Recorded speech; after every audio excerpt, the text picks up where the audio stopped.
It's a Diddy party. I mean, it's not one of those Diddy parties. It's not a Diddy party with oil and all of that. No, no, no, no. It's not one of those parties. This is a sentencing watch party. Okay. So here's the thing. Did not think we were going to go live today. We're doing Tuesdays and Thursdays moving forward. However, I am getting blown up with messages on a back end. So it seems like you guys wanted a live just to see what was going on because the news is coming out feverishly when it comes to the sentencing. Now, the government wants 11 years. We talked about that yesterday. Diddy wanted a new trial. The judge denied that motion. We went through all of those things. Now, what is likely going to happen is you're going to find a medium place where you see what the defense is asking for. The judge is going to look at the weight of the victim impact statements, things of the like.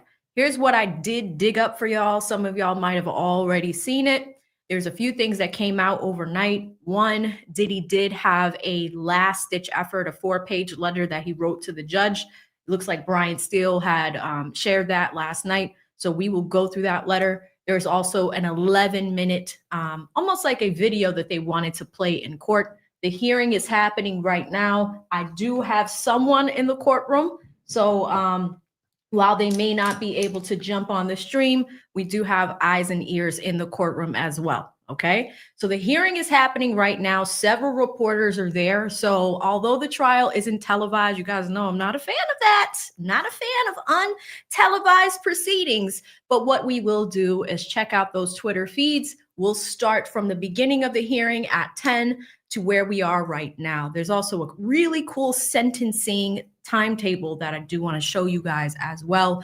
So we're hanging out for the afternoon. I cleared my Friday, canceled all the appointments and meetings just so I can hang out with you. And we'll see what the result is. This is not a pro Diddy or against Diddy channel. This is a legal channel. We're just going to see what happens. I don't know. Do you guys think they're going to throw the book at him? And before we get started, since we'll be here for a while, let me go ahead and put a poll up to see what y'all think, okay? We're going to look at what the court of public opinion he's going to get for time, all right? So let's do this and start a poll and say, how many years will Diddy get? And time served. He's been in there for a while, right? So time served is also a consideration. We'll go with 4 options, chat. Let's go with the max, which is 11 years. I'll put that at the bottom. Let's do credit for time served, home today. I mean, I doubt it. Credit for time served. Let's do 3 to 5. And then I'll give you 5 to 10. That's a big range, but we'll start a poll. I want to know what you guys think. How much time is Diddy going to get? People are telling us in chat right now. Kay Lane says 2 to 5. 2 to 5. He's going to get a least nickel. Y'all are funny. We don't know. We don't know, but we're gonna hang out for the afternoon and wait for it to come in, wait for it to drop. Kansas J says 4 years. A few of you guys are putting your predictions in right now. The poll will be up the whole time. Make sure you hit the like button so this gets out to more people. This is an unplanned stream, but I thought it was important to do it with this community. All right, let's jump in immediately with everything that came through overnight. First thing that we have is this pretty nifty sentencing table. Let's walk through it, okay? So you have a sentencing table that looks at the months of imprisonment. You have 4 sections on here. You have Zone A, Zone B, Zone C, and so in Zone D. Let me make myself small so y'all can follow along. It's kind of hard to see. I wish I could zoom in a little bit more. Now, on the top, you see criminal history categories, right? So when they're looking at this, they look at how much criminal history somebody's had, and they also weigh it with different options as far as what the offense looks like. So that first column shows offense levels from 1 to 43. And then the criminal history categories, you're showing 1, 2, 3, 4, 5. and it looks like 6. So the judge is using these guidelines as he's making his decision. All right. Now, let's shift over here to Diddy's letter that came in overnight. Let me give you a better view of it. Here it is. This comes from Diddy himself. Sent this to the judge. Let's take a peek. It says, "Dear Judge, I hope this letter finds you well and in good health and spirits. Thank you for the opportunity to express my thoughts to you. First and foremost, I want to apologize and say how sincerely sorry I am for all of the hurt and pain that I have caused others by my conduct. I take full responsibility and accountability for my past wrongs. This has been the hardest 2 years of my life, and I have no one to blame for my current reality and situation but myself. In my life, I have made many mistakes, but I am no longer running from them. I am so sorry for the hurt that I caused, but I understand that mere words, I'm sorry, will never be good enough, as these words alone cannot erase the pain from the past." Somebody in chat said, "My bad, homie," says Diddy. "Over the past 13 months, I have had to look in the mirror like never before. My pain became my teacher. My sadness was my motivator. I have to admit, my downfall was rooted in my selfishness. The scene and images of me assaulting Cassie play over and over in my head daily." You know, he's trying to atone, okay? He's trying to atone. But here's the thing. You guys remember that video. He paid the Intercontinental money to not put the video out. It wasn't until CNN leaked the video that it became public perception. So you know what I'm thinking, because you're probably thinking the same thing. Did you feel bad about it the years ago when you did it? Because the world saw that. We all saw that, Diddy. So now, after it is leaked to the public, now it plays over and over in your head. Why wasn't it playing over and over in your head like after you did it? We're already off to a bad start. Let's continue with this letter. Okay, we left off at the scene and images of me assaulting Cassie play over and over in my head daily. I literally lost my mind. I was dead wrong for putting my hands on the woman that I love. Child, please. The woman that I love. I'm sorry for that and always will be. My domestic violence will always be a heavy burden that I will have forever to carry. The remorse, the sorrow, the regret, the disappointment, the shame. I honestly feel sorry for something that I couldn't forgive someone else for. If they put their hands on one of my daughters, this is why it's so hard for me to forgive myself. It is like a deep wound that leaves an ugly scar. I mean, if you have daughters, because these children were alive when you did this really egregious thing, why would you do it? I don't know. I'm not trying to bash Diddy. I'm really not. I'm reading you the letter. These are his words. I mean, I don't know. Stop the cap. He's feeling a little cappy. It's feeling like there's some cabbage. Just a bit of cabbage here. Diddy, I don't know. Brian still had to write this for him. That's what happened. Maybe it was Brian. But let's keep going, because it's a 4-page letter and we're only on page 1. I mean, I can't believe it. Okay, my domestic violence will always be a heavy burden that I will have to carry I will have to forever carry. The remorse, the sorrow, the regret, the disappointment, the shame. I honestly feel sorry for something that I couldn't forgive someone else for if they put their hands on one of my daughters. This is why it's so hard for me to forgive myself. It's like a deep wound that leaves an ugly scar. Your Honor, I thought I was providing for Jane concerning her and her child, but after hearing her testimony, I realized that I hurt her. For this, I'm deeply sorry.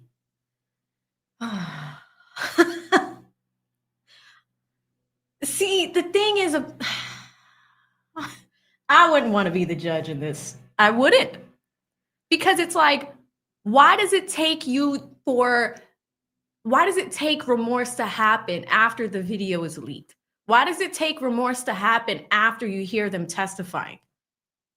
It's a little late, Diddy. It's a little late. Oh my God. Next paragraph. I lost my way. Oh my God. I didn't pre-read this, guys. He said, I lost my way. I got lost in my journey, lost in the drugs and the excess. My downfall was rooted in my selfishness. I have been humbled and broken to my core. Jail is designed to break you mentally, physically, and spiritually. Over the past year, there have been so many times that I wanted to give up. There have been some days I thought I would be better off dead. Well, damn. The old me died in jail, and a new version of me was reborn. Prison will change you or kill you. I choose to live. See, that's a much better paragraph. That's a little bit better. All right, Diddy. Okay. It's a little bit better.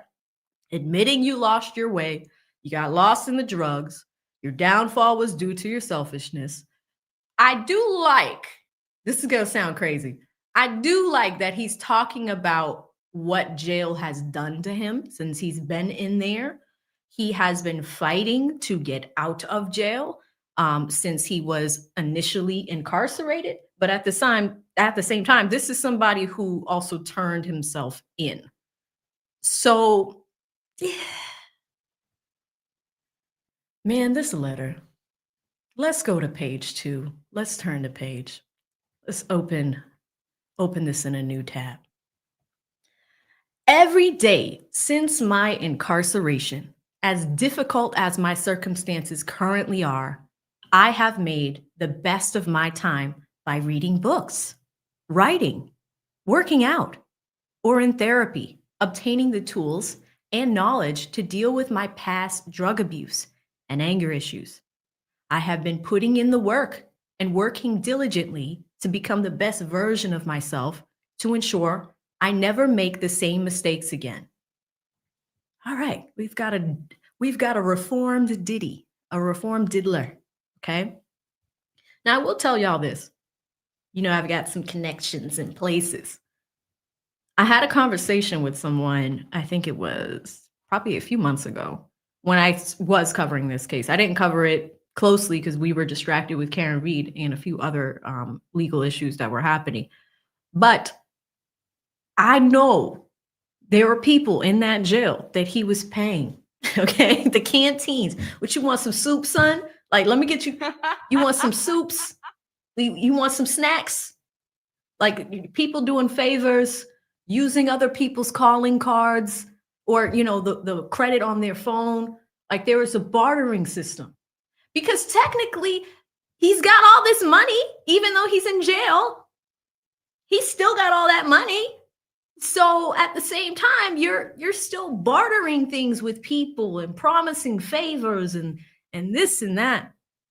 It's a little interesting, but I know, like, people were saying he was running that jail block, or still is.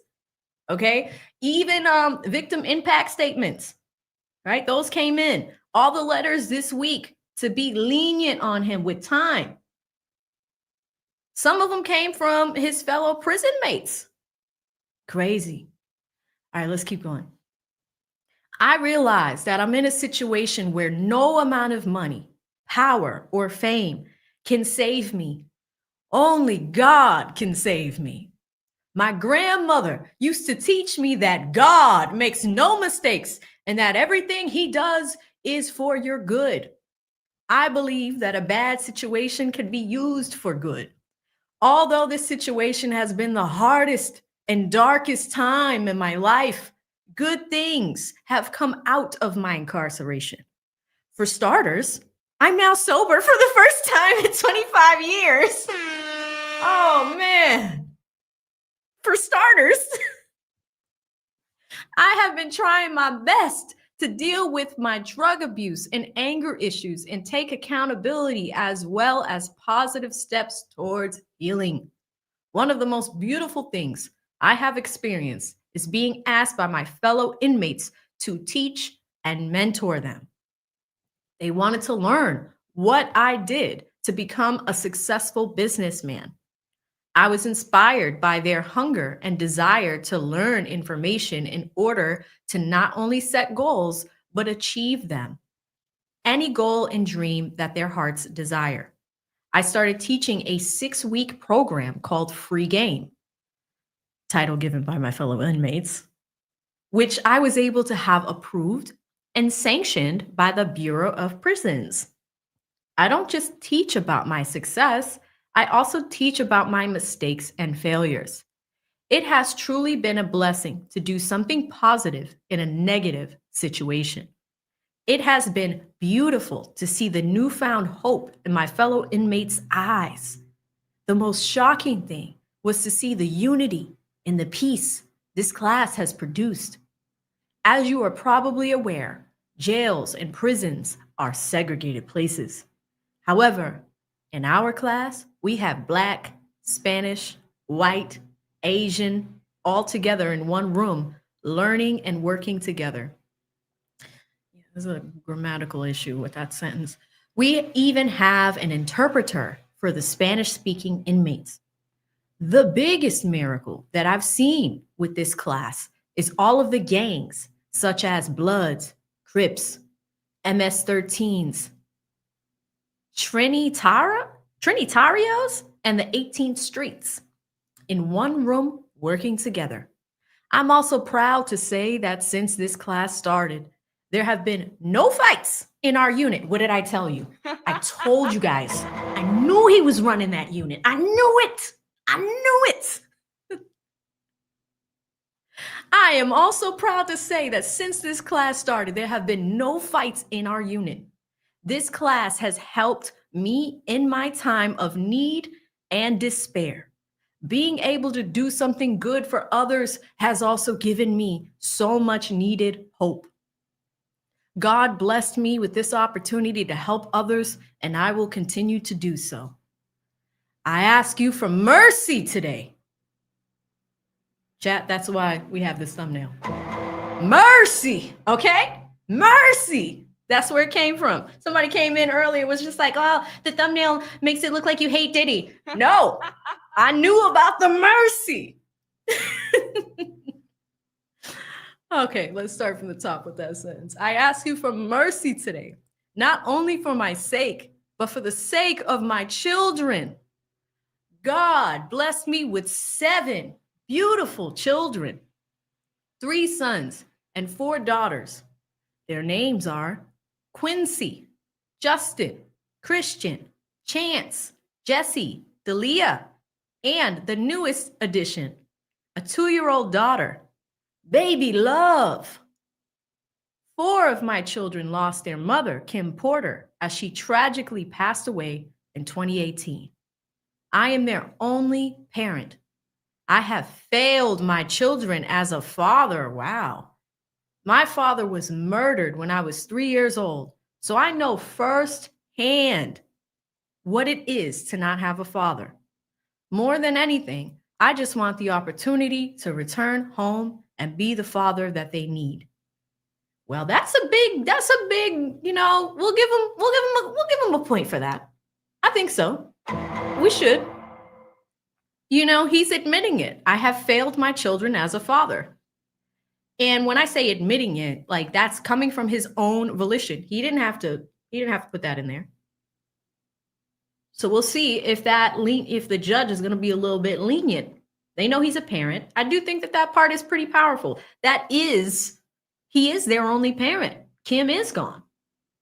Take a quick super chat break, guys, and then we will jump into page 3 of that letter.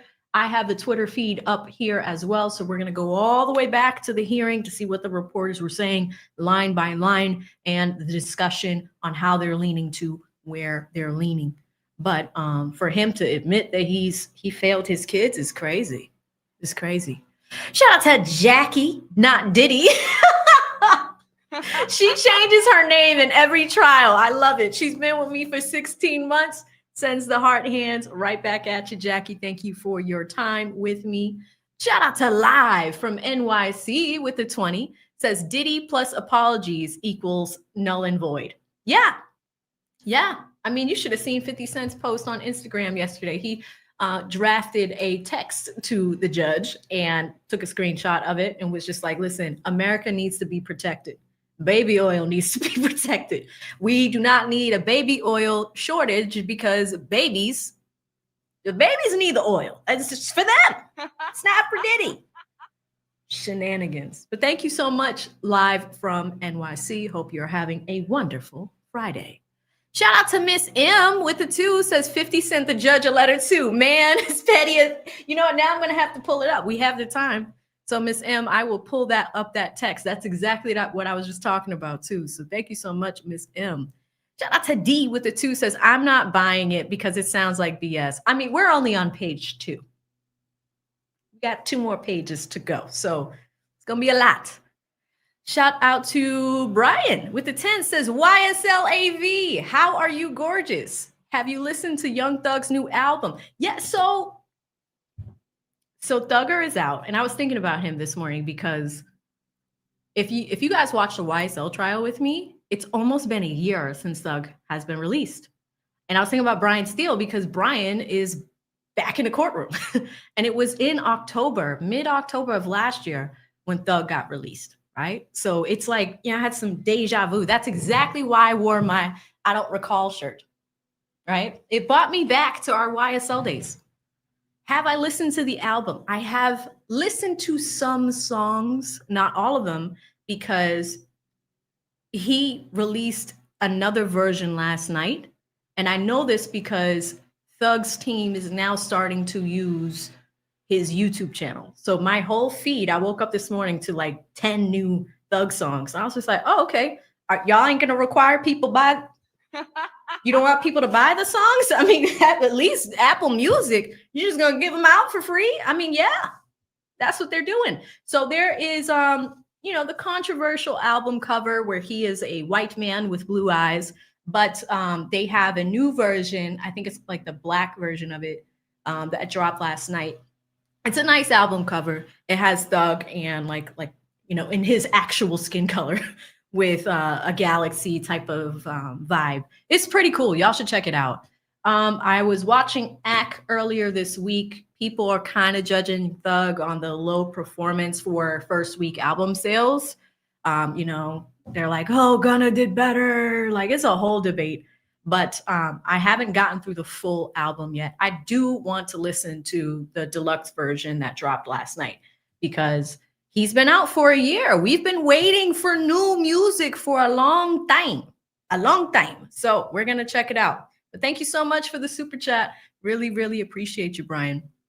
D pops in with another 5, says, Diddy, you are more reasons to keep you locked up. Talking about the first time in 25 years that you've been sober. I mean, is he going to stay sober? The first time in 25 years, a quarter of a century that you've been alive, that you are sober. It's crazy. But yeah, he says this is the first time in 25 years. That's what the letter says. Thank you, D. Shout out to Senator with the 5, says, AV, Senator, what's up? Good to see you. Good to see you. Y'all remember to hit the like button. More people in here. Thank you. 600 of y'all in here. Y'all can get my likes at 50%. I'd really appreciate it. All right, let's get back to page 3 of this letter, and then we'll check out the video that Brian Steele and team put out last night. It's about 11 minutes, and it's kind of similar to the tone that we're seeing here, right? He's talking a lot about his kids, the mistakes that he's made, the atonement, all of those things. Let me get you guys to page 3. Page 3. Open image in new tab. Here we go.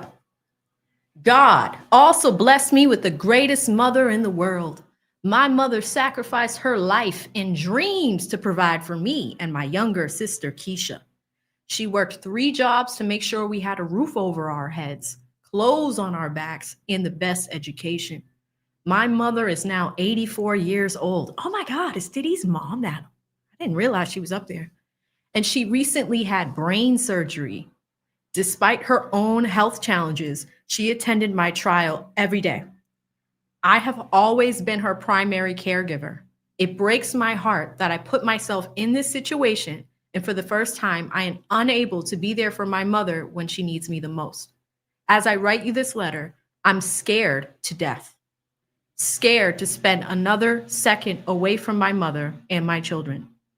I no longer care about the money or the fame.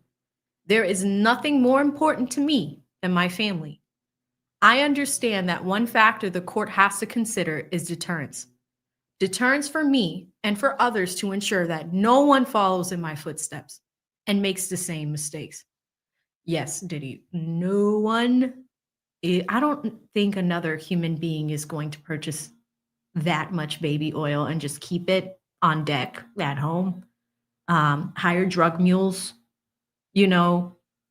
watch other people do this stuff like for fun, like voyeurism. I don't know, Diddy. I really don't know. For over a year, I have been locked in one room with 25 other incarcerated people, sharing the same one room.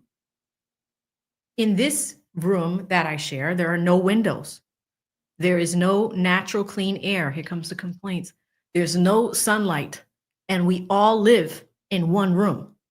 We eat, sleep, use the toilet, take showers, and prepare meals, all in the same room. The conditions that my actions have placed me in are inhumane. I don't tell you this for pity or sympathy. I'm simply sharing my truth and the truth of my fellow incarcerated people. We have no clean drinking water, and we boil our drinking water. We all share one washing machine, which is broken. I am surrounded by drugs and live every day with the constant threat of being stabbed or losing my life. Again, I am not expecting pity or sympathy, but my time at MDC has changed me forever. Whoop-de-doo. Yeah, I'm done with y'all. That's a Young Thug inside joke. Prior to being in jail, I took care of and was present for my family. Being in jail, and because of my conduct, I lost the ability to care for my mother.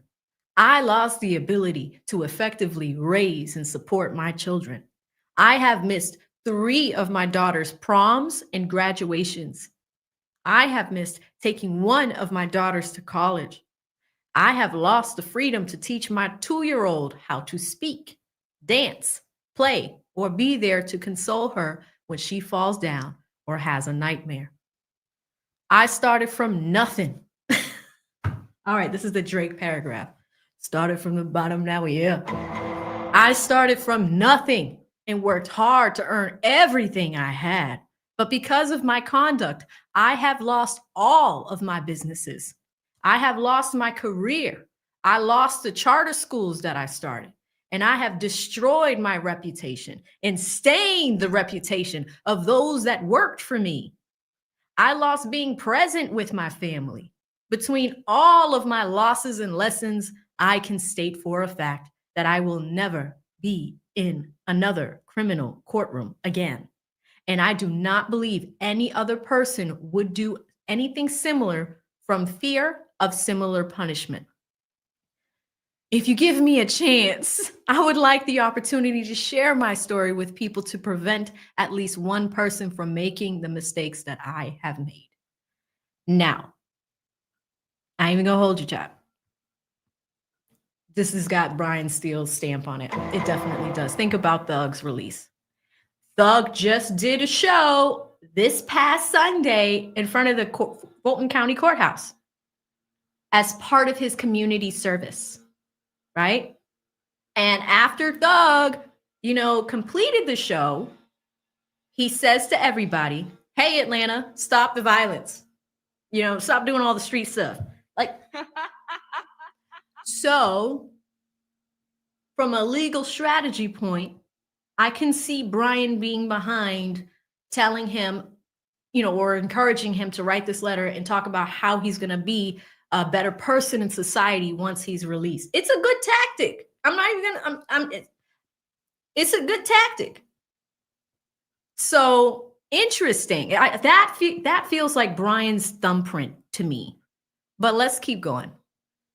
Let's go to page 4. Here we go. Let's open image, a new tab. Whoop, wrong one. We're sharing this one instead. And let us zoom out a little bit. Okay, final page. I can't change the past, but I can change the future. I know that God put me here to transform me. Since incarceration, I have gone through a spiritual reset. Oh my God. I'm on a journey that will take time and hard work. I'm proud to say I'm working harder than I ever have before. I'm committed to the journey of remaining drug-free, non-violent, and peaceful. I thank God that I'm stronger, wiser, clean, clear, and sober. God makes no mistakes. I realize that this trial has received a tremendous amount of global press, and Your Honor may be inclined to make an example out of me. I would ask Your Honor to make me an example of what a person can do if afforded a second chance. If you allow me to go home to my family, I promise I will not let you down and I will make you proud. Today, I humbly ask you for another chance to be a better father, another chance to be a better son, another chance to be a better leader in my community, and another chance to build a better life. I'm writing this again, not to gain sympathy or pity. This experience is simply the truth of my existence and has changed my life forever, and I will never commit a crime again. He forgot a period. Thank you for your time and consideration. Sean Combs. There it is, chat. What do we think? What do we think of the letter? Put a 1 in the chat if you think it was a good letter, that he did a good job. Put a 2 in the chat if you think it's not going to change anything and he didn't do a good job. 1 or 2. I think the middle part was pretty good. The end, I guess. But if you were the judge, chat, what would you do? 1 or 2? Panzer Dude says he thinks it's a good letter. Ashley thinks it's a good letter. Ty Juliana says his attorney wrote well. The majority right now is 2. 2 to the second power. Yeah. I mean, it's interesting. I want to know if the judge is going to show him some leniency, but it was well written. In some parts, a little poor. You could tell like he did write some of it, but not all of it. All right. Okay. Let us now look at the video. Now, this stream is probably going to hell because it has music on it. And I hope that we don't get caught. The YouTube gods are good to me, but there is background music on it.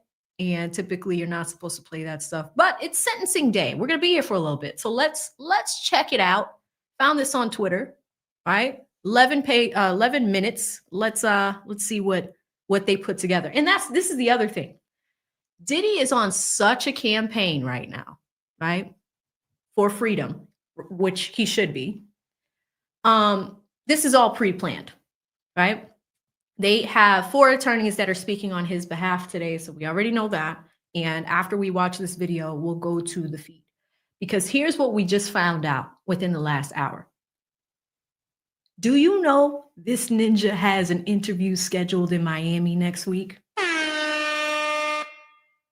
He thinks he's getting out. Like in this video, after you watch this video, he really thinks he is getting out. Why would you book? You booked an interview, and it's his first interview to have a conversation, kind of like how Thug did with like that, what was it, the Big Bang interview? It's one of those type of interviews. So within the last hour, and the judge found out, people in the courthouse are like, right before I started the stream, that was the first update. That was the last update I heard, is that he had a pre-scheduled interview in person, not Zoom, not from the jail, not from the jailhouse phone, in person. Okay.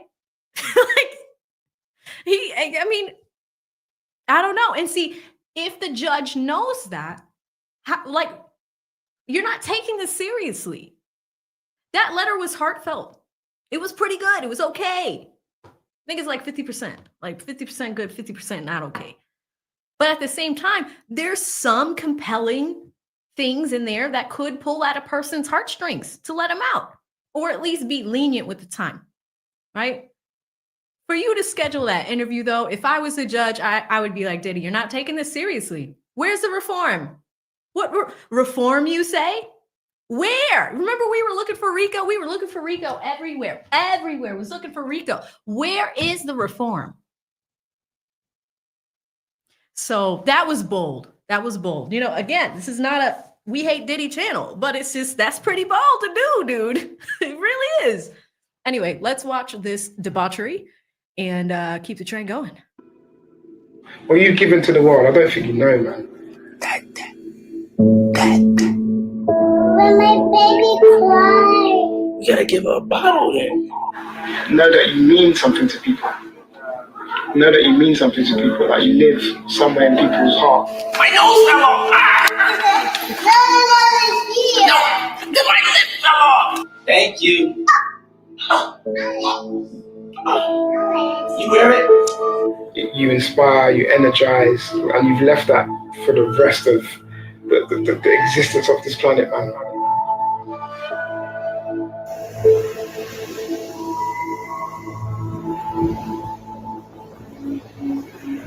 One thing about great producers is they make you want to do better and be better about what you do. And he made me feel like I could do anything and go anywhere. From New York. I love New York. I love the city of New York. I love the children of New York. I wanted to do something good. I wanted to get my generation in the hip hop community behind us. They come through in a big way. And we wanted to raise some money for the children of New York City for health and education. We have a huge education crisis. Yes, for those that are asking, Diddy is requested that this video be played in court. Like, I'm telling you, it's a campaign.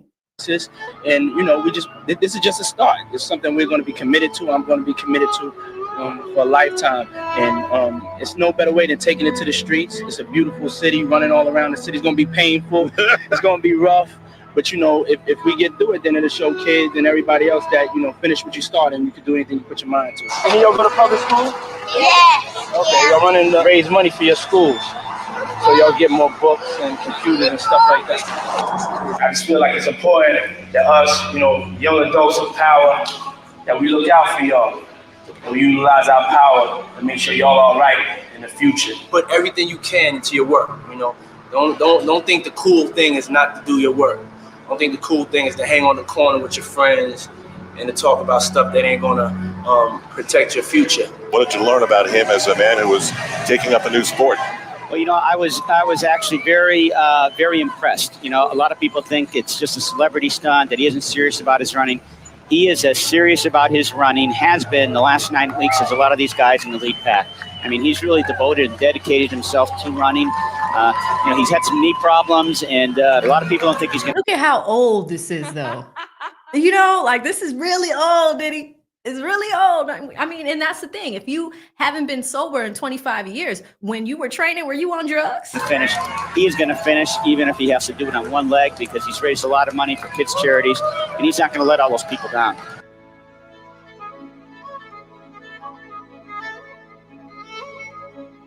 Let's go. We going straight to the top, baby. Let's go is a constant reminder. Let's go. Boom. Live in the present. Sometimes, you daydreaming. Sometimes, Uncle Diddy got to hit you with let's go. Clap it up on the sideline. Let's get our energy right. Come on. To make sure that you pursuing your dream, that you staying focused. Let's go. Let's keep going forward. Let's go means let's be positive. Let's take it up another notch. Let's go spend time with our kids. Let's go. Let's give thanks to God. Let's go. Let's turn it up. Let's get in the vocal booth. Let's stop procrastinating. Let's go. Now I can't unsee it. I wish he didn't write that in the letter that he hadn't been sober in 25 years. Because now that I'm watching this, it just feels like he's just lit the whole time. Let's understand what it's going to take to achieve that dream. Now I feel So like instead of talking about the guns or the violence, I was always talking about a better life. Places we didn't go before. Things we never wore. Cars we never drove. Houses we never lived in. I think I brought an aspiration to hip-hop. Tried to take it out of just being street. Our whole stuff was a fantasy and a dream that I always felt would come true.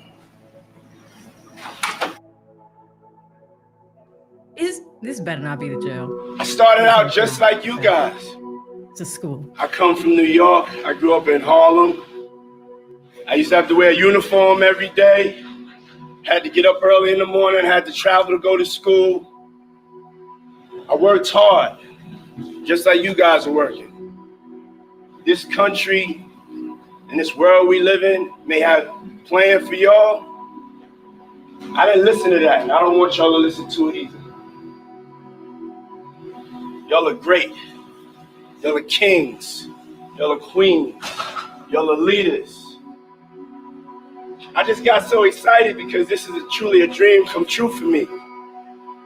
And I'm happy to say this is our third school we have opened. It's official.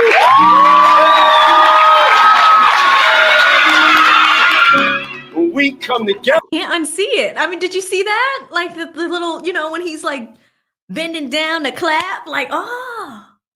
As a people, nothing can stop us.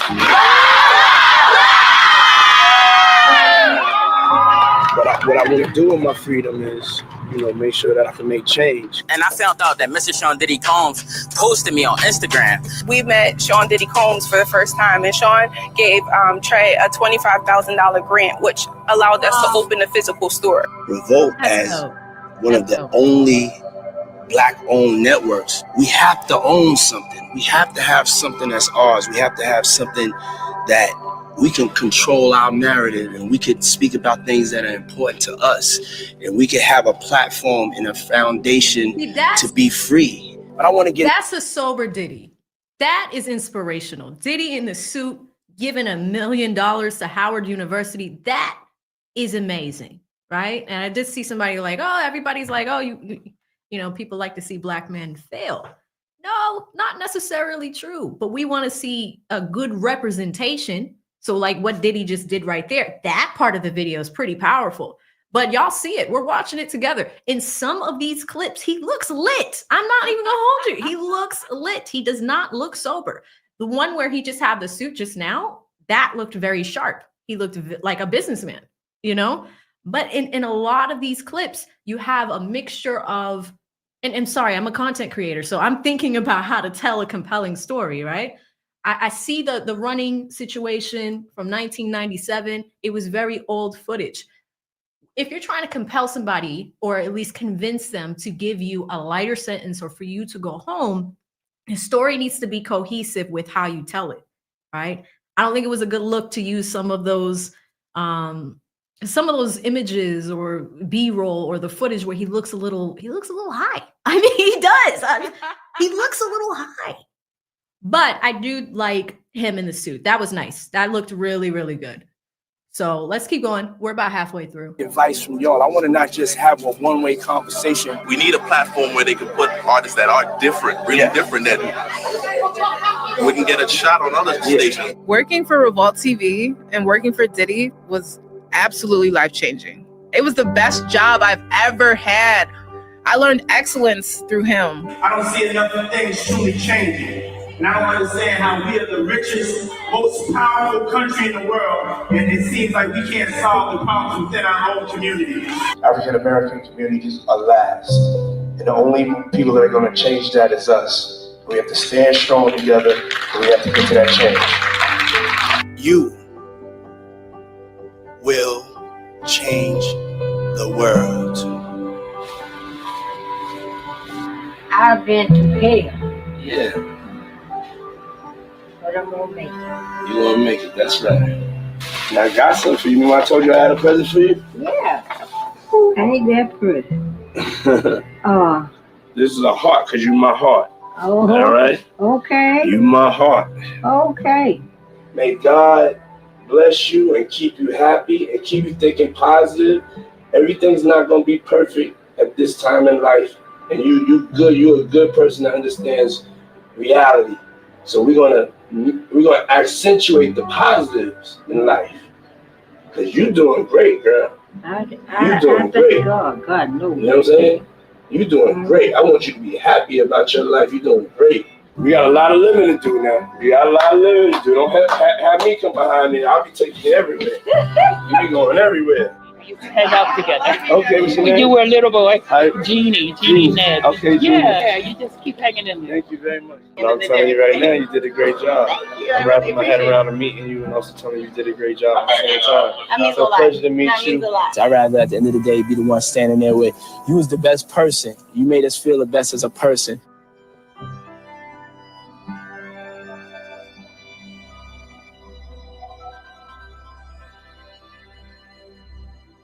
How old are you? 2. How old are you? 2. You got a 2. That's 2. My name is Pookie the Bird. Pookie. Happy birthday. Okay.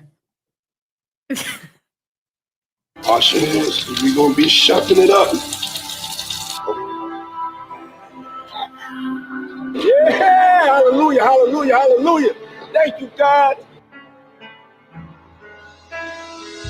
Today, God is the greatest.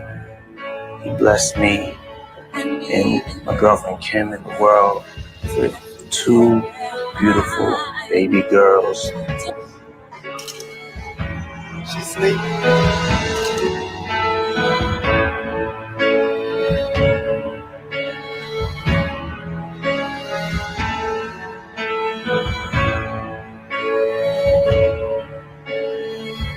We have breaking news to tell you about now. Model and actress Kim Porter, who shares 3 children with Sean Diddy Combs, has been found dead. She just loved me unconditionally, you know. She just loved me just for me. It's like the closest you could be like with a person.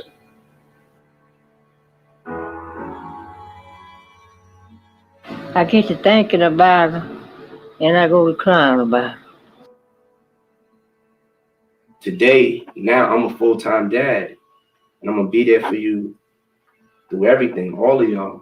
Every Sunday, I gotta slow everything down and do the family ritual, get the family together, make sure the girls watching church. There is a definition of grace that is more.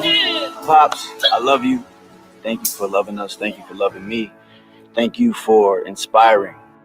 I've looked up to you and admired you outside of you just being my father, just you being just a great human being, a kind human being.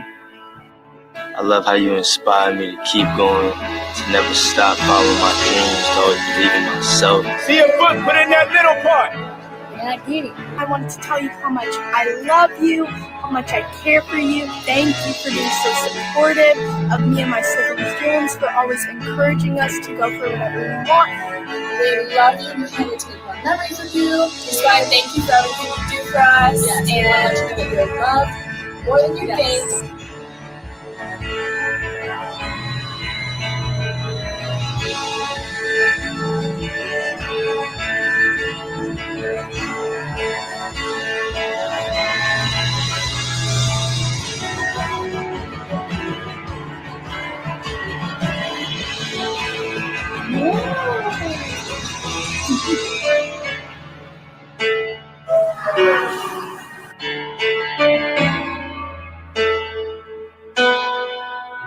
I had to pick which trophy I want. I want the best person trophy. 'Cause I know in order for me to get into heaven, I'm not gonna get in there, well, come on in heaven, you had 20 hit records. That don't mean nothing. And that's what this world is for. They're gonna say, oh, come on in heaven, you was a nice person.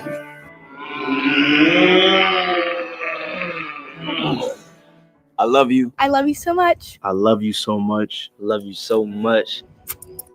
Hi, Daddy. Well, that concludes the video chat. I mean, I've seen some opinions. The kids, he is a father, makes sense. Kim, he did say in the letter that he is their only parent, right? One of y'all made a very excellent point. If it was me or you on trial, would a judge let us produce a video and show it to them on the day of your sentencing? Do normal everyday citizens have the same opportunity that he has? Right? Now, I understand like a lot of y'all's point of view. Some people are saying, you know, this is his sex life, right? The hiring the prostitutes, all of that stuff. And we're going to go to the courtroom thread. So although we can't see the courtroom, we have reporters literally transcribing everything that's happening in there right now. So we're going to take a look at that, right? Because I heard Diddy say that he didn't have any victims. And the judge said, yes, you had 10. 2 women and 8 prostitutes, 8 male prostitutes. So we're going to go to the courtroom in a second. Let me catch up on some super chats. And I do have everything all loaded up here so we can catch up with everything from the beginning of the hearing at 10 a.m. They did start a little bit late, up until 12. I wonder if they're going to take a lunch break. I hope not, but we will catch up on all of that. But I needed to start this stream with his letter and the video. Okay. It was produced. Someone had to go and collect all of those clips and all those memories. And that it takes time. It's a process, guys. Editing takes some time. So this was pre-planned, coordinated, I would say weeks ago. That's just my opinion on it. Let's catch up on some super chats and we'll run over to the courtroom, see what's going on in there. Shout out to Senator again with the 5, says the Diddy Dream speech by Sean Combs, formerly known as Puffy P. Diddy. Yeah, the dream speech. That's what it was. That's exactly what it was. Thank you so much, Senator, for all the love. And you always show up to each one of my streams. I really appreciate that. Shout out to Michael Love, who is currently making it rain in chat. I cannot grab all those names real quick, but if you are receiving one of those memberships, please say thank you to Michael Love. He's a big supporter of mine, and I'm really happy to see him in here today. Let's keep going down the line over here. Shout out to D with the 2, says, to which God is he referring? I don't know. I don't know, D. I have no idea. Shout out to the Mushroom podcast. Mush, you're back. Mush has the longest username in history. And you guys know I love to read out our super chats. Really thank you guys for for all the support. The Mushroom podcast, your main man Mush, has been with me for 15 months. He says the ending of that letter was in the 3 to 5 year range. And for those that don't know, we do have an active poll to see what your predictions are. How many years will Diddy get? Almost 1,000 of you have voted so far. There's 4 options. Credit for time served is at 29%. Most of you guys, a majority, think that he's going to get 3 to 5 years 31% there. 5 to 10 is at 27%. And the full 11 years, we have 13% in that poll. Thank you so much, Mush. I'm going to shorten it. Good to see you, brother. Thank you. Thank you. Shout out to Drew Beats with the 5 says, if he can do all of that on drugs, like take that, let him have a little bit of fun. I mean, he was having fun. He was living his life. He had the money. He was doing the drugs. But, you know, when it comes to what we all saw with Cassie, that wasn't cool. Like at the end of the day, that was not okay. The voyeurism, you know, is a different thing. But at the same time, you know, he also settled with Cassie. He thought the situation was done and over with. Otherwise, why would you settle? Because they were going back and forth on that for a while, right? They were going back and forth on that for a really long time. Like, I think they were negotiating and couldn't come to a compromise. And it wasn't until the lawsuit went public, the 30-page lawsuit, that's when the settlement came the next day. So a lot of interesting stuff happening there. Shout out to brother Irwin with the 5 says, who in here is a saint? That's right. I mean, everybody makes mistakes. We all do. We all make our mistakes, right? Diddy is attempting to atone for them. He's done his time. He's talking about what he did, the mistakes that he made. He apologized to the judge, but I think really apologize to the people that you've hurt, right?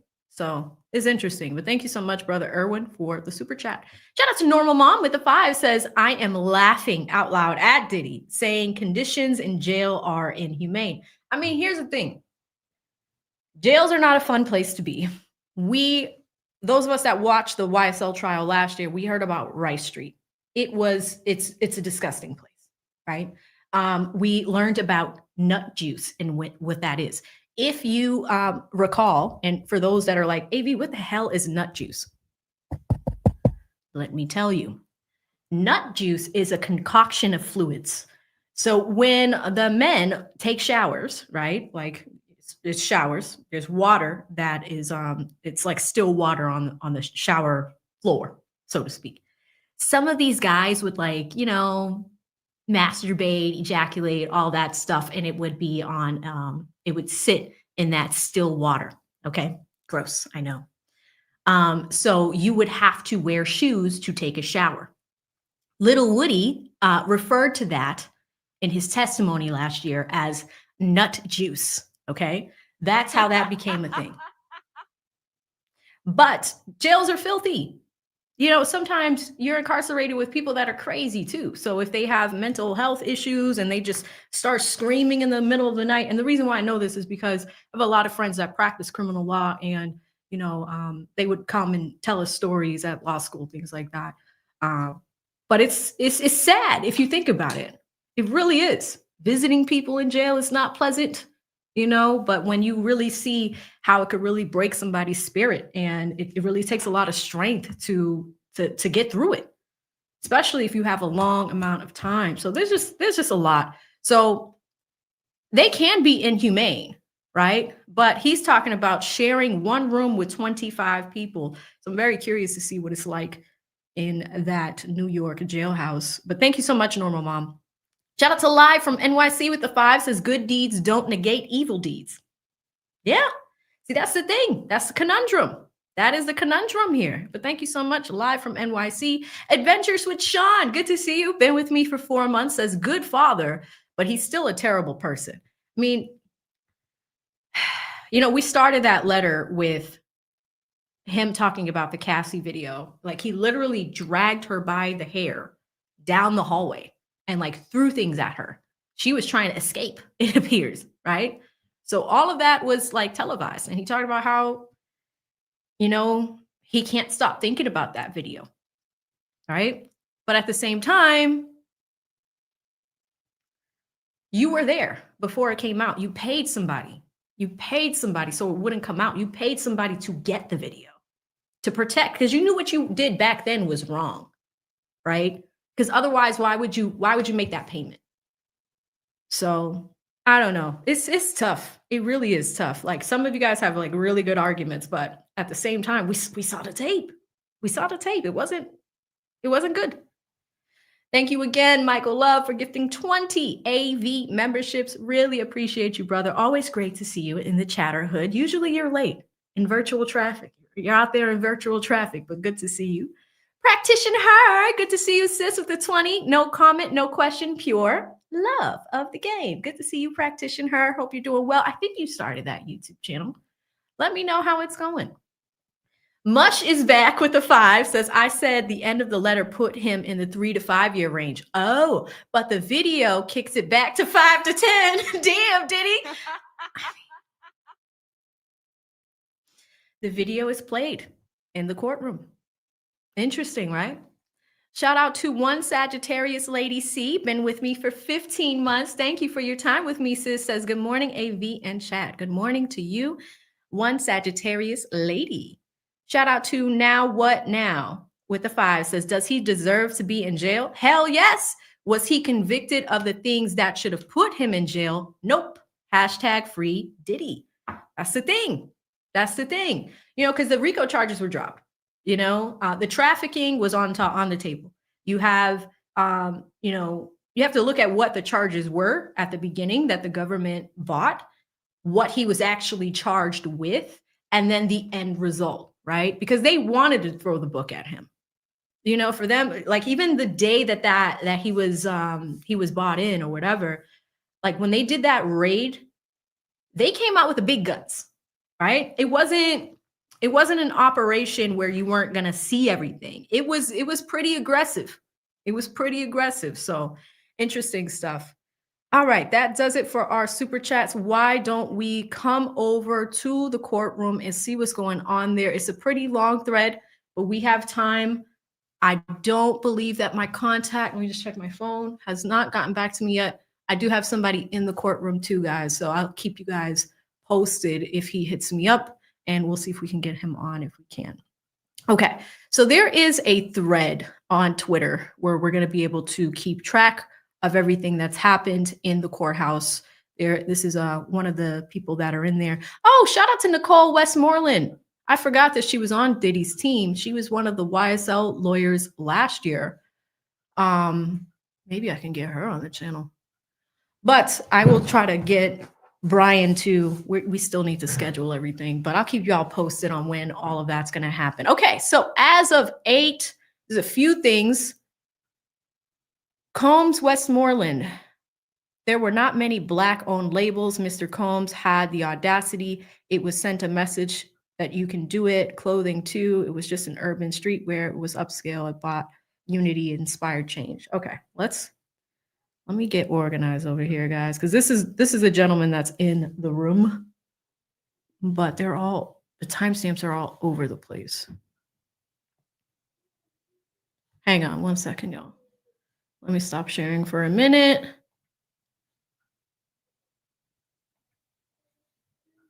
Nope, that is wrong. I'm gonna stop sharing for a second just so I can get a line by line, play by play on what's happening. Sorry, y'all. Struggle streaming today. Why is this guy's thing like not in order?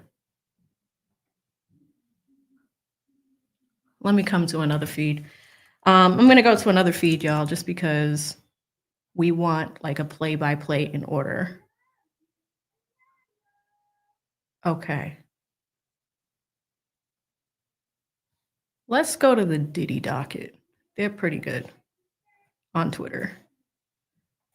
Okay, let's go to the Diddy docket. They're pretty good. All right, so yeah, that is what's happening. There were not many Black-owned labels. Mr. Combs had the audacity. Yes, he did. He had the audacity to squander this opportunity. Okay, so it seems like Nicole Westmoreland is talking right now because I know that they have 4 attorneys that are giving speeches. It seems like she's focusing on the inspiration Mr. Combs has given throughout his life and on the commitment he made while in MDC. Mr. Combs was successful, but he used it to help others. He touched many more lives than I can cover in the next few minutes. All right. I'm sober for the first time in 25 years. That's a letter. We just read that. The judge has not forgotten what he saw, what he heard, or what the defense previously admitted to, the violence. Combs, Driscoll, this is another one of his lawyers. This is 38 minutes ago. The DOJ has long said that the Mann Act prosecutions should focus on the commercial cases. Sean Combs did not make a penny from this. The Jordan case, it's not comparable. He served 8 years in Cuba for sex crimes. That was his second chance. Okay, as of 39 minutes ago, they're back, and Diddy's lawyer Driscoll was speaking. He says, "I'm grateful, Your Honor, to you being so permissive with the microphone for us today. I'm going to talk about the sentencing disparities. A blind reliance on the guidelines can create disparities." Okay, so we have 2 Diddy lawyers that have spoken so far. Okay, next, the defense says it wasn't commercial. It wasn't commercial sex because Diddy wasn't making money. But here's the legal definition of the Commercial Sex Act. All right, so we have that. Okay, so the judge now asks to the objections. The defense says acquitted conduct cannot be considered. There is no guidance from any court on this. We don't know what the jury was thinking, but it's about overlapping conduct, and it only impacts the advisory guideline range. Okay, so it looks like the prosecution also spoke. They probably opened up and they started, because now we're on to Diddy's lawyers. So I have kept track of 2 of them so far. So Driscoll and Westmoreland have gone. It seems like we started the day probably an hour. So as of 56 minutes ago, the prosecution started the day with their recommendations and their argument, and we're halfway through it. So we still have Steele and likely the other attorney to go before we get an answer. It is 12 o'clock too, so I'm thinking that they are going to break for lunch if they're still going right now. And then once I get through this thread, we'll go over to Law and Crime for their live feed and see what's going on there. Again, it's not televised, but it seems like they have attorneys that are kind of talking about everything. So we'll switch over to that next. So let's see what the prosecution says.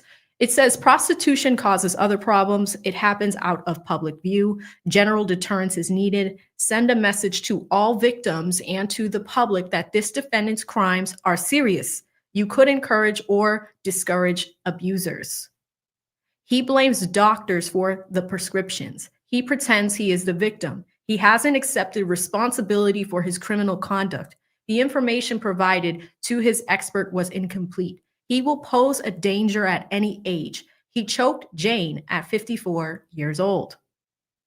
He downplays the abuse, calling it rare, but it was not rare. Cassie's testimony was that he was violent with her at any time.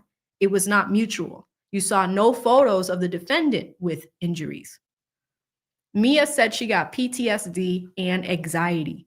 Deontay Nash said he was caused lasting damage. Capricorn Clark says he blacklisted her once she spoke up. Jordan Atkinson wrote how she was impacted. It was real and serious. He had an escort urinate in Cassie's mouth until she choked. Her victim impact statement makes it clear she has nightmares and flashbacks and scars on her body. Jane's texts make it clear. Actually, wait, let me read that again. Jane's texts make clear her anguish and trauma. Admitting to violence in front of a jury is part of a trial strategy, and that's not accountability. Freak-offs were extended performances of sexual degradation. Yeah, reading that P thing again, that is degrading, and humiliation. Cassie and Jane did not want to have sex with strangers. He made them do it.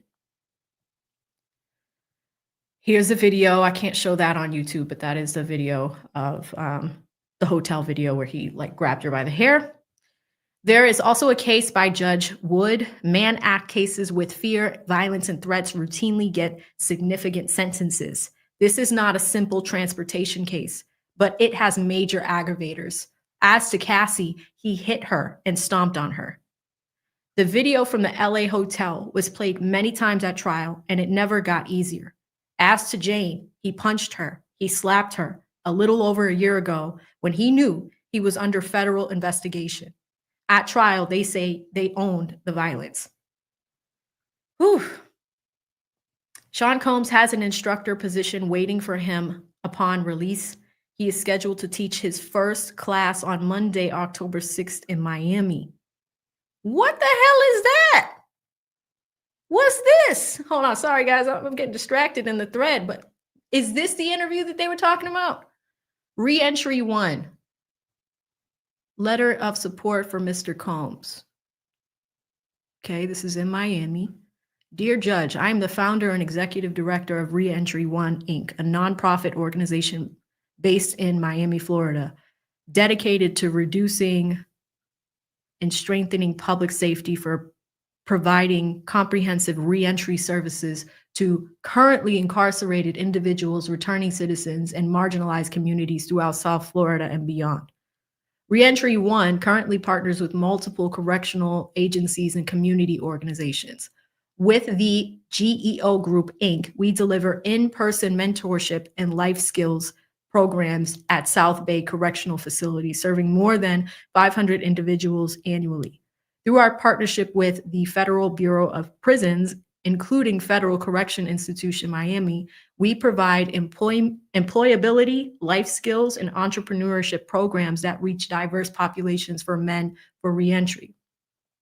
Our relationship with the warden at the FCI has enabled us to establish monthly programming that directly supports reentry planning. We also maintain collaborations with the Florida Department of Corrections, local work release centers, and state facilities where our team delivers life skills training, financial literacy, and family reunification initiatives. Through our partnership with the Federal Care Court Program, under the leadership of Senior U.S. District Judge Patricia Saitz, as well as with Florida State Probation, Reentry 1 has assisted numerous participants in successfully completing their supervision, including many early terminations of probation and releases from house arrest, while also helping participants overcome barriers to employment, family reunification, and entrepreneurship. Okay, that's what I think this is, chat. I don't think it's an interview. I think because this seems like a Brian Steele thing to me. Reentry 1 seems to be like a nonprofit organization to help recently released people to kind of transition back into society. I think he has an appointment with them instead of a meeting. I did see somebody else say that in chat earlier, that it wasn't an interview. It wasn't like an interview like with the press. It was actually this. Interesting. Okay, so we just debunked some fake news, chat. Shout out to us. Let me go over to the next page of that. Open image, a new tab. Okay. All right. Importantly, I want to express my strongest support for Mr. Sean Combs, to outline the significant role he has prepared to play in advancing our mission through direct service to justice impacted populations. Reentry 1 has already secured approval from correctional agencies like GEO Group and community partners to host Diddy as an instructor, teaching both virtually and in person. Beginning immediately upon his release, Diddy will deliver entrepreneurship, life skills, and mentoring classes on a bi-weekly to monthly basis to approximately 75 to 100 incarcerated participants per class session. These classes will build on the free game program that Diddy has already been facilitating while incarcerated, serving as a bridge between his proving ability to inspire and structured reentry framework that we provide. Following his release, Diddy will also lead the same entrepreneurship, mentorship, life skills, and personal development programming within the community, specifically in underserved neighborhoods such as Little Haiti and parts of Miami Gardens. This expansion will provide vital resources while serving as a meaningful step in Mr. Combs' rehab and reintegration as he gives back directly to the community. Mr. Combs has scheduled the following teaching engagements. So this is what it is. Here's a full schedule, guys. First one, Miami North Work Release Center on Monday, October 6th. Sprouting to Success School, Tuesday, October 14th. North Dade Regional Library, Friday, October 17th. Little Haiti Cultural Arts Center, Friday, October 17th. South Bay Correctional Facility, Thursday, October 23rd. Rights Restoration and Expungement Fair, Saturday, October 25th. Quest Workspaces, October 29th. Furthermore, I will work closely with Diddy to ensure he remains in compliance with the conditions of the correctional supervision. That includes supporting him in maintaining sobriety, attending all required programs, staying focused, and dedicating himself fully to this mission of service. At Reentry One, our model is that those who are closest to the problem are often the closest to the solution. Diddy's lived experience, influence, and passion for this work make him an invaluable partner in advancing that philosophy. Indeed, I have reviewed his curriculum, his BOP evaluation, and letters of support from students of his class at MDC. The effort Diddy has illustrated leaves me no doubt that his commitment to this work is genuine and deeply felt. His influence and ability to connect with the justice-impacted individuals is uniquely powerful. By partnering with Reentry One, Diddy is positioned to help dismantle cycles of incarceration and provide hope, direction, and opportunity where it is urgently needed. Is that the last page? Let me see. Let's share this one. His involvement will be an extraordinary asset, not only to our organization and our community, but also to the broader goals of state and federal reentry initiatives nationwide. For these reasons, I respectfully urge the court to recognize Diddy's contributions and intentions as a valuable community asset and partner in reducing recidivism. Thank you for your consideration. This is the executive director at that program. So, wow. Okay, so we debunked some fake news. So it's not an interview. He actually has a set of dates to do some service and give back. Compelling argument for the judge? Yes or no? What do we think? Again, this feels very Brian Steele-like to me. Like this is Brian's thumbprint, because as soon as Thug got released, Thug was everywhere. Thug was at law schools giving speeches. Thug was doing, free concerts. Well, not free concerts, but he was doing a lot of community service, right? It was a condition of his release. Judge Whitaker did allow, Thug to, she gave him some leeway. And he stayed clean so far, he's staying in line with the conditions of his probation. I mean, it's been a year, right? He hasn't made any mistakes, hasn't slipped up. But notice that they have pre-planned all of this community service work in the event that Diddy gets released. So we see all of that. I mean, it makes sense. So I do think that as they were preparing for this potential release on the sentencing day, they started this work long ago. So I would say as soon as the trial ended, they were like, okay, what's our game plan? How are we going to do this, right? Sentencing is scheduled for October 3rd. Let's start reaching out to a community service program so we could show the judge like, hey, if you let him out, he will get to work immediately. He's going to have the partnerships and all the things that he needs, right? So it is a good, thank you, Keon, for saying, I think this is a pretty top-notch defense team. We know Brian, we know Nicole, right? I'm not familiar with the other attorneys and any other cases that they've worked on, but as far as like covering live trials, this seems very Brian Steele-like to me, So they have it all set up, but you have to remember, it doesn't mean the judge is going to say yes. If he gets credit for time served and still has time to go, then those efforts were, they were done as a precaution, like to be ready in the event the judge lets him out. So really interesting. Blackbird says he should complete a program himself first. I mean, yeah. Yeah. I mean, it would help. Right? It's a little bit more of a compelling argument if he does do these things. But what he's saying in his letter and what we've seen from the video is that he started this free game situation or free game program in the cell block that he's in. And while he's helping people learn, put them on the game with entrepreneurship, they haven't had any any fights. I think that's what his letter said, right? since he put everybody on, there haven't been I guess it's his way of showing that I'm using the skill set that I've learned in a productive way, and it's showing in this cell block. Is that enough data though? It's 25 people.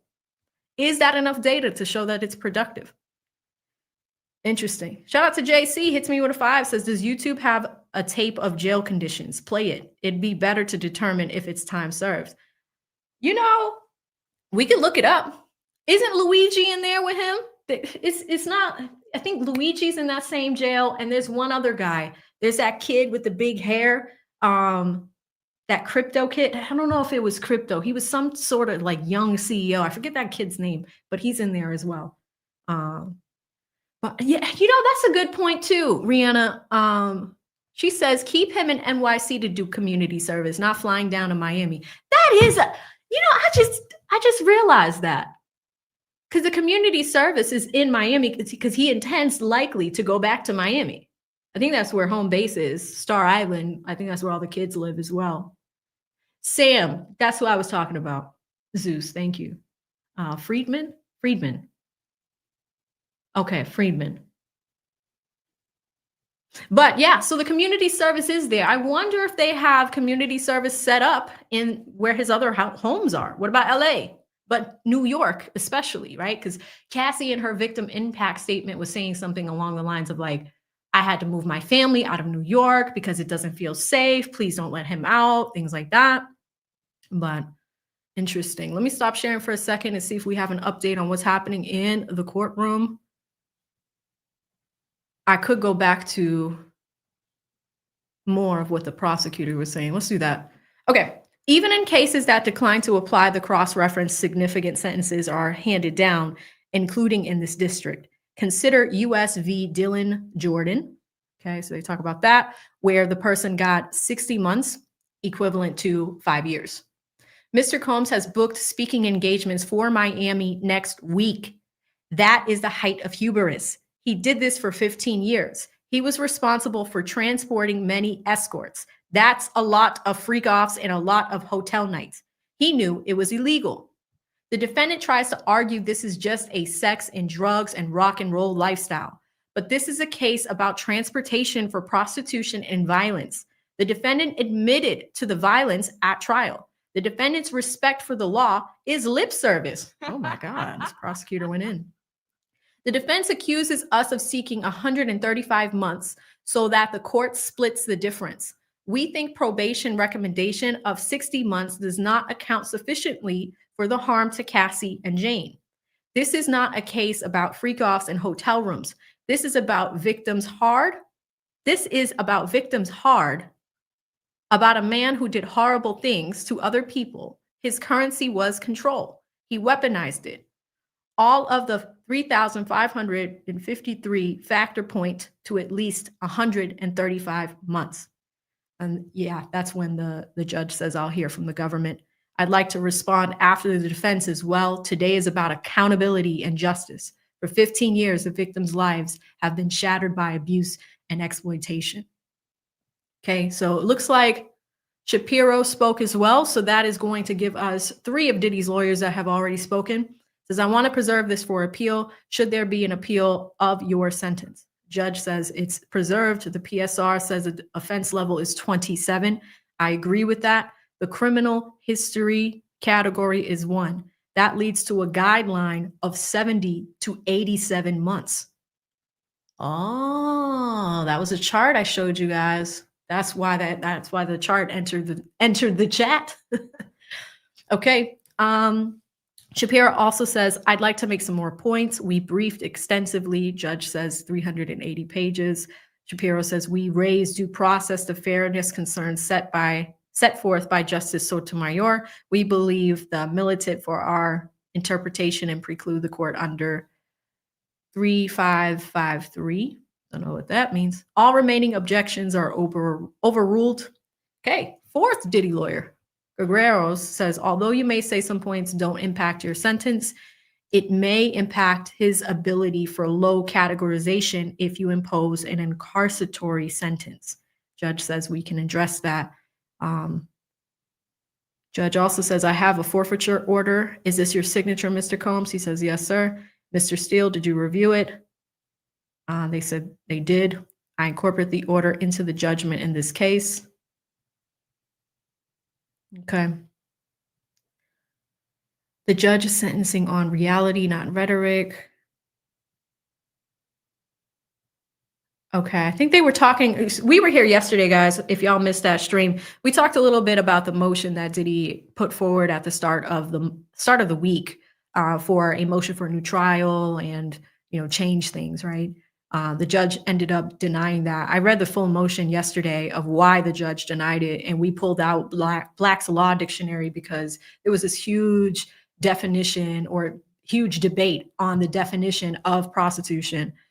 Compared to what Black's Law Dictionary says. We even pulled up the Mann Act. The judge pulled up dictionaries from when the Mann Act was originally enacted and when the Mann Act was changed. I think it was in the 70s or the 80s, and how the language changed. So he pulled out different dictionaries like Merriam-Webster, it was just this long thing. Like, it gave me a headache yesterday, but it looks like that came up in court again this morning.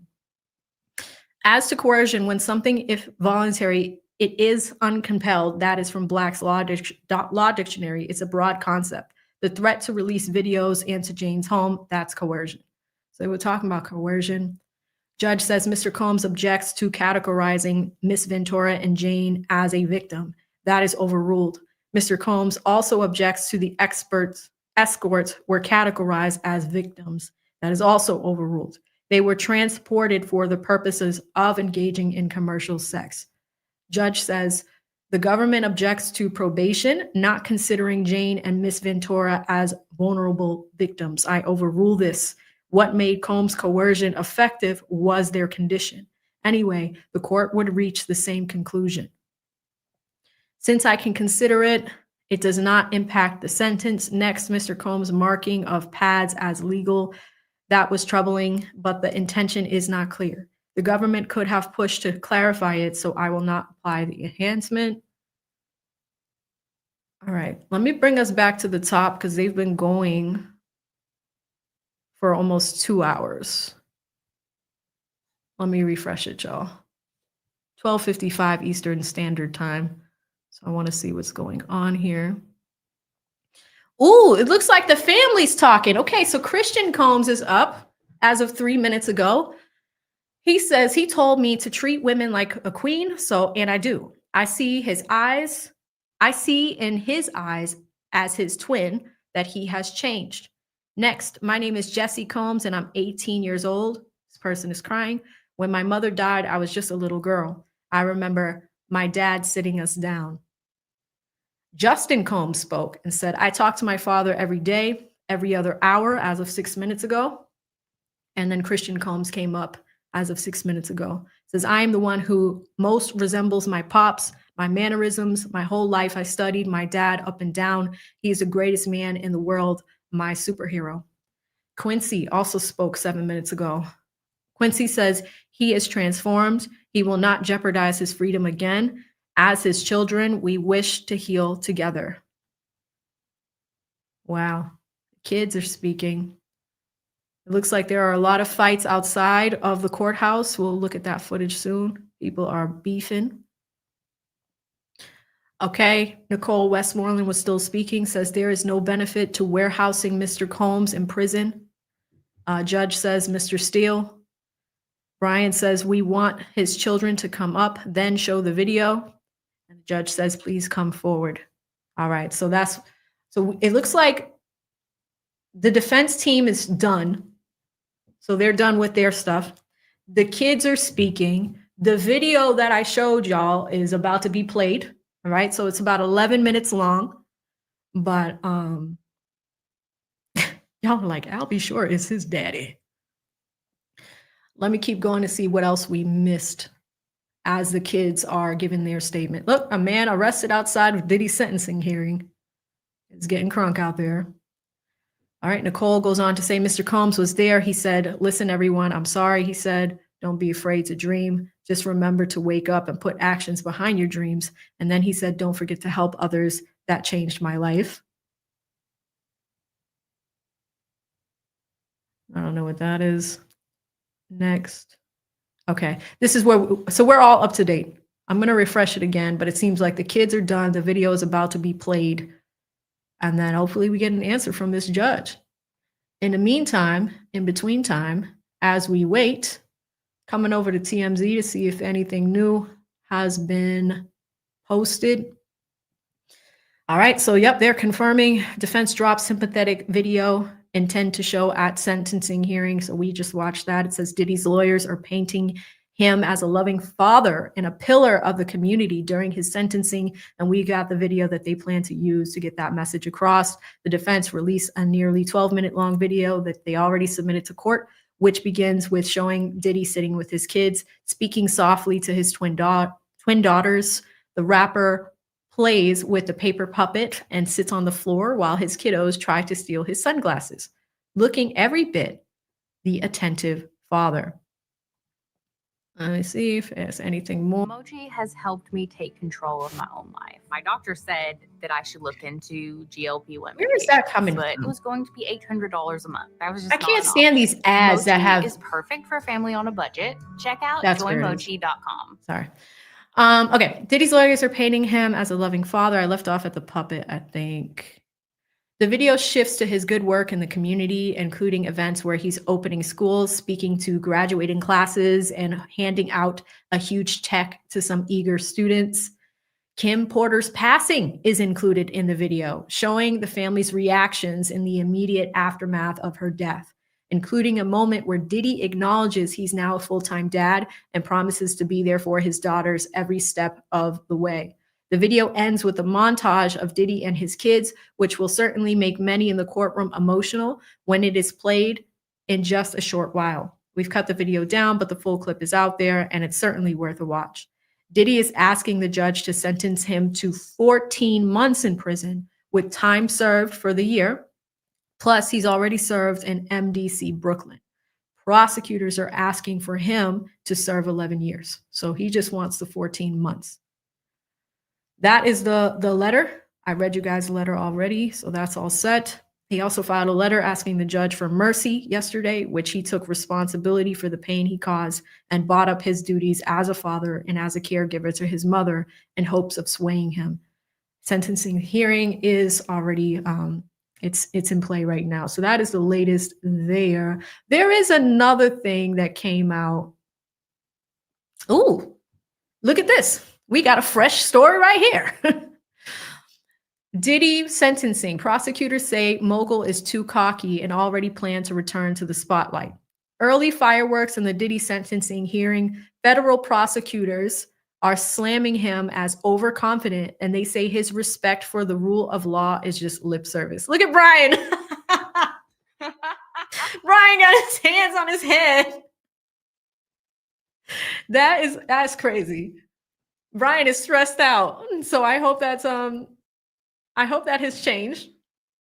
Prosecutor Christy Slavic is coming out swinging in the government's opening statement. She insinuating Diddy's expecting to walk free as early as today, claiming Diddy booked speaking engagements for next week in Miami. Slavic says that's the height of hubris. Okay, we have all his family members. It looks like people are walking into the courtroom, at least when they took these photos. The feds are gunning for a 135-month sentence here, and Slavic says Diddy's defense that he was just living a sex, drugs, and rock and roll lifestyle doesn't hold water. She says the case is about transporting prostitutes and violence, and she points out Diddy admitted to being violent. Slavic said Diddy knew the freak-offs were illegal, but he went through with them for 15 years, and it's sounding like the government wants him humbled. All right, so that is the latest from TMZ. I think there's one other thing. Oh, look at Nicole. Defense lawyer in tears. Nicole was crying. Let's go to that. Nicole Westmoreland was crying in the courtroom. One of Diddy's defense attorneys just broke down in tears in court. Nicole Westmoreland is getting emotional as she discusses why the mogul has been so important to his community. Westmoreland says Diddy was a shining example for Black people with his business empire, pointing to his record label, fashion line, TV network, and liquor brand. She says he sent a message and inspired others. So that is Nicole right there in the middle. Sniffling and sobbing as part of her emotional plea, Westmoreland said Diddy changed the culture, changed the industry, and changed people's lives. Because what people recognize is that if Mr. Combs could do it, then they could do it too. Westmoreland also talked about charter schools Diddy opened in other underprivileged areas and said his work on a vote or die campaign changed the way political operations rolled out. Oh my God, I forgot about that. The vote or die thing. Y'all remember that? She told the judge Diddy was remorseful after spending the past year in jail, claiming he's clear-headed, sober, determined, and focused. Westmoreland said there's no benefit to throwing Diddy in prison. That is the latest from TMZ. So we got Nicole crying. We got the prosecutor out here saying that he was being too cocky. So we got that story. We know that he's in court right now. I'm going to skip that one. The defense drops a sympathetic video. We have seen it. Oh my God. Nicki Minaj and Cardi B are still going at it on Twitter. I haven't checked on it today, but yesterday was pretty bad. It was pretty bad yesterday. There was something else. I covered the Ray J thing yesterday, so let's skip that too. This one. Chat, look at this. 2 new sexual assault lawsuits on sentencing eve. I saw this last night. I said, you got to be kidding me. 2 more lawsuits came out yesterday, and you'll never guess who filed them. Guess who it is. Guess who it is. Because if you're guessing Tony Busby, you would be correct. Tony ain't shit. Like literally, the day before he gets sentenced, Tony Busby files these 2 lawsuits. Not 1, dos. 2 of them. I'm like, I cannot believe that like they're already any gifts for sentencing eve. Let's read about this debauchery. I cannot believe Tony Busby. It's like, no one's heard from you in such a long time. And then you would think with the sham case that he had with Jane Doe and, when they were accusing Jay-Z and then that finally being dropped for him to be back in the news. I was just like, oh my God, the shenanigans. Okay. Diddy is staring down one of the biggest days in his life, his prison sentencing. And now just one day before he goes down, oh my God, TMZ, he's been hit with 2 new sexual assault lawsuits. And the new court docs obtained by TMZ, Lakeisha Ward and Dijon Bledsoe, both represented by attorney Tony Busby, who has unleashed a flurry of cases against the hip-hop mogul, claim in separate lawsuits that they were assaulted by Diddy. Ward alleges Diddy drugged and essayed her at a pool party he hosted in his LA home in 2018. Ward says that she signed an NDA before entering the party and felt dizzy just after 1 or 2 drinks. She claims she was eventually led to a bedroom and laid down as her drowsiness increased. When she claims Diddy entered, became sexually aggressive, and eventually climbed on top of her and penetrated her. Bledsoe says back in 2009, when he was just 18, it's a man. He was 18. He met Diddy at a small party at a Beverly Hills Plaza hotel, where Diddy allegedly enticed him with promises of a recording contract and entry into the music business. It does sound like Little Rod. Bledsoe claims Diddy then drugged and essayed him throughout the night as he lapsed in and out of consciousness. There he is. He put on, woo! Oh, that's an old picture. I was going to say Tony gained some weight. Damn. No, that's 2014. Both Busby clients are seeking compensatory and punitive damages for the alleged sexual assaults.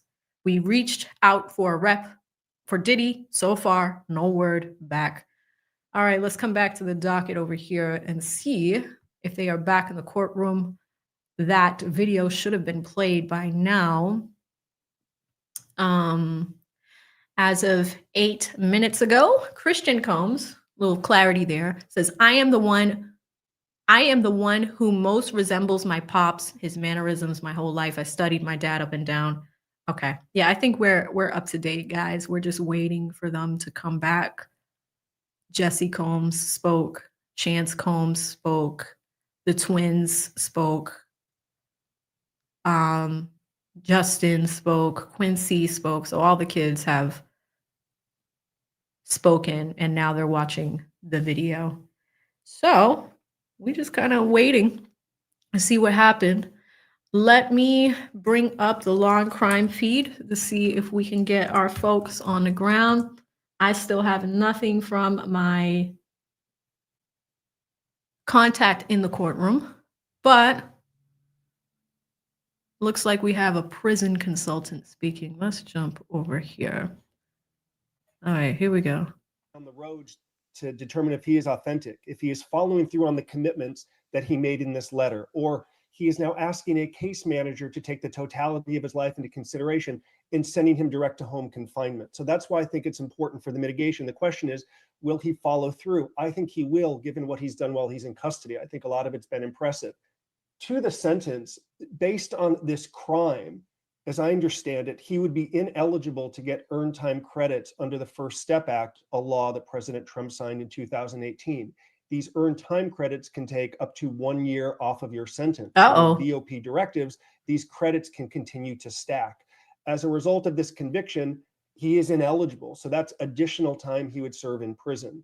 If the sentence, I presume, is 3 years or longer, if I were betting, he would eventually get transferred from MDC.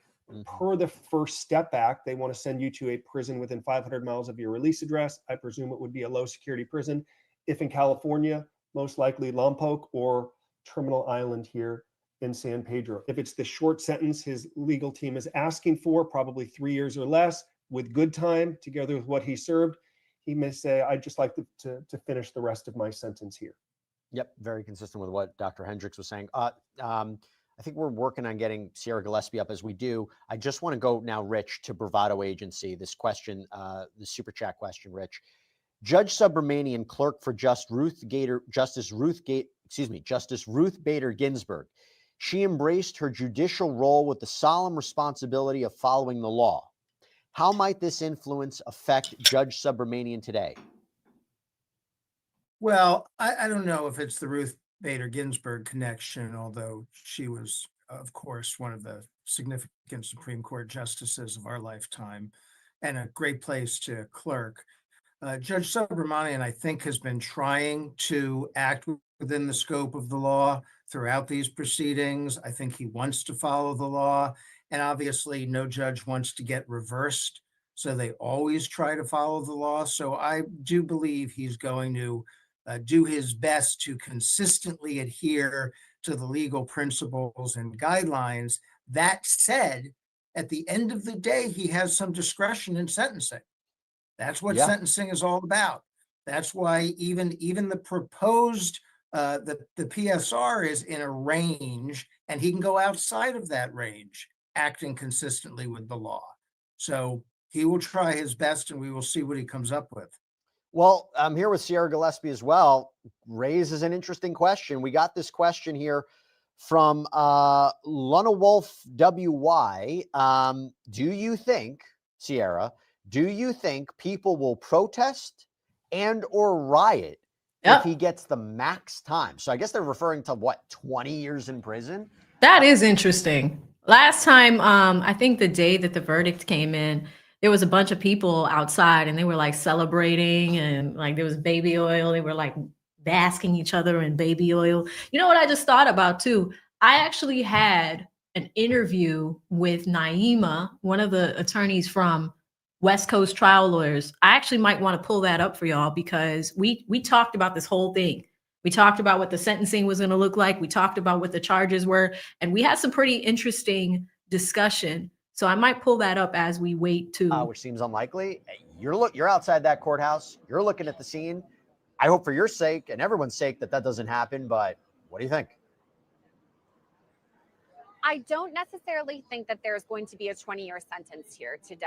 I mean, I think that seems pretty extreme. We could maybe rule that out. However, I could see if there is a lengthy sentence that the people here, just based on the vibe, could do something. I mean, last time I was here when the verdicts came down, I know I keep talking about this, but it was very notable that people were squirting baby oil I and told you. lube at the courthouse here, the federal courthouse in the Southern District of New York. I mean, it's New York. Anything can happen here. There have been people up and down the streets yelling, "Free Diddy." There have been people running behind me in my live shots and pointing at the monitor saying, "That's Jesse Weber." You know, people do not mind coming up to us. People do not mind yelling. I mean, so I think there are a decent amount of Diddy supporters here. And if there was a sentence that wasn't great for P. Diddy, I'm not surprised if I'm going to hear some people yelling. Maybe I'm going to see some more baby oil and lube shouting. I mean, there are police barricades and there are officers around in case things do get out of control. And again, when the verdicts came down, there were police officers here who had to control traffic. There were so many people, and it had a heightened sense of security here. So, I mean, I guess we'll wait and see what the sentence really is, but I wouldn't be surprised if we get some outbursts from people here in New York. And just so you know, I pay those people very well to say those comments about me. Oh, Jesus. But that's a side note. I can't stand Justin, Jesse. got a poll question we put in. Put it up. Do you believe Diddy's claim transformation? 63% say no, it feels like damage control. 19% say yes, people can grow. 11% say hard to say. 7% say maybe. The reason I'm posing this question to you is because Diddy, in his letter to the judge, talked about how the MDC changed him, talked about the good that he can do on the outside, how this has been a transformative moment. We haven't heard from him in court yet, but look. He did. You guys are asking if he was under the table. He was. I don't think he was under the table. I think that was the day of the verdict and he had fell to the ground, right? But I think it was like more along the, I don't know if it was a celebration, but he wasn't under the table. He was by the table. It looks like he was under the table, but just wanted to give y'all a little bit of clarity with that one. Look at this, what it seems to be, people are very skeptical about this idea of him being transformed. Your take on it? So I can understand the skepticism. I've been to prison, and a lot of people make a lot of claims. I can understand it's in his lawyer's interest to talk about the transformation. I think they're doing a pretty good job. I'm a believer or buyer because we're beginning to compile some evidence from people inside of that prison who are willing to put their name to a letter that says, he is impacting me, he is helping me. There are people that go to prison who play the victim all day. They blame, they excuse, they watch television. They do nothing to try to contribute. So I find it very helpful. I find it positive that while he's been in this really difficult detention center, stripped from his family through his own bad choices, he's making the most of the experience. In my opinion, that's the biggest mitigation argument that he has. There's no doubt how much his children love and support and miss him. And I can understand a judge might say, if you were so concerned about your children, you might have given more thought to your conduct. I've been to enough sentencing hearings to know. So the children have done an excellent job. I think his lawyers are doing a very good job of doing what they're paid to do. To his mitigation, avoiding problems, which you shouldn't be rewarded for if you're compliant, but still a lot of people are not. The best thing he has going for him, even if it doesn't directly impact his sentence today because it could influence a case manager down the road, is the work that he has done while he is in custody to provide value to those who have not had the opportunities, the benefits that he has had throughout a lifetime. I think it's real. I think it is significant.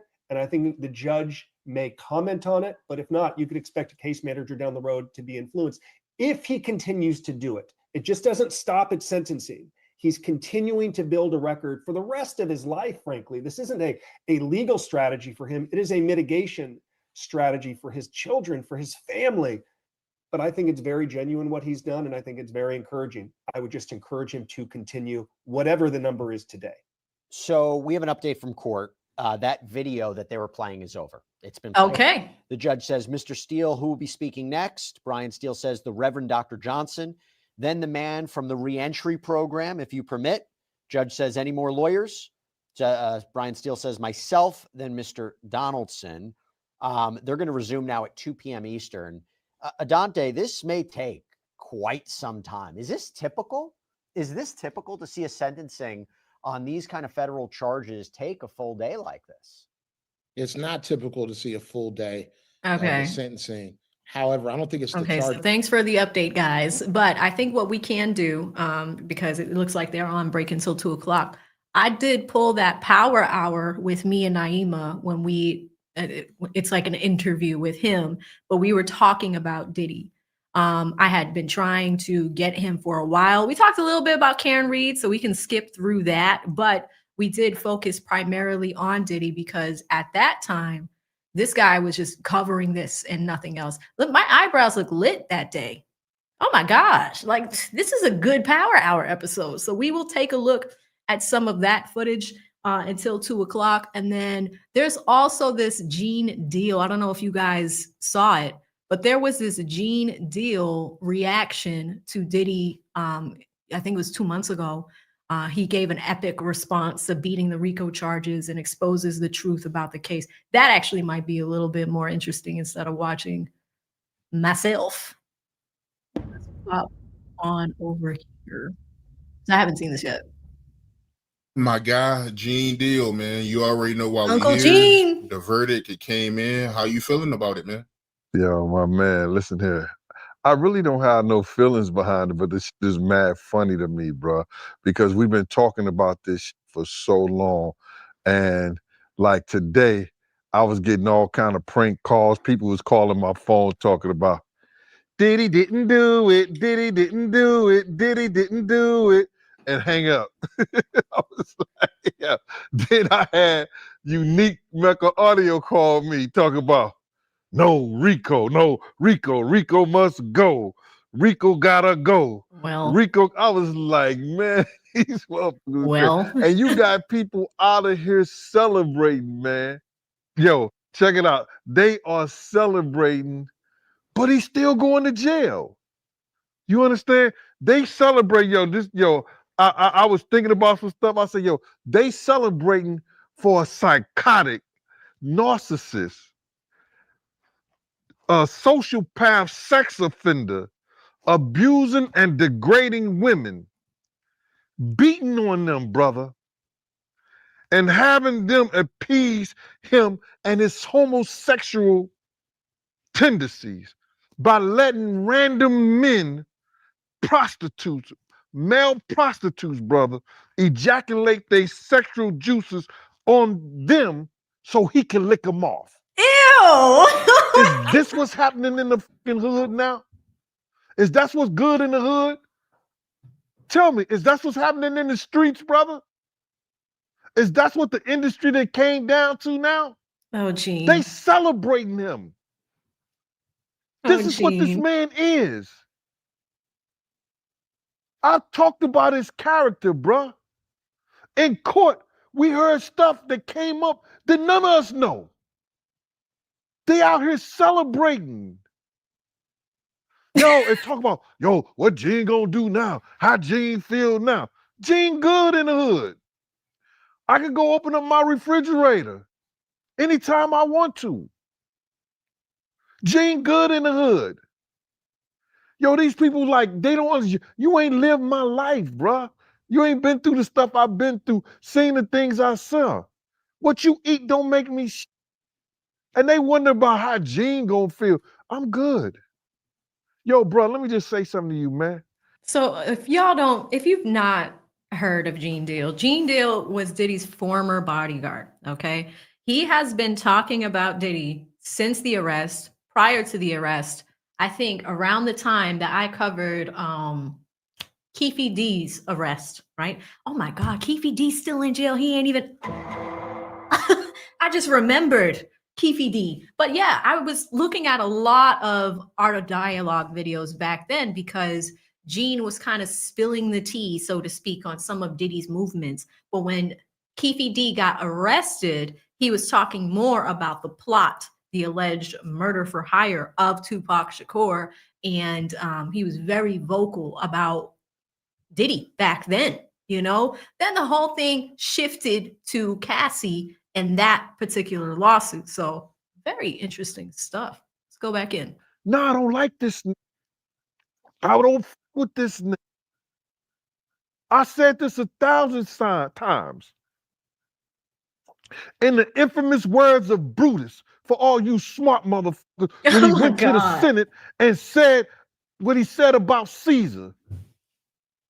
I'm going to say the same shit about Diddy, but in my way. I'm not here to praise this nigga.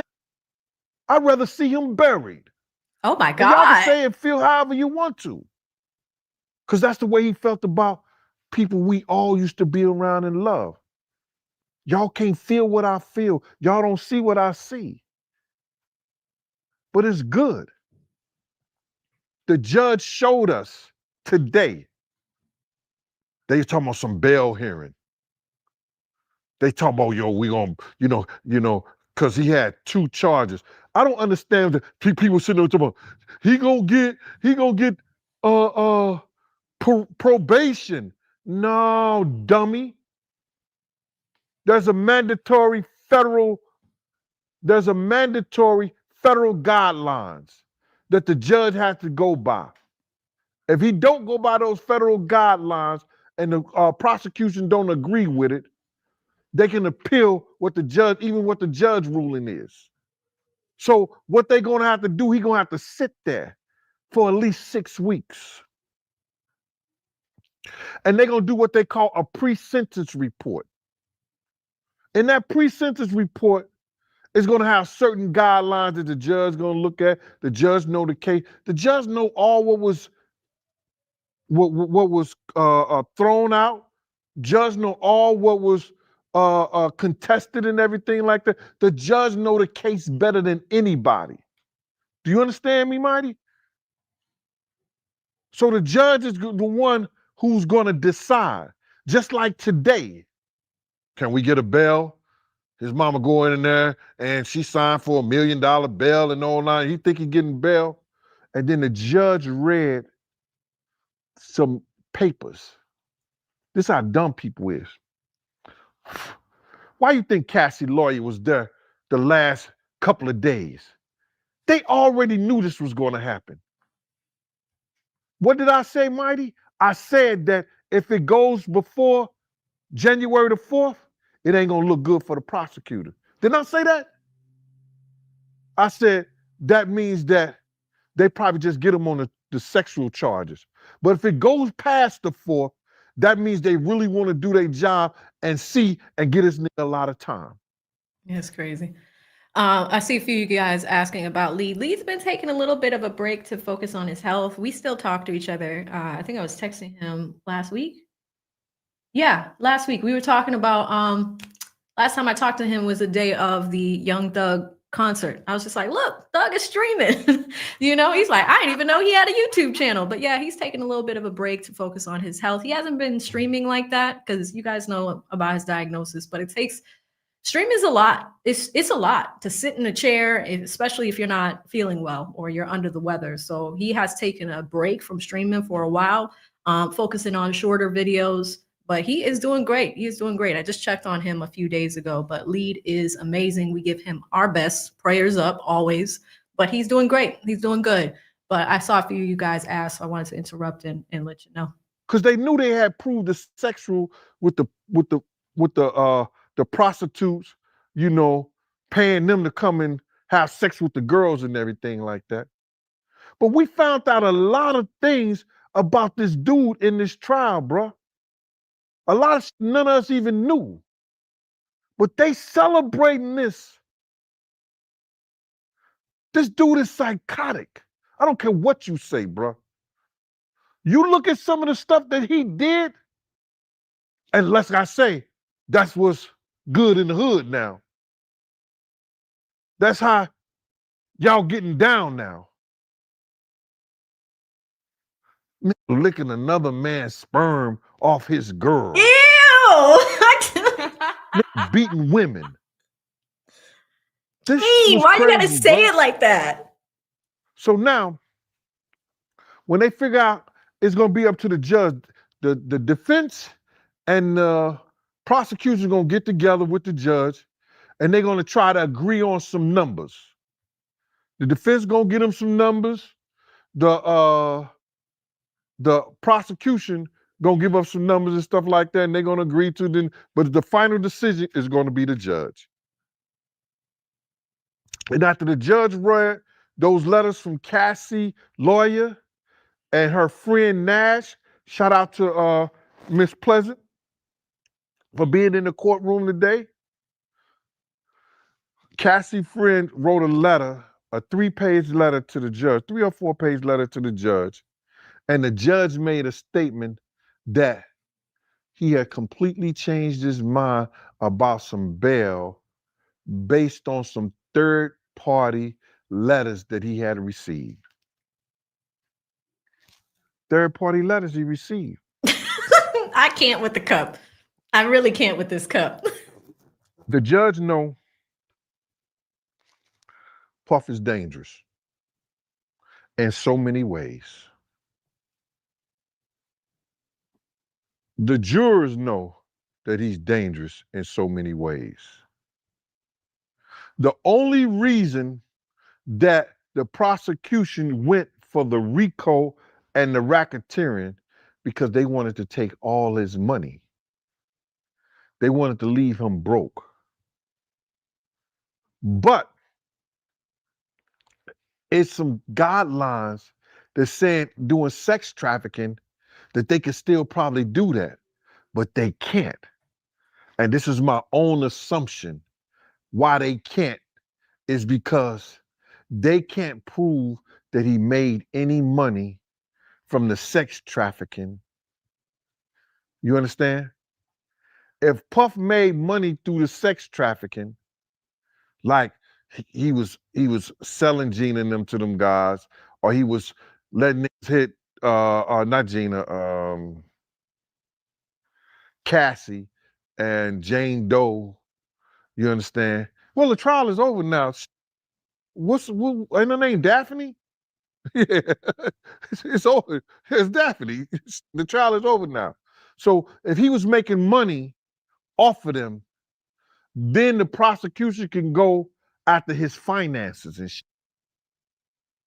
But I don't believe, and don't quote me on this, but I'm damn near sure they would have a hard time to get his finances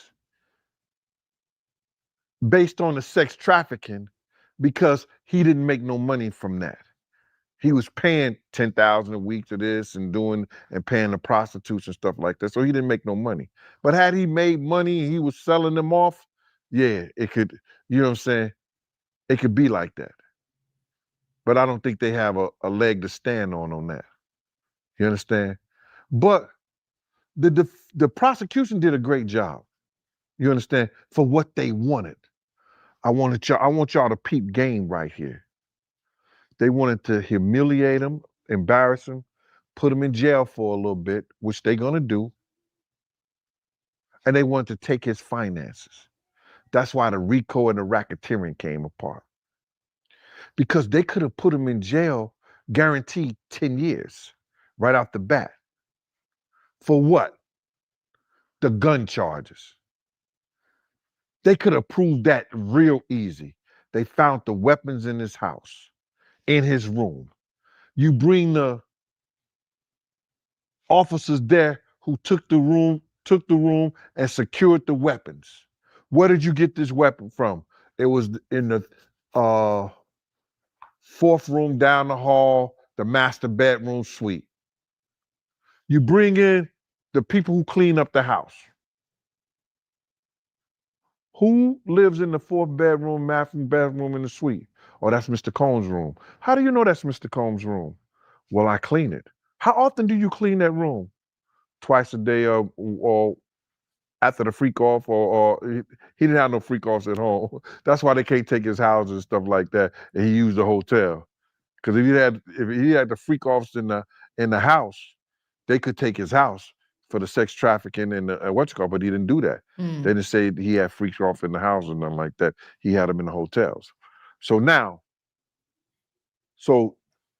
you said the 4th bedroom is Mr. Combs.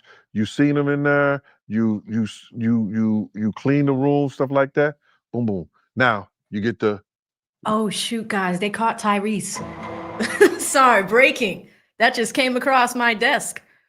So Tyrese got booked for cruelty to animals after neighbors' dogs. What? They caught Tyrese. Tyrese was booked early Friday morning on a Tyrese was booked early Friday morning on a cruelty to animals charge in Atlanta, days after news broke at least one of his Cane Corso Mastiffs had fatally mauled his neighbor's dog last month. According to Fulton County, Georgia records, Tyrese was booked at 5:59 a.m.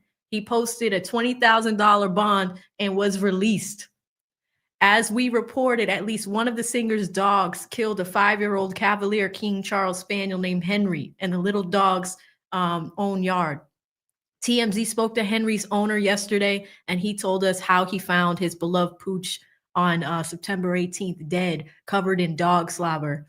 He said Tyrese's dogs were known to roam the neighborhood off leash. Fulton County Police had issued an arrest warrant for Gibson earlier this week. Unclear at this point if he turned himself in today. What?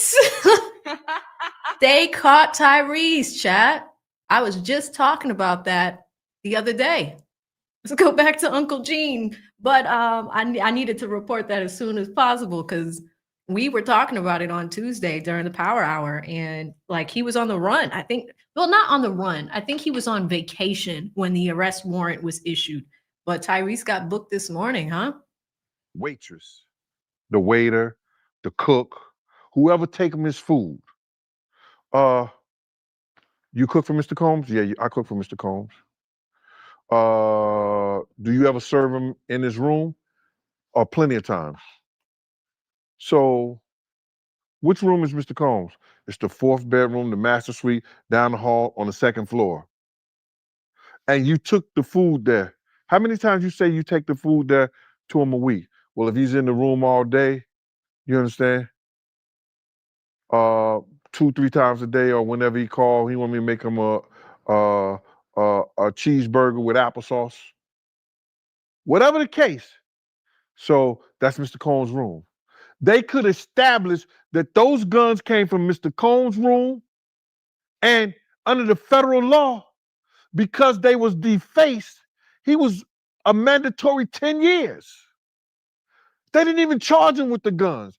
They had the guns in the description, but they did not charge him with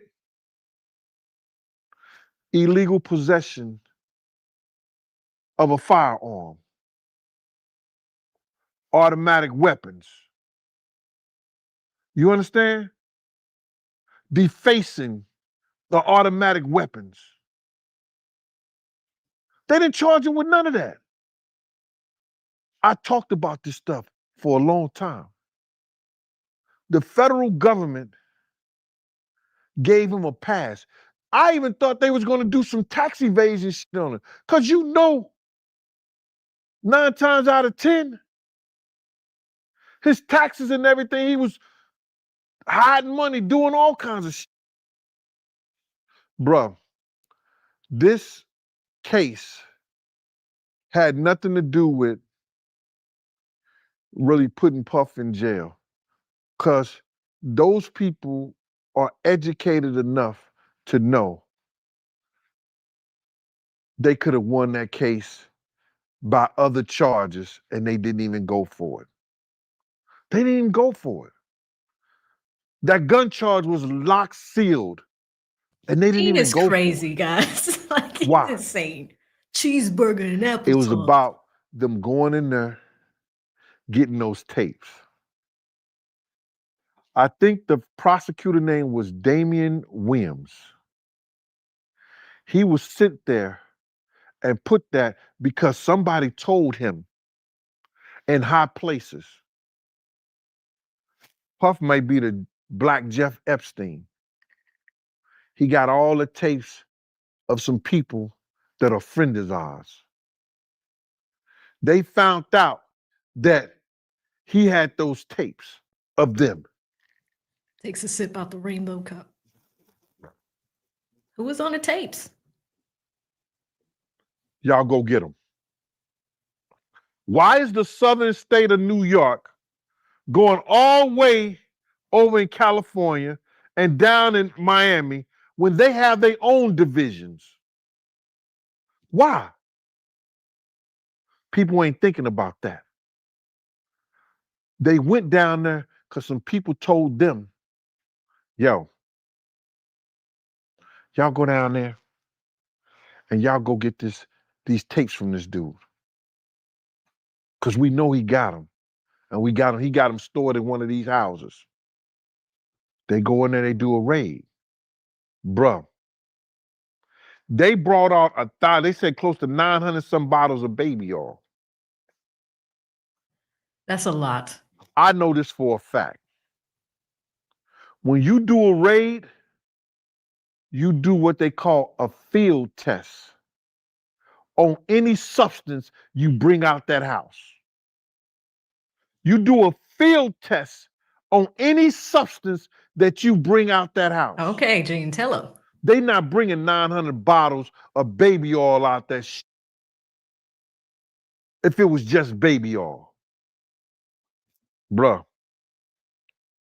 Something is rotten in Denmark. I've never heard that before. They talking about they found It's rotten. roofies and some shit like that in the eye drops. You ain't find nothing in the baby oil. So when you did the field test, why did you decide to bring 900 something bottles of baby oil out the house? Something is rotten in Denmark, brother. It just don't sit right with me. And people could say I'm hating in this salad, that I'm just mad because man, the nigga still going to jail. I don't care for him. I don't give a fuck about him. Fuck him, anybody who looked like him, got his last name, and came in on a boat with him. When you do the people I love wrong, man, ain't no makeup, all this other bullshit like that. Everybody got me as being a fucking disgruntled employee and all this other bullshit. He's lit. Get the fuck up out of here. This is crazy. I left at my own accord. Always kept 2 good jobs outside my bad boy hustle, outside my street hustle. And when I mean street hustle, giving parties, boat rides, events. Getting back to this case. This dude caught a blessing because Pimp Diddy got the charges that a regular pimp would get. Those charges is what they give Bishop Don Juan. Oh no. Pimpin' Ken. Back in the day, those are the charges that they would get. He got pimp charges.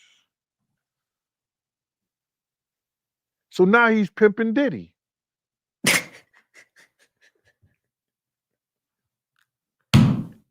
It's crazy, bro. I can't with Gene.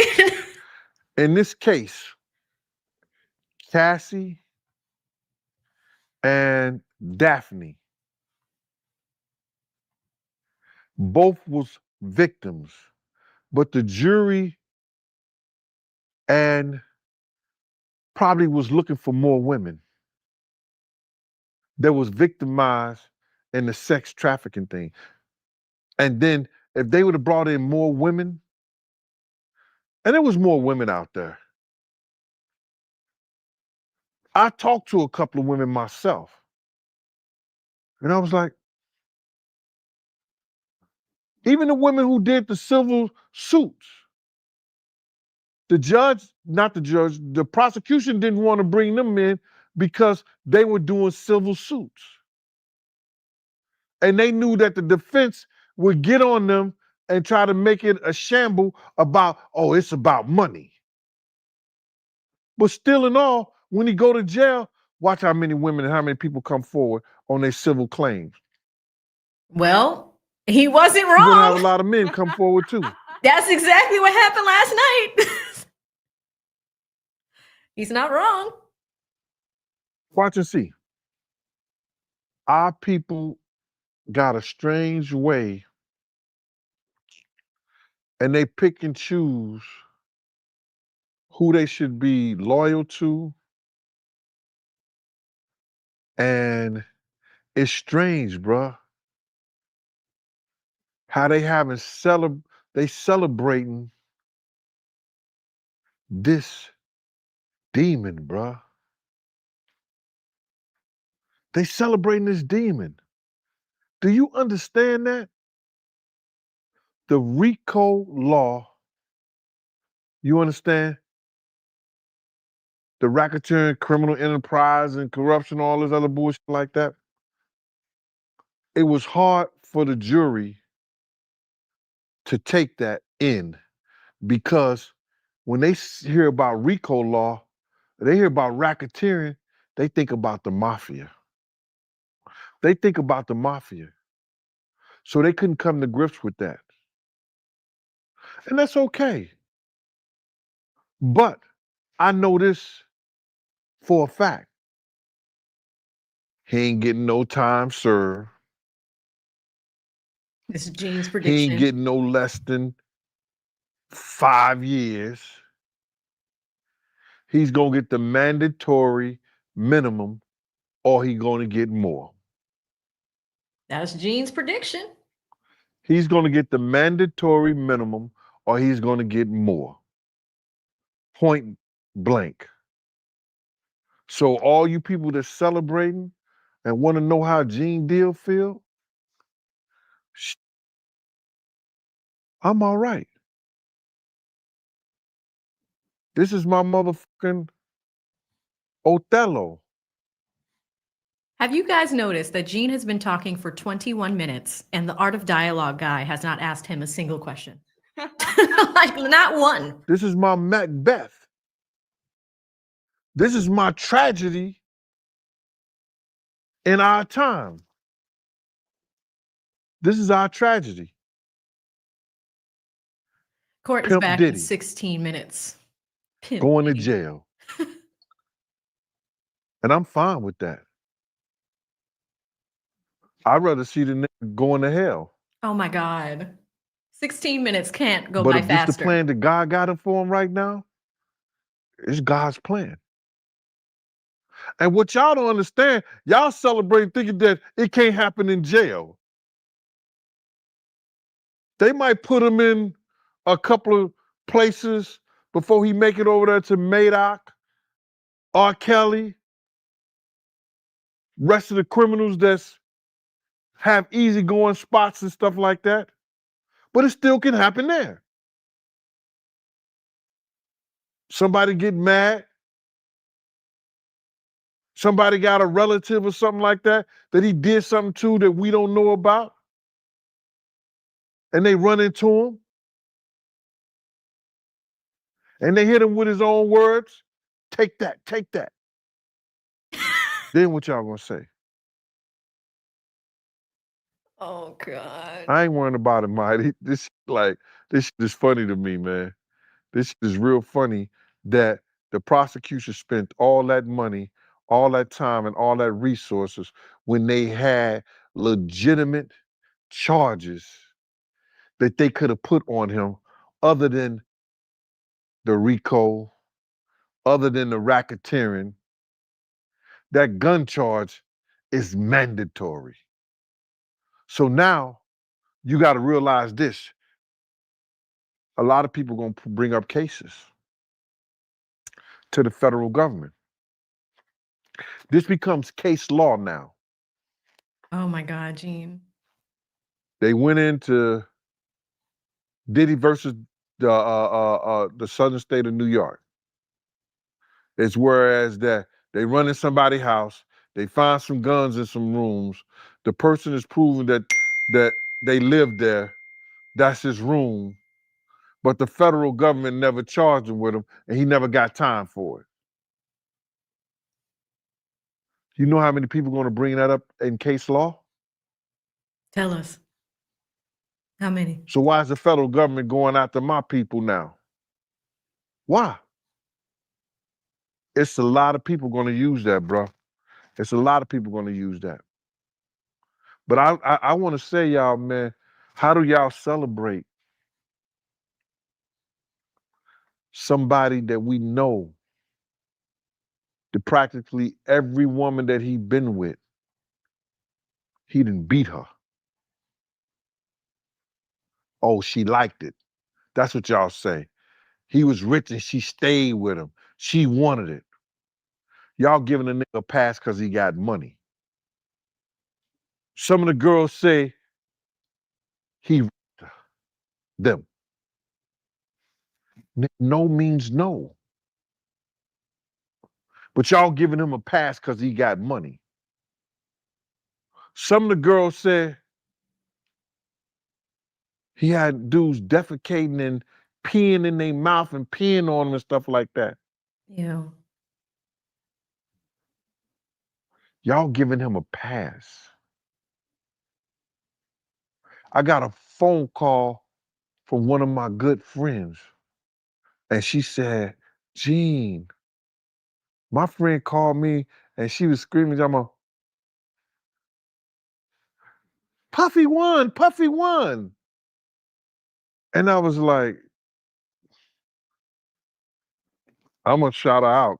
Kim, I said, yo, Kim, he didn't win. She said, I know. But people around here celebrating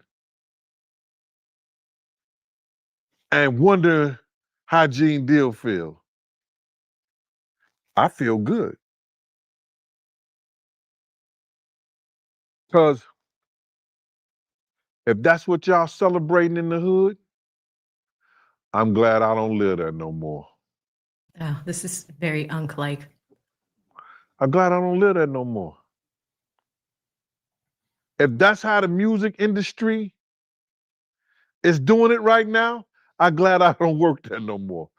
I don't work for nobody in the industry no more. And if you street niggas is holding this dude down, I'm glad I wasn't never in the streets. Because if that's how y'all giving it up, y'all and feed y'all beans. That's what I got to say about that. Okay. That's what I feel about that. This case right here, it ain't over till the fat lady sing. And the judges want to be singing a tune for her. The jury made their verdict. They did the best they could with what they had. The people who wanted more, we was let down by the prosecution.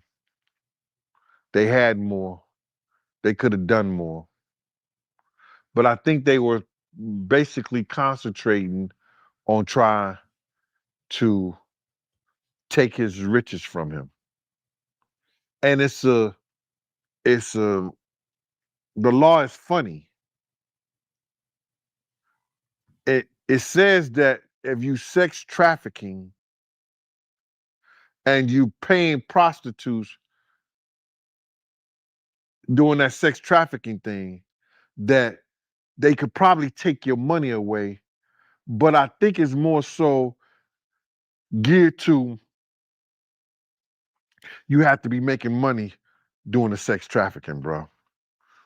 And I don't think that's the case right here.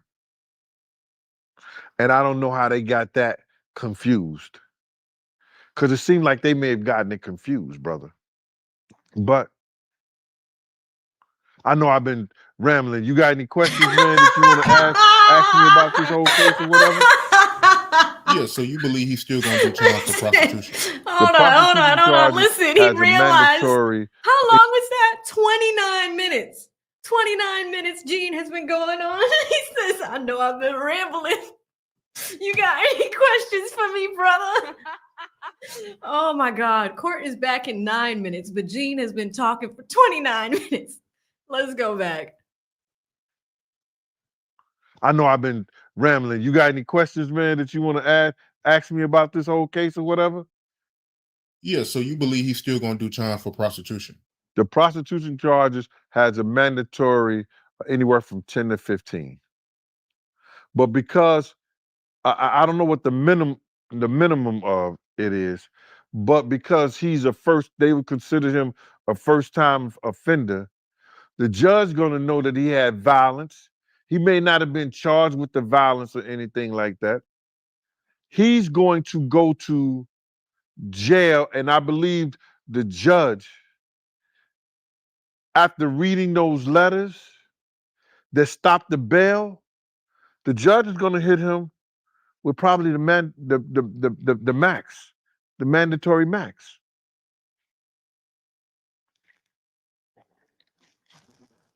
And if he don't, it just goes to prove money always buys your freedom. Sometimes. It didn't Bill Cosby because they really wanted him. They really wanted him. There's some people that they can make shit up on and they'll get them and go away. They knew Bill Cosby wasn't supposed to go nowhere. That's why when he did his appeal, he walked out those doors. Diddy is going to jail and nobody is going to be able to stop that. He's going to have to do time. Right now, he is livid behind those bars. He thought he was walking out that courtroom today. That dude, Nash, Cassie Friend, wrote a 3 or 4 page letter to the judge talking about how his life and Cassie's life was in danger. And it must have been touching because the judge mentioned it. The third party letters changed his mind. The third party letters changed his mind. People, why do you think Cassie's lawyer was there for the last couple of days? Are y'all thinking? They already knew this was coming down. They already knew that they was only going to get 2 charges on those verdicts. He already knew that Puff's lawyers was going to go to try to get him bailed. Why do you think Cassie's lawyer was there for the last couple of days, showing up in the courtroom? That didn't dawn on you? Y'all got to make sense of this. They already knew that they was not getting the RICO. They wasn't getting the racketeering, which is together, basically. They wasn't getting the kidnapping and all this other shit like that. They already knew that. They knew that he was going to get the pimp charges, because that's what he got. The Mann Act. He got the pimp charges. So now in getting the pimp charges,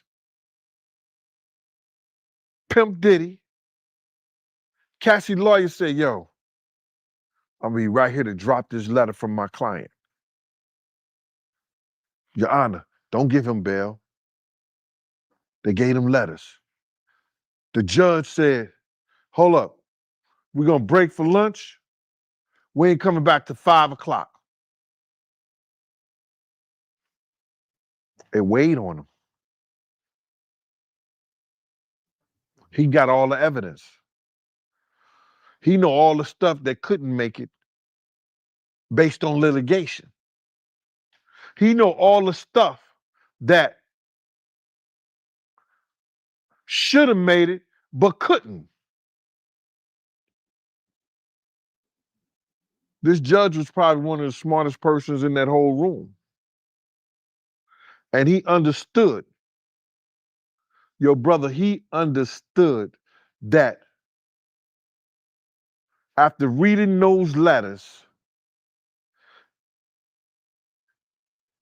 Diddy is worse than old dog. He was a menace to society.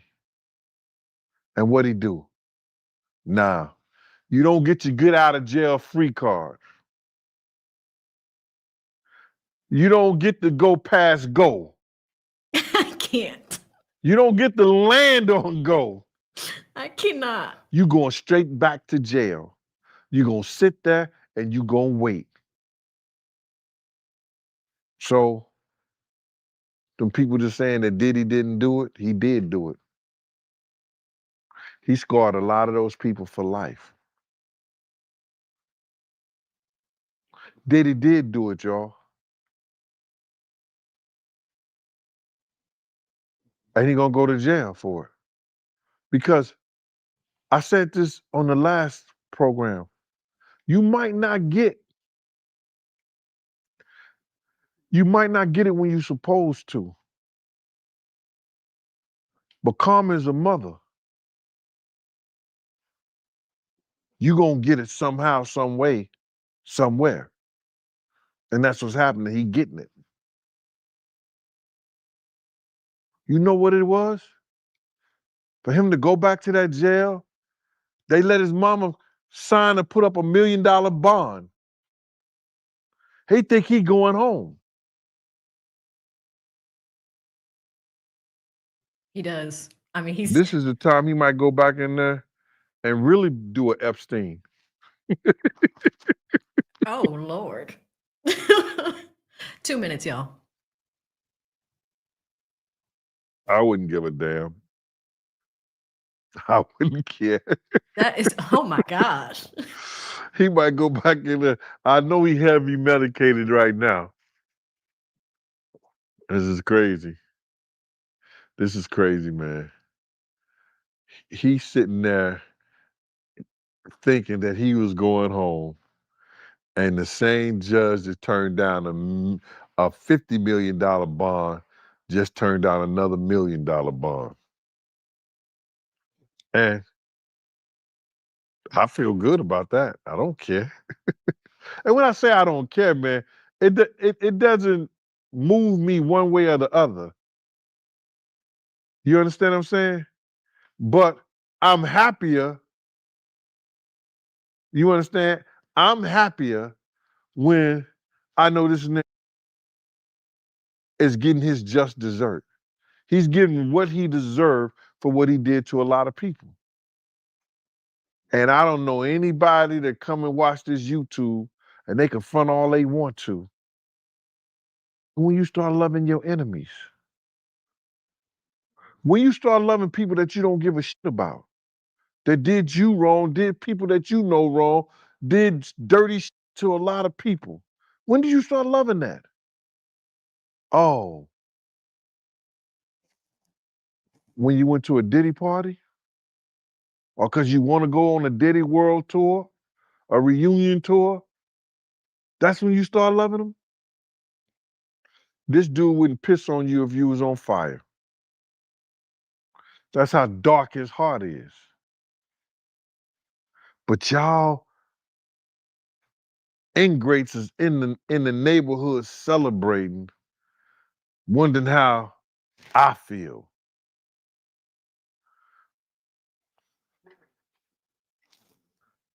I'm still ahead of the game. Any way you look at it. Any way you look at it. Money don't make the man. The man's supposed to make the money. But we can't tell y'all that. Bruh, this dude was a psychotic sexual deviant that beat women. Y'all seen how he beat, well, we see how he beat Cassie. Gina told us how he beat her. We heard how he beat Misa. We know Kim got tired of getting hit, that she cut his wrist. One of the choreographers, when they had to making the band stuff, he did something to her. Countless of lawsuits that he settled out. But y'all celebrating him? Keep that shit in the hood. Because if that shit is good in the hood, I don't want no part of it. I don't want a bit part of it, man. Because what it's going to do is, it's going to cause somebody else to think they can get away with the shit that he got away with. So I want to go back to the comments you made earlier about these tapes, and I want you to give more clarity So you believe they only got Puffy because they wanted these tapes. What do you think is on these tapes? Bro,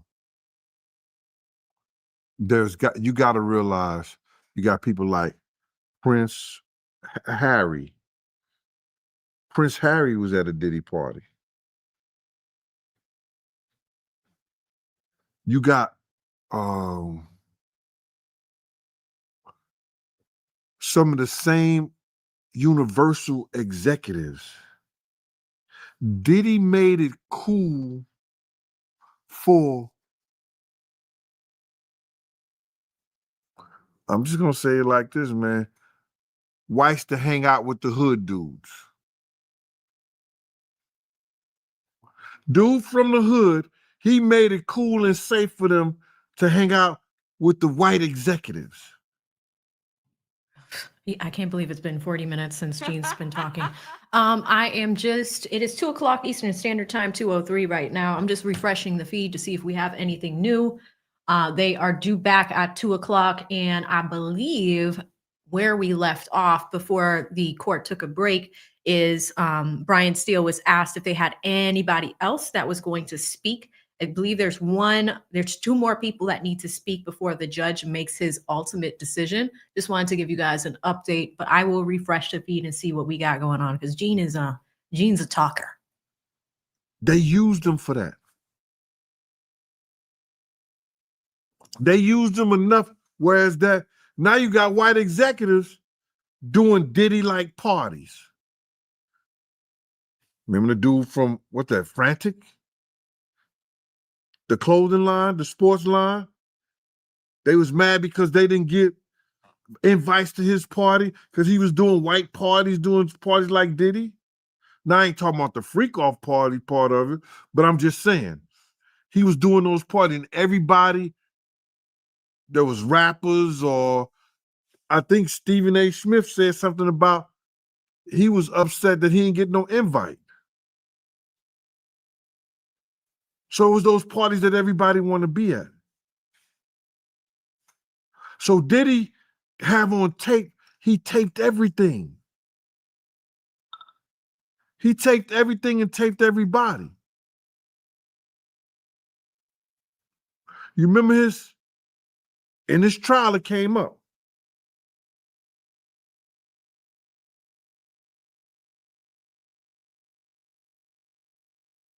In his trial it came up. What came up in his trial? It came up that his assistant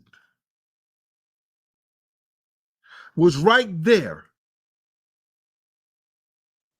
So were and you. Diddy told him, You were there. you want to show your law to me? Oh, okay. Before he talks about that, let's come back over here because it looks like we have a few more people left. Two more, a lawyer, a reverend, then Diddy. So we're going to see what happens. Diddy is actually going to speak at this sentencing hearing. I want to know what he's going to say. I really do.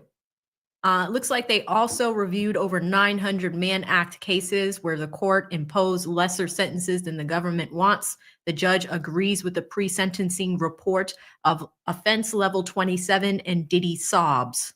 So he was actually crying. This is that sentencing table. So if they're at offense level 27, that's in zone D, and you see all these months. So 27, we have 70 months to 87, 78 to 97, 87 to 108, 100 to 125, 120 to 150, and 130 to 162.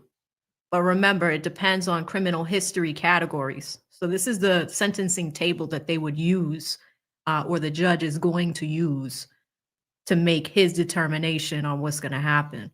But I'll keep looking at the feed here to see when they come back to the courtroom. Gave him a condom and told him to sex the girl right there. He asked the girl, was she all right there? She said, yeah. That's crazy, bro.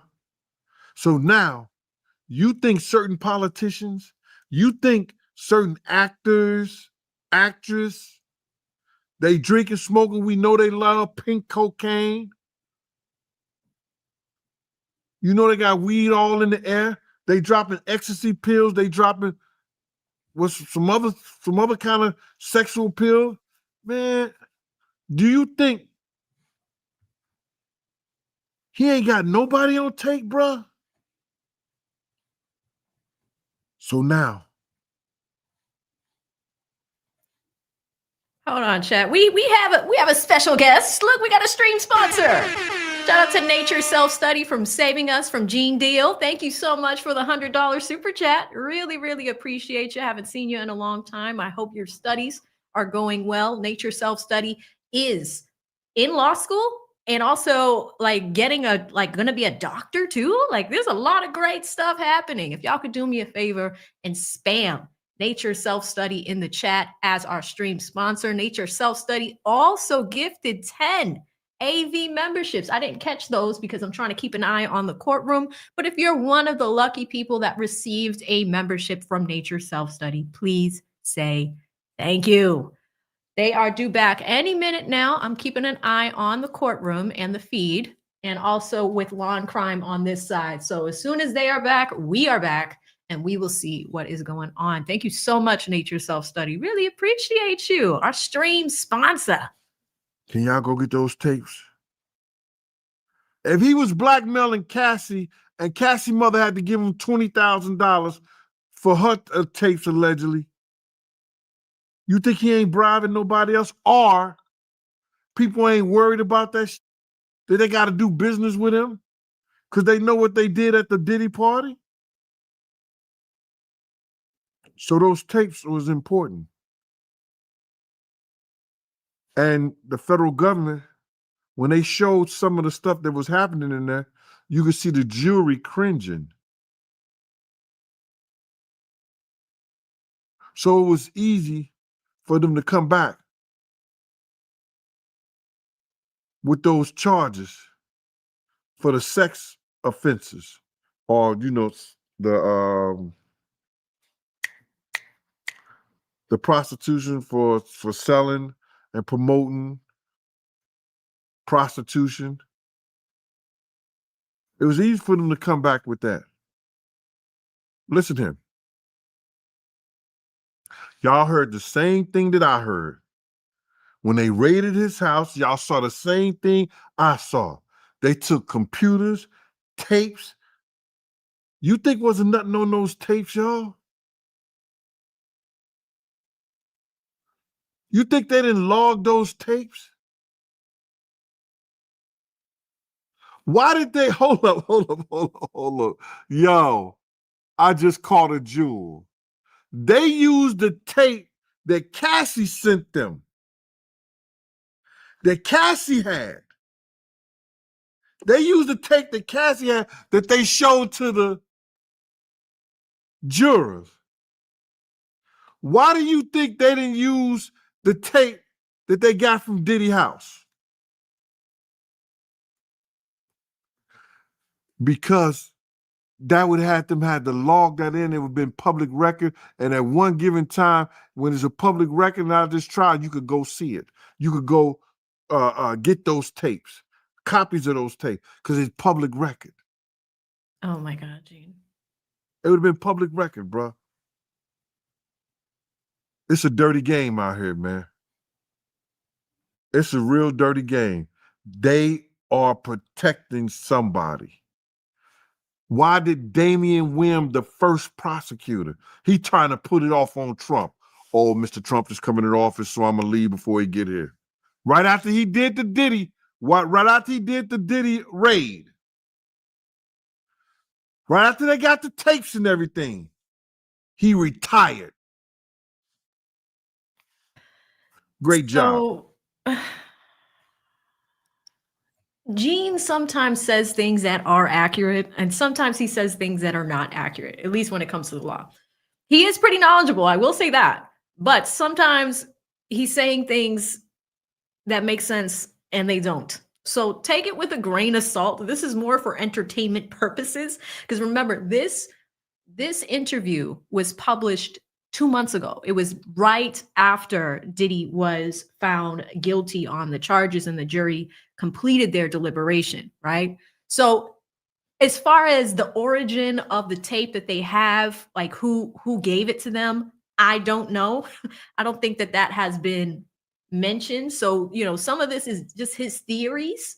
Like it's like an old unk theory. You know what I mean? I don't know what's in that cup. I had to go get another coffee because Gene is he'll put you to sleep if you're not careful. He will put you to sleep if you're not careful. There is a gentleman that seems to be the number one reporter on site. Let's take a look at what he has to say. He's outside of the courthouse. Law and Crime is actually using this guy too. It's about 3 minutes of an update, and then we'll shift back. But I don't have anything else yet. It's 2:13 Eastern Standard Time. I'll keep looking, but let's see what this guy has to say. Here we are, Matthew Russell Lee, Inner City Press. We're midway through, one hopes, the sentencing of Sean Diddy Combs. Today, Friday, October 3rd, Southern District Court, New York Courthouse behind me. This was a walk that we used to take during the trial, but we'll do it today. We'll be resuming. What's happened this morning? Well, the judge dealt with the sentencing guidelines. He turned down a number of government enhancements, but still it arrived at a hefty guideline. But he also said it's just advisory. Government wants 11 years. Diddy wants time served. What happened after that? Well, Pussy Slavic laid it on. She said this is not a typical Mann Act case. And I think most explosively, she said Diddy has already set up speaking engagements in Miami for next week and called it hubris. She also said that Mia, the victim who testified at trial, the person who testified at trial as Mia, would not testify, due in large part to a letter that from the defense that she called bullying. And the judge seemed to agree. He said it was inappropriate, don't do it again. But it's unclear when it could happen again, given that this is the sentencing. In any event, unless there's a resentencing, of course. Then we had, in no particular order, there's going to be a reverend doctor, and maybe a reentry person testifying. But Nicole Westmoreland spoke about Diddy as an icon. She seemed to cry a couple of times or sob. I just ran into somebody who said he didn't believe it. I don't know. She's a fine lawyer. She did some great cross-examining. I don't know if that was necessary. I don't know if maybe she couldn't help it. I don't know. The kids spoke, and there were some tears that seemed genuine. Not for me to say. Driscoll spoke.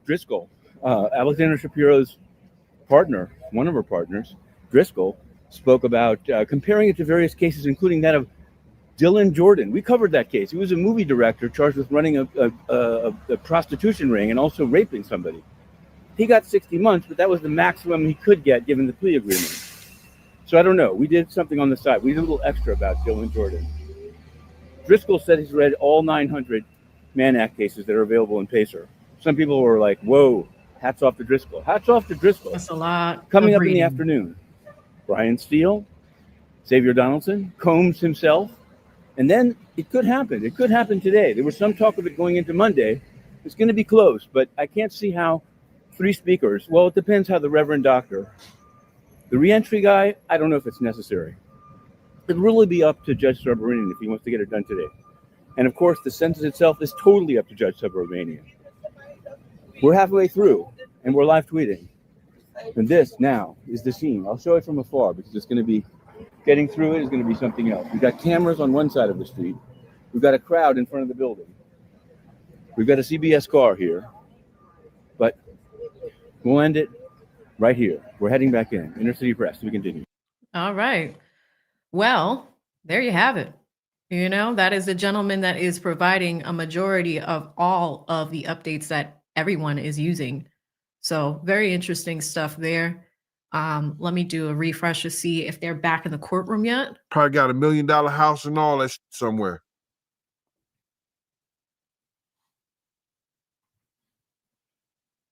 Because he definitely quit. And tried to put that shit off on Trump. Y'all saw what I saw. Y'all saw what we saw, the same shit. Y'all heard the same thing that I heard. They took over 256, what? Latest update, it looks like Brian Steele is going for it. It sounds like he is back as of 2/11. Brian Steele is currently up right now. The judge says, Mr. Steele. Brian says, I am honored to practice in this majestic courthouse. I sit here with tears in my eyes. I can't believe we're here. Oh, Sean has impacted America. Hold on, let's come back over here. Let me go to this guy. Sean has impacted America in such a positive manner. Next, the jury has spoken. Okay, yeah, let's come back over here. The jury has spoken. Sean's father was killed when he was 3. He was raised in Harlem in the 1970s. It was different. His mother had 3 jobs and moved them to Mount Vernon. Wow, okay. He does give word for word. The thing is with this inner city press guy, they're not in order.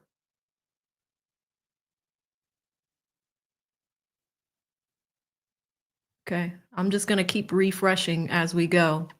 But that's the thing with this inner city press, guys. Let me see if I can find the Diddy docket because they're a little bit better. Let's go to the Diddy docket.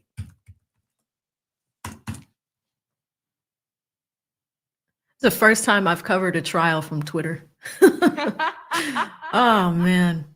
Okay. Yeah, the Diddy docket's not updated yet. But that inner city press guy seems to be. Let me go to Megan. Megan's not bad either. But yeah, it seems to be the inner city press dude is who we will need to follow for this. See if anything else has come out. Yeah, Brian is the last update. Wow, I don't know. Where are y'all doing on the what are y'all doing on the poll? Let's see. How many years will Diddy get? We're still at 31% between 3 and 5. Let me refresh it, see if we have anything new from him. Nope, it's just that 2-minute update. So we'll go back to Uncle Gene for now. And Cameras I'll update you and guys as we go. Who had that many cameras in their house? I don't give how big the mansion is. It's crazy, man. It's dirty work. Listen, I know it's deeper than what we see. I know it's deeper. Y'all got to know it's deeper, bruh. Why wouldn't they charge this dude with the guns? Why ain't get charged with the drugs? They just put it in the description in the cases instead of charging with it.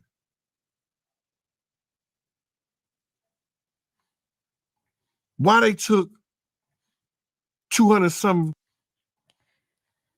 Next update from Brian Steele. He says he goes to Howard, but he has another idea.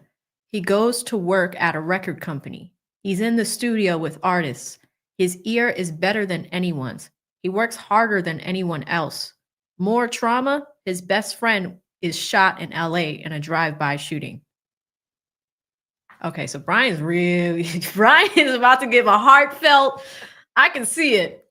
So I'm gonna let them stack up for a few minutes, right? So that way we get like a 10-minute head start, and then I'll read you word for word everything that Brian Steele is saying. But man, Brian's supposed to go. We heard that a reverend is supposed to talk as well, and we're almost done. Cameras out of there, and we ain't see none of the footage or the film. We seen Lil Rob footage and films, and we seen Cassie footage and films. Why we ain't see them? Because they didn't want that shit to be public record. Check your phone right quick. It's a video going around of King Kong celebrating the verdict. I want to get your opinion on it.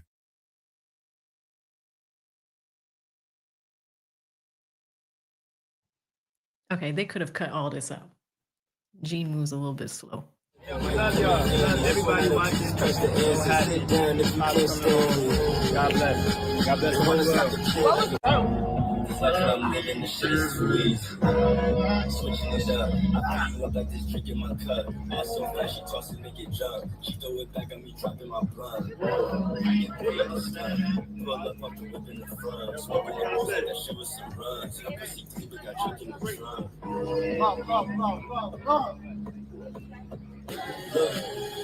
shit gets sucked, they try to play the thing. I was spoken, I ain't keeping shit in. W's in the chat, a nigga winning.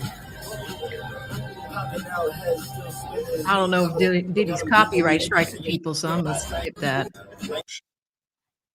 Taking off his shirt, doing push-ups, all out, jumping around. Come on, man. That's some clown shit. King Clown. That's some real clown shit. Man, listen to me, man. Let me just tell you something, bro. And this is real talk. He's still going to jail. You happy because he didn't get the RICO and the racketeering. So he gets to keep his money. He gets to keep his inheritance. He gets to keep all the shit that they stole over the years from other people. That's why he happy. Him and Puff wasn't that tight. They used to go at it. People close by would tell that story. Yeah, that's still his father. But you and I both know that extra shit right out there, come on, man. Outside the court, the judge might give him extra time for this and his antics. Puff not coming home, bro. And you got to realize at 50-something years old, he'll come out to get his Social Security or better. How old is he? Born in 69? We're like 54, 55, something like that. He'll come out and get his Social Security. He had to do 85% of his time. That right there, King Kong or Christian, acting like that in front of the courts, in front of everybody, they be taking these judges back information, these fucking, the officers, they got people around there looking at that. There were victims in this case, bruh. And I know you happy for your father and everything like that, but do that shit at home in the privacy of your house. You still got a judge that's got to make a decision. I heard about the mixtape, bro. I heard some of the lyrics is on there. But when do you grow up, man, and be who you really are? Because you ain't no gangster. You don't know what a gangster is. You a prankster. You a prankster, son. Stop that. I think when the people heard the mixtape and they called him out on it, and they was checking him and they was trying to check him, but they lost, bruh. They don't have no guidance. The dude who's supposed to be doing, I don't know if he's security or whatever like that. Man, what the fuck is you doing out here like this? He gets on the ground and start doing pushes up with him. Bruh, for real? Man, put your shirt on and get your ass back in that damn car. Oh, Jesus. Stop acting like you stupid. Okay, brief update from Brian Steele. As of 4 minutes ago, Brian says Sean is upset. He is trying to break down barriers. He has an operation and he gets addicted to the painkillers he's given. He has been high from then until 2024. You heard it at trial. He was medicating because his body was hurt, his emotion too. As of 3 minutes ago, Brian Steele says, on occasion, he would hit the women he loved. He loved Miss Ventura. I have been with Sean more than my family since I met him. He has taken responsibility. He would have pled guilty to the Mann Act, but they wouldn't offer that. That is the latest from Steele. Let me refresh and see if there's anything more. Yeah, here's more. Let's come back over here. Steele, I have been there when Sean has prayed for healing for anyone he has hurt. It is now 12 months and 17 days in MDC. There are certain people who gain prestige if they hurt him. The guard stopped a man with a shank. He eats out of bags, chips. Next, 13 seconds ago. He lives with 25 people in one room. There's a TV area, a supposed bed, There are drugs there. He has not taken drugs. There is violence. The water is polluted. You have to boil it. There are screams day and night. Let's go ahead and refresh. That's all we have. So that is as of 1 minute ago. This guy types fast, huh? He types really fast. Yeah, it's kind of like, it is kind of like Thug, Kiana. 25 people in one room, Caesar. He's used to that, though. That's called jail, Retta. Good to see you, sis. I mean, he's admitting to it. And I called this, guys, because everything Brian is saying right now is very similar to what we saw in the letter, right? Remember I was saying it seems to have like Steele's thumbprint on it. So I'm going to suspect that Steele is the one that probably helped him write the letter. Let's go with a quick refresh. See if we have anything new. No, nothing. There are drugs there. He has not taken drugs. There is violence. The water is polluted. You have to boil it. There are screams day and night. Yeah, this is a lot. I thought he had a cell too, sire. I'm like, where's the cell? He doesn't have a jail cell?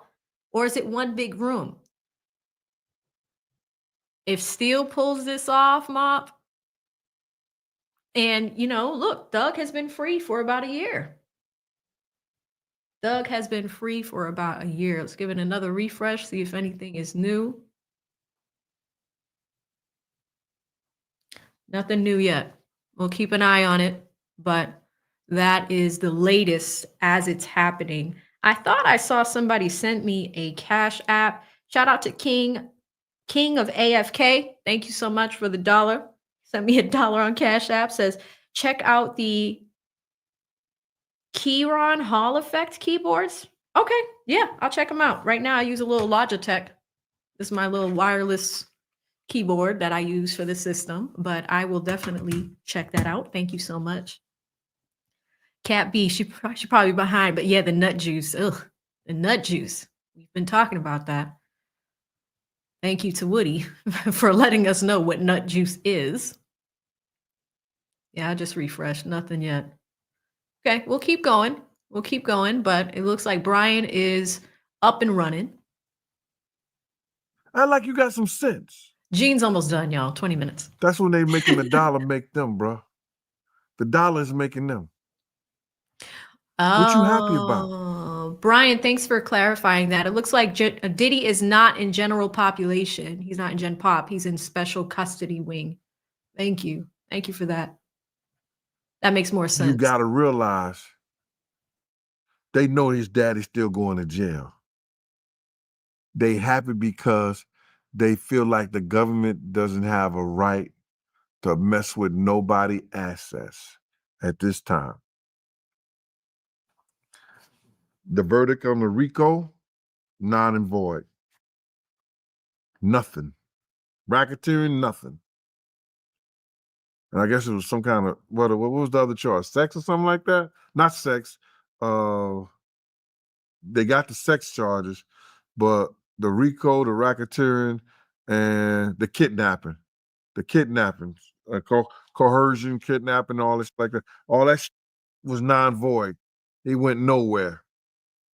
It went nowhere. But you still partying? Your dad about to do some time. So he ain't getting life. Maybe he was around there dancing because Diddy ain't getting life. But you don't never know what time it is when you go to jail because it could be your life. You could lose your life in jail.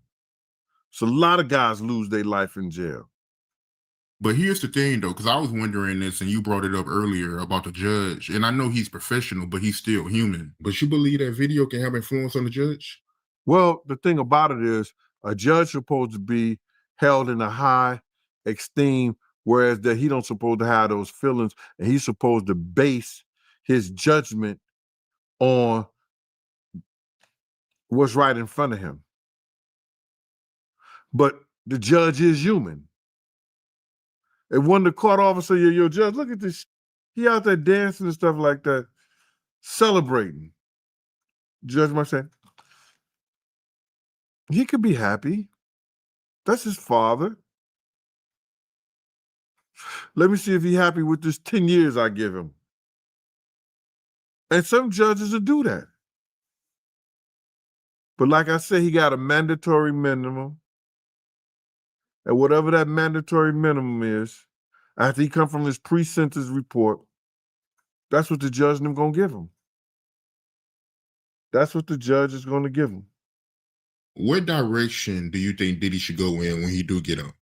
Well, you asking me what angle do I think that he should take once he get out of prison, and that could be 10, 15 years from now, it could be 5 years from now. I don't know, bruh. But what I would want him to do is hang himself. Do an Epstein. That's the way I feel, bruh. Like people gonna look at that shit as being harsh, not godlike and everything like that. But I don't love my enemies. I don't know what you do to yours, but I don't love my enemies at all. But for you to say he should hang himself, I mean, that's a little extreme. I mean, what did he do for you to feel like that? Bruh, I never really discussed the fact that my issues with my job with nobody. You understand? Because people don't realize is that let me sit up in this a little bit. You know, I know people gonna say what they want to say. People don't realize this, brother, that it's a lot of shit that happened with us as far as when you go do a security job and you willing to die for somebody. We was in situations that I could have lost my life protecting him, but that's what I'm getting paid for. You understand what I'm saying? That's why I'm there. That's why I'm one of the lead dudes in the crew. When he's with the same gang, when I'm working for Tim Dog, Buck Naked, when I'm working for Uptown Records, wherever I'm working at, you understand? I'm always one of the same guy, one of the lead dudes doing the security stuff. When me and Puff sat down and we decided that I was going to have my own contract, I said to dude, whatever you do, whatever go down, you don't know me. We bet. Cool. You understand what I'm saying? It might be situations like that, but you don't know me. When Big got murdered, the FBI at my job, the LAPD at my job, I lose my job. Do you understand what I'm saying? Now I gotta fight for my job back. Puff ain't never give me a dime. And I don't think I was supposed to ask him for it either. It's only the right thing to do. But I didn't say nothing else. I ain't saying nothing. I did what I supposed to do as a man. Do you understand what I'm saying? If I start crying, what the fucking baby gonna do, bro? So I got odd jobs until I fight my case. You understand? Won my case. But every time somebody bring up something, every time I go through arbitration about something, they bring this bad boy thing up because you got to understand. They came and told my job, your officer was working security in California and he witnessed a murder of arguably one of the top rappers at that time. The New York State Division of Parole at that time had just got a lawsuit because of discrimination. It was basically a white agency. So they start bringing black young talent in to deal with the parolees because they didn't have that at first. You understand? So now, me getting that report and his people telling the FBI, the LAPD about me put a ugly light on my head with the agency. You could call in. Hey, Gene Deal stepped on my toe and he ain't say excuse me. Suspend me. And the first thing they'll bring up in the reports is the incident about Bad Boy. My lawyer told him on like the third arbitration hearing, why do y'all keep bringing this Bad Boy thing up? And he did this and he did that to try to mess with the arbitrator. Okay, so now we understand why you're pissed off at Diddy. Latest, as of 1 minute ago, Brian Steele says some in the media, not all, who have written that Sean is an outcast, a leper. That is not true. He has done things I would only dream of doing. There is a man released to his home, Charles Scruggs. He can speak. He is by the phone now. So it looks like they're getting somebody together for the next person. But it looks like Brian Steele is wrapping up. So it looks like they're trying to get somebody else lined up to speak as well. And then we will hear from Diddy himself. Y'all can't do that, but they do it anyway because they're allowed to. Then I can handle me. I'll go out and get a job. I'll shovel for a living. But they put stipulations in where you can't work at a certain hour, certain time. Things change, bruh. I never fought this dude for me. I fought because of what he was doing to other people. And I don't understand why it's so hard. I don't understand why it's so hard that he said some negative shit about somebody and they lost their life.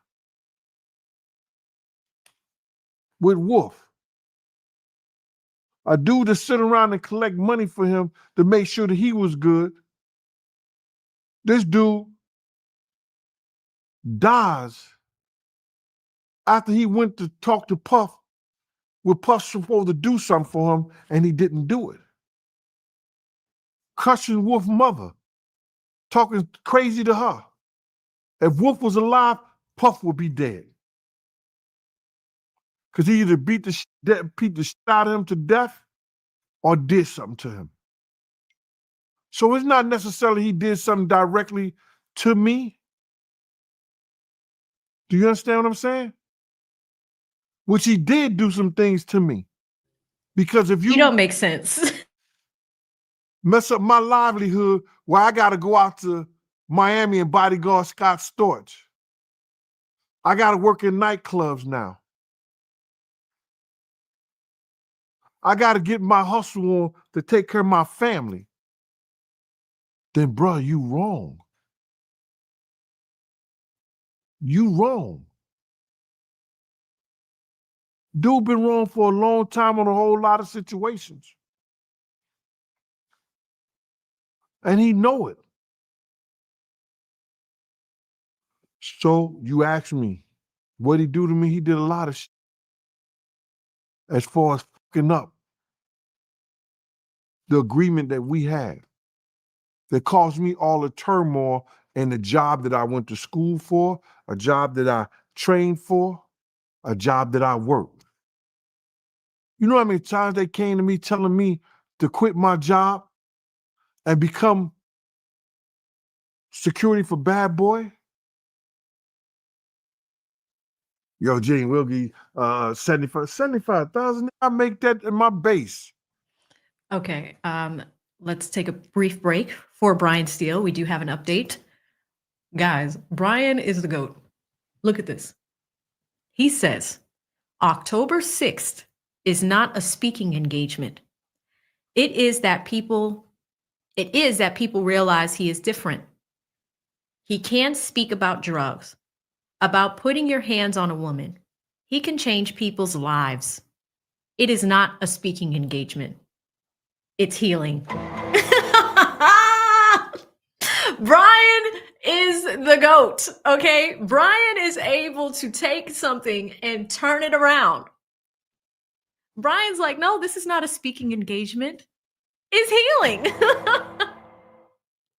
I knew it. I knew he got it all set up because everything that Brian is saying right now is very much the same thing that he did for Thug last year. He set up all of those things for Thug last year, meaning like the community service, going to speak at schools, you know, going to speak at colleges, at high schools. All of that was lined up before Thug was released, right? Because it was a possibility. And Thug even talked about that in the Big Bank interview. He was just like, hey, you know, like we had to really think about, you know, if I was going to take this deal, right? He talked about the process and how they were going back and forth. Last year, me and Lead, I think for 2 or 3 days, we kind of just did this. We didn't have any updates. You know, we knew a few people that were around the courthouse and we bought them up so they could tell us what was going on. But as those deals were happening, it was like 3 days of just silence. No inside of the courtroom footage, none of that. We were just kind of doing what we're doing right now, you know, relying on Twitter and people that are there. So that is very interesting that Brian said October 6th is not a speaking engagement. It is that people realize he is different. He can speak about drugs, about putting your hands on a woman. He can change people's lives. It's not a speaking engagement. It's healing. Let me refresh to see if there's anything new after that. No, that's the last one we have. Back to Unc. Unc and his unkness. We only have 17 more minutes left, Eugene. What are you talking about? So, I don't know how you're going to put that together, brother, but I didn't deserve the that he did to me, and I damn sure didn't deserve none of the he caused from Big Death, from Wolf Death, and being around the that he did and didn't do for people what we were supposed to love. I ain't deserve to see none of that. It is what it is. I've been seeing this a lot online. How you feel about the people that say that you should be worried if Diddy get out? Motherfuckers need something to say, bro. I'm not gonna worry about somebody that I bodyguard. I'm not gonna worry about somebody that I bodyguard. And God knows I could bodyguard myself with his blessings. I could bodyguard myself with his blessings, bro. I'm not worried about that. Nothing beats an ambush, and I know that. But I'm not worried about his shit. People just need to talk about something. They want to have something to say, man. Oh, G ain't got to be worried, so like that. So shouldn't I have been worried when he was out here on the street? When he was out here on the street, I should have been worried. Yo, bro, August the 14th, 1999, high-speed chase in Harlem. You understand? How I didn't know that he didn't send nobody after me then. Because niggas do that shit. They'll send somebody at you. I've seen dudes that do shit and they have niggas right there in the same clique and they didn't even know he did it. So how I know those 4 guys, 5 guns to my head wasn't sitting by him. When Roger Bonds come and say later that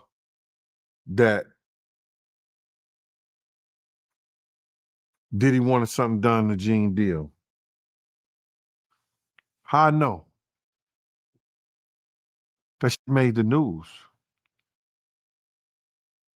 I got 2 scars in my head to prove it. So how I don't know, bruh? You could be working for. I've seen this work for dudes. I was working for them. I went back to work for them. Could have been lining me up. You never know. You never know. But this shit is over with, man. This shit is all this shit is over with. And for what I mean by it's over with, he had his trial. He gonna have a lot of what you call that? Civil suits. You understand? He gonna win some, he gonna lose some. Right now, he lost. Y'all could try to minimize it by saying it was just sex trafficking and everything like that, but you ain't got to sit there and do those 5 or 10 years. That is true. Latest update, Brian Steele. This was a voluntary sexual encounter, consented by adults. I agree with Ms. Shapiro. This is issue preclusion, double jeopardy, a due process violation. All right, so Brian is now, this is as of 1 minute ago, Brian is now getting into the granular pieces of the sentencing, the legalities of it. So for him to say it was a voluntary sexual encounter, consented by adults, I agree with Ms. Shapiro. This is issue preclusion, double jeopardy, a due process violation. See, I wish I can hear what he's actually saying, because this inner city press guy, that's a 8-minute gap. I would have loved to hear what led into that, how Brian is bringing that up and what he was talking about before. So I'll keep refreshing y'all, but that is the latest in the courtroom. He does. You ain't got to sit there and do those 5 or 10 years. He got to sit there and do those 5 or 10 years. Whatever the judge decides to give him, maybe more than that. But it is what it is. That's how we going to do that. Man, I've been talking since 97. I've been on camera since 99. I've been on the internet since 2018. Why I can't talk? Yeah, it's about him. And why you so mad? Oh, another man should be gossiping about another man. That's all niggas do is talk. It ain't gossip when you talking about your personal experience, your personal relationship, and that you had to do with. It's gossip when you don't know and you repeating somebody else said, that you heard somebody else say, you heard somebody else do. How you feel about the people that's asking, what is Gene Deal going to talk about once all this is over? Even though you've been speaking about this for years, way before this came out, but we are all thinking you got a lot it. of people that's asking. That's a good question. Listen here, man. We said this 1,000 times. You can't teach stupid. People gonna believe what they want to believe.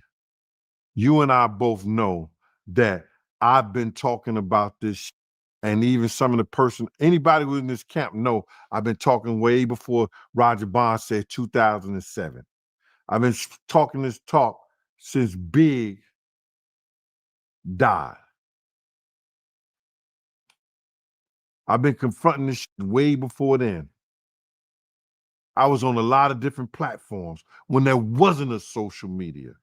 VH1, MTV, Nick Bloomfield, Ricardo McKendricks Jr. from the Junior Black Mafia. His father was part of the Junior Black Mafia in Philly.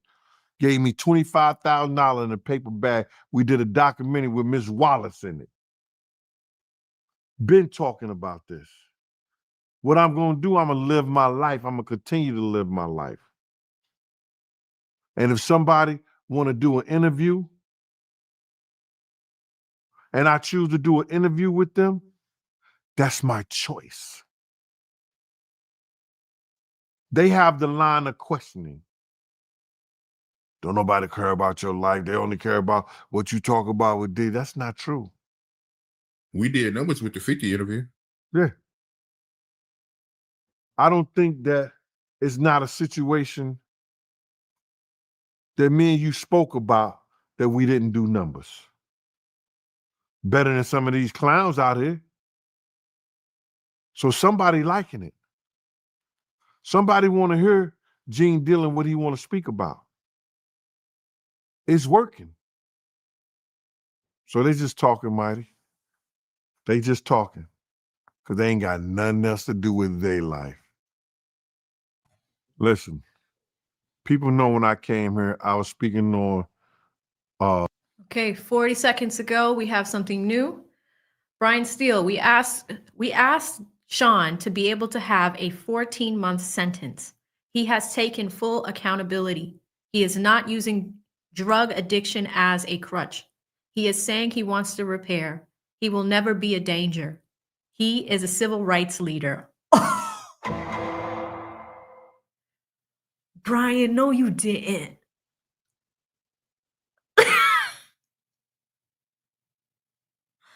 Oh, Brian. We asked Sean be able to have a 14-month sentence. He has taken full accountability. He's not using drug addiction as a crutch. He is saying he wants to repair. He will never be a danger. He, Sean P. Diddy Combs, is a civil rights leader. Wow. Steal for the win. Oh. Oh, yeah, he did smack his mom. Hold on. I got to stop sharing for a second because we lost sound. Let me bring us back. Fix this. Diddy did smack his mama. That's what Gene Deal is talking about right now. Okay. that he smacked it. I was speaking on Diddy's character, what he did, smacking his mom. Kirk Burrows said that he smacked his mom. I know he cursed his mom. I checked him on that. I was speaking on this dude character. I wasn't letting it go. What you eat don't make me so I'm going to talk about whatever I want to talk about. If you got a problem with it, tough titty. I have been talking about this character. I've been talking about this. Even today, I'm going to continue to talk about it. If you don't like it, Art be having my big picture up there. You ain't got to click on it. Art wants you to click on it. But you don't have to. But you got to. Because you know the video is going to be fire. The information is going to be strong. You can take it anywhere and roll with it. What you got to say for the people that say you tearing down a black man? Diddy ain't been a black man in a long time. I told you what he was. Let me read this one more time. I should know it by heart, but I wrote it. I should know it by heart. Let me show you what he is. A psychotic narcissist, sociopathic sex offender, abuser, degrading of women, beating on them and having them appease him and his homosexual tendencies by letting random male prostitutes ejaculate on those girls with their sexual juices all over them so he can lick them off. He is sadistic. That's who he is. It was proven, it was said. His own kids running out of courtroom crying. Now you got this nigga out here doing jumper jacks and push-ups with his shirt off in front of the court. How do you mock the courts like that? It's crazy. I was talking to Suge, and he feels like they might hold Puffy the next year to try to tie him to that Tupac case. Oh. If they can get some credible and some concrete evidence, yes. I don't think there's any out there. I tried to tell people where to start looking at long time ago. Everybody tried to say that I said that Keefe D and Zip was given $1 million. I never about Diddy for the killing of Tupac. I never said that. Yo, no. Stop the cap. Gene? Stop the cap. Yes, you did. Yes, you did, Gene. Because I watched it and I covered it on this channel. He did say that about Keefy D. I remember doing those Keefy D streams, and I do remember playing a clip of Gene saying that Diddy gave the money, the $1 million, or was about to, or was going to pay somebody $1 million, and that Keefy D said that the transaction happened, the money went to Zip, and Zip ran off. It's something like that. But I'm refuting what he's saying right now because he definitely did tell that story. I watched it. It's like, Gene, what are you doing? Let me check on the courtroom before I hit play again. I think we do have something new. Yes. Okay. So Brian Steele left off by saying he is a civil rights leader. As of 18 seconds ago, we can now hear from the Reverend. So Brian Steele is done. We have the last person that's going to speak at this hearing before we hear from Diddy himself. So this is moving. We actually might get a decision because it is about 3 o'clock Eastern Standard Time. Court will probably wrap up around 4 or 5. So, I mean, the Reverend's probably not going to take long, but here's what is going to happen. It really depends on Diddy. Hopefully, Diddy is not going to be long-winded. But we could get a decision from the judge today. If we don't, then he will probably issue his, issue an order over the weekend or make a decision on Monday because we're getting late into the day. But yeah, Steele says we can now hear from the Reverend. The Reverend says, I'll be personally responsible for seeing him rehabilitated. I close with this. As Michael Jordan said, these sneakers are just sneakers, but when my son put them on, Sean needs an opportunity. Okay, so I think the inner city press guy didn't catch all of it fast enough, but that is as of 18 seconds ago. Let me just refresh. Yeah, hopefully he fixes that, but we're getting close, y'all. We're getting very close. Couple more minutes with Gene, and then hopefully we'll have a decision on this. I never said that. I said me and my man seen Zip pull out a check for $1 million. He said he got it from Black Ground Records. He said he sold his label, record label. We looked at each other when Zip was driving off. We said, I didn't know he had a label. He said, I didn't know he had a label either. So that check was cashed. It had to be. They could have went and did the homework on it and see where it came from. Then they start questioning the people that wrote it to them or gave it to them. They could have did that. Bruh, I don't know why they didn't. But it ain't for me to do. So you really believe that it's something to that check? You really believe that Diddy might have put a hit on Tupac? Because Roger Bonds, he did say that Diddy wanted to shoot her. So, I mean, it sounds like he is capable. Well, the thing about it is, I know a little bit more about a couple of things that Roger Bonds probably don't know because I was there and when Roger wasn't there. So I know what he's capable of doing. You understand? And I heard Suge analogy about Corey and the whole 9 yards. We know he's capable of doing some dubious, diabolical, crazy to other people. We know that to be true. We're not worried about that. We're not thinking about that. You understand what I'm saying? We're not worried, we're not thinking about that. But we have to understand this. If they have some concrete evidence that links Puff to that car that killed Tupac, he ain't have to be there. He didn't have to be there. If they get some concrete evidence, they're going to bring him in and add him to the case. They just don't have no concrete evidence. Right. Check your phone right quick. I want to get your reaction to Puffy reaction when he beat the Rico.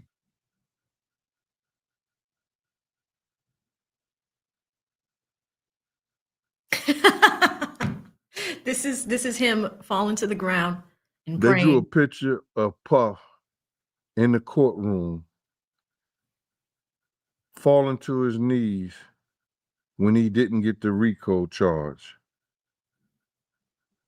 Bruh, what did I say? This was about money. This is about him saving his money. This is about him not have to be worried about losing his empire or whatever he got left. Yeah, it could have gave him 30 years, but he's a first-time offender. And they ain't have him in there for murder or anything. He fell to his knees because that's where he used to being on. Gene, come on, man. And it ain't for God. Gene. It ain't for God, bro. He fell to his knees because he knew whatever money he got, they can't touch it. They won't be able to touch it because he's still getting time. Oh my God, Gene. He's still facing charges. And Rico, he'd have been facing 20, 30 years, maybe life. And what else would have happened? He'd have lost all his wealth. That's all about not losing his wealth. That's what I believe. Now, everybody else can believe whatever they want to believe. Oh my goodness, Gene is wilding out. We have an update from the courtroom as of 1 minute ago. It looks like the Reverend is all set. The Reverend says, "You have been my very honorable in this court." Brian Steele is back up. He says, "We'll have Mr. Donaldson." Donaldson starts speaking. He says, "It's been a long day, but I think it's been worth it. I want the record to be clear that Mr. Combs is not a pimp." He's not a pimp. So the Mr. Donaldson guy, I believe, is the very last person. I think Brian said it was going to be Brian and two other people. No, the guy that is reporting said it was Brian and two other people. So the Reverend went. Now this Donaldson person is speaking. I think that's the guy for the program down in Miami where Diddy will be speaking at. I'll pull up the letter again, but we're almost done with Gene here. And then TMZ has some updates, so we'll switch gears over there while we wait for the final decision. Diddy team is trying to get the thing moved up for his sentencing and his time, but they can't rush the Department of Corrections. They have to do their investigation, their pre-sentence report, and give it back to the judge. And that's anywhere from 30. That's anywhere about from 30 to 45 days. He gonna have to wait just like everybody else. Gene Deal, man. Great interview. Very insightful, man. Got to bring you back, man. Before we end it, man, let the people know what you got going on. Well, listen here. I still got my show, the Gene Deal Show. Come, spend some time, talk, laugh about life situations, about this journey that we all been through together. Let's talk also about the two books I wrote. My World of Bodyguard and the Hip Hop Star. and Life After Death when Bodyguard and the Hip Hop Star. You can go on Amazon, check out the reviews and everything.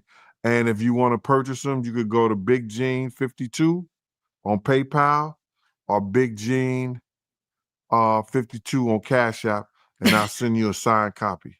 Listen, The Cash App. this interview, to do a summary of this whole Diddy case, is me coming here after being on a plane for 12 hours, back and forth, flying since 6 o'clock this morning. No sleep, no rest, no nothing. To let y'all know that the Art of Dialogue want to bring y'all what y'all been asking for, where everybody else been trying to duplicate. We came here and we stuck our guns on giving y'all the truth and let y'all dissect it whatever kind of way y'all want to. Ain't nobody never hide from no questioning on nothing. This program has shown y'all what has been real about what's been going on. We ain't cut nothing. We ain't add no bullshit. We did what we had to do to bring y'all the truth. And everything that we've been saying been falling into place. Thank y'all for y'all time. We good. Wow. That is a lot. That is a lot. I think I need to take a walk after listening to all that. Here's the latest from TMZ on the case. So it looks like Diddy was wearing his emotions on his sleeve. This is I don't know how these people how they draw so quickly, but this is while they were watching the video. So the video that I showed you guys at the very beginning of this stream, this is what Diddy was doing as it was playing. So Diddy was crying, but let's see what they have as far as the article. It says Diddy's camp doesn't have a dry eye in the courtroom as his sentencing hearing plays out. And even he needed a box of tissues after mostly keeping a poker face on throughout his criminal case. The Bad Boy Records founder grabbed a tissue and dabbed his eye Friday as his defense played a nearly 12-minute long video that presented him as a great father and pillar of the community. The video followed tearful pleas from his 6 adult children who begged for their father to come home. And when it was his daughter's turn to speak, Diddy broke down. We've got eyes and ears in the courtroom. You got to listen to our own Jacob Wasserman set the scene in Lower Manhattan. It sounds like Diddy's defense is trying to lay it on thick, and they're leaning into an emotional element as they try to convince the judge to hand down a lighter sentence. The hearing is starting up again after the lunch break, and Diddy's back in court. And it will be interesting to see if the judge was moved by Diddy's family and the dramatic documentary style video. I mean, that's the thing. Is it going to work? Is it going to work? Did the letter work? You know, is Brian going to be convincing? Was Nicole convincing? The kids coming up. Where, you know, we've been at it since 10 a.m. or they've been at it since 10 a.m. I joined the party at 12. So for the last 5 hours, that's what we've been looking at, you know? Let me come over to the courtroom to see if there's anything new. But let's make this small and keep going. Yeah, that's it. That's all we have from TMZ. I'm just going to refresh to see if anything. Yeah, nothing new since then. Coming over to the courtroom. See if the gentleman that is speaking right now. Yep, we have something new as of 1 minute ago. Donaldson says, here in SDNY, we have had U.S. senators prosecuted here. I dare anyone to say anyone else in the past 30 years did what he did in the MDC. The true Sean Combs came back. All right, so it looks like this person might be wrapping up soon. But All of that is still going on. Let's switch gears to law and crime and see what they've got going on, because we're all up to date in the courtroom. I have it pulled up over here. Let us share this tab instead. Those acts from his final decision. Joe, got a question from Amanda Altman. If there is a possibility of 20 years, right, because transportation to engage in prostitution is maximum of 10 years on each, and if each charge he runs them consecutively, why does there seem to be more of a reason for 5 to 7 years? That's a fair question. Why is that the range, Joe?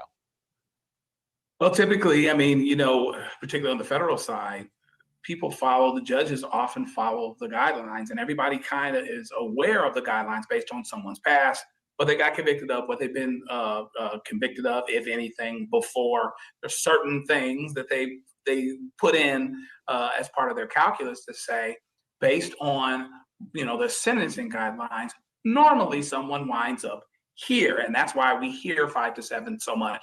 But then there's a question as to whether and what facts actually have P. Diddy either going higher than the sentencing guidelines or going lower than the sentencing guidelines. And then, of course, that's where all the argument is, right? Because the defense wants time served, the prosecution wants 11 years. So everybody piles on the things that they think should make us deviate away from the guidelines to the north or away from the guidelines to the south. But the starting point that everyone deviates from on some level is the guidelines themselves that are based on a formula. And that formula, the starting place, is often, they don't stray very far from it. The judges don't, but they can. And the question becomes whether this is a unicorn that allows the defense to get a much lower sentence or allows the prosecution to get a much higher one.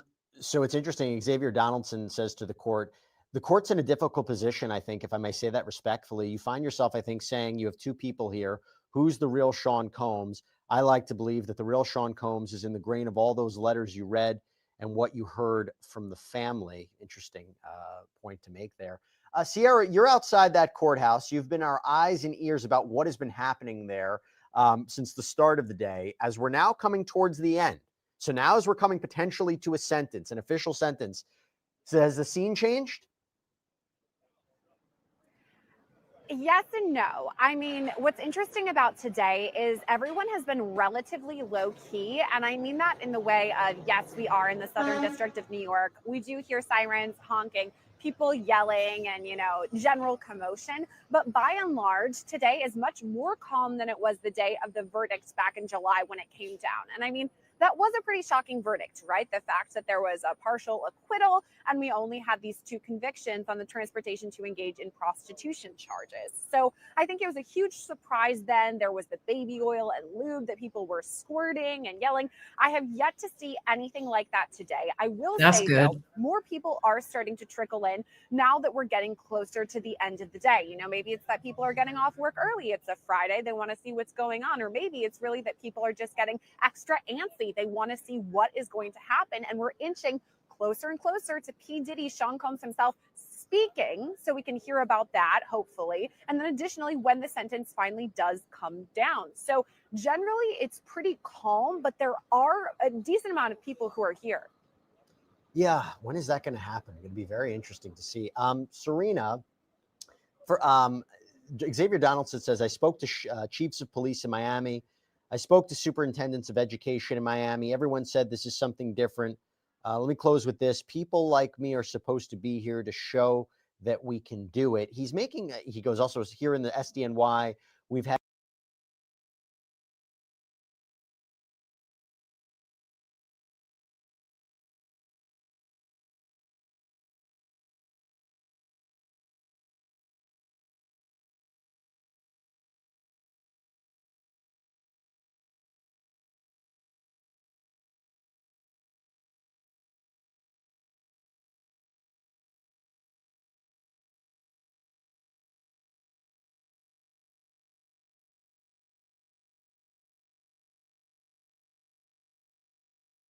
Oh my gosh, I've been talking that whole time and I was muted.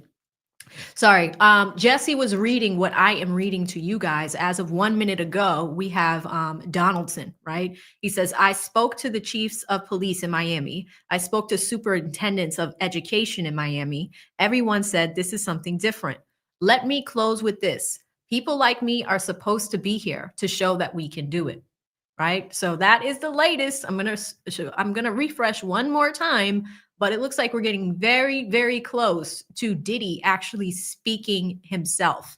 Okay? So we're getting close, and they were just talking about that over on Law and Crime, right? So we are getting very close to the end of the day. U.S. senators prosecuted here. I dare anyone to say anyone else in the past 30 years did what he did in the MDC. The true Sean Combs came back. Talk about how he's helped so many inmates behind bars. Big question is, did the judge already go in today? I know what I'm going to sentence him to. And it's been changed potentially by what he's hearing in court today, particularly from the family members, particularly from the lawyers, both, either from the prosecution or the defense. In my experience, and I've been on both sides of the aisle as a prosecutor and a criminal defense attorney, just in my experience, typically a judge will show up with some idea of what they plan on doing. In fact, a lot of judges show up with a script of their reasoning for why they're doing what they're doing. Now, can they cross out the number and put a different number in there at the end of the day? Sure. That does happen. I've seen that happen as well. And they can be moved by that. Well, how do you know that? How do you know that? That's a good point. Yeah. I can tell. You can tell You when can you're tell? there. You can tell? Okay. Yeah, because you can see the judge saying all these very eloquent things and sometimes reading off a page, and you're like, you came in here prepared. Well, okay, so that's actually a good point. Let me ask you, if the judge comes back after all this and says, yeah, I need 10 minutes, and does that mean that he's changing his sentence? It could be that they're in the back doing some red lines and some, checking on language. It could very well be. And seriously, it definitely does happen. Because let's be honest, it puts the judge in a very awkward position to have to go in, because the alternative is the judge goes in a blank slate and listens to everything and then formulates the sentence and the reasoning. And that's just too much. That's just too much to handle. A judge also wants to make sure that there's proper precedent for the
Damn it. Sorry, guys. I keep hitting the mute button. Okay, as of 41 seconds ago, we have something new. So this is the gentleman that is from Reentry 1. So it's actually good that I was muted. So now I can read you two of them. Now, Reentry 1 is the program that set up the speaking engagements starting on October 6th, next week, right? And remember, Brian Steele just talked about that. I'm going to go back up to the one from 2 minutes ago. Donaldson says, may we have we have a speaker ready to say that these are not speaking engagements. May he? It's the executive director of Reentry 1. Judge says, what is the gentleman's name? Donaldson says, Giovanni. Judge says, I have a letter from these others. 1 minute is fine. So Giovanni starts talking. He says, my name is Giovanni for Reentry 1. We serve a couple of hundred people per year. I have read a letter of those impacted by the teaching and mentorship of Mr. Sean Combs. As a formerly incarcerated person myself, I see the impact.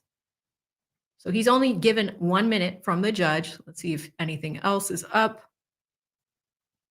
No, nothing else is up.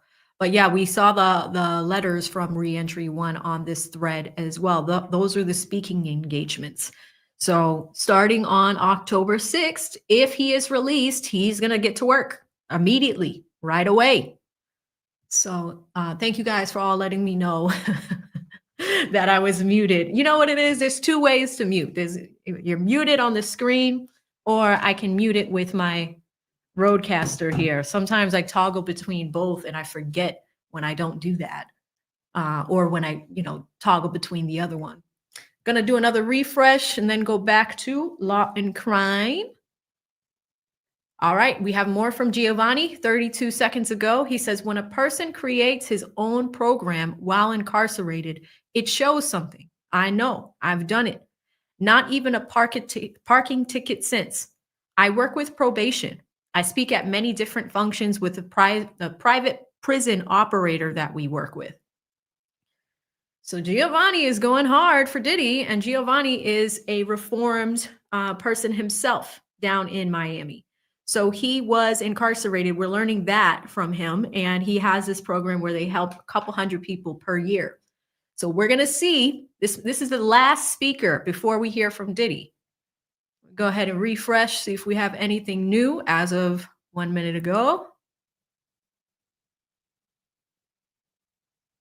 Nope.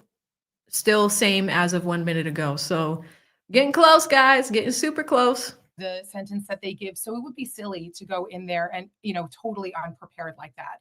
So I do think the judge came in with some semblance of an idea, if not a total idea of what they want to do. But that's not to say that they won't maybe waver a little bit from there. Joe, Dr. Laura R. Palmer asks, do you think the judge will use Diddy as an example for this type of behavior as a signal to other blanketed abusers? I think that he could. The good news is the difficulty with that is that P. Diddy, on To the Good or to the Bad, is a very unusual case, right? He's a unicorn in that he's this big, rich, powerful guy. Do I walk away from this believing that people with resources are not going to still be better off than without those that are without resources? No, it's not going to change anybody's mind that way. Making him an example, I guess that's a possibility, but he's so different because some of us or most of us won't be similarly situated.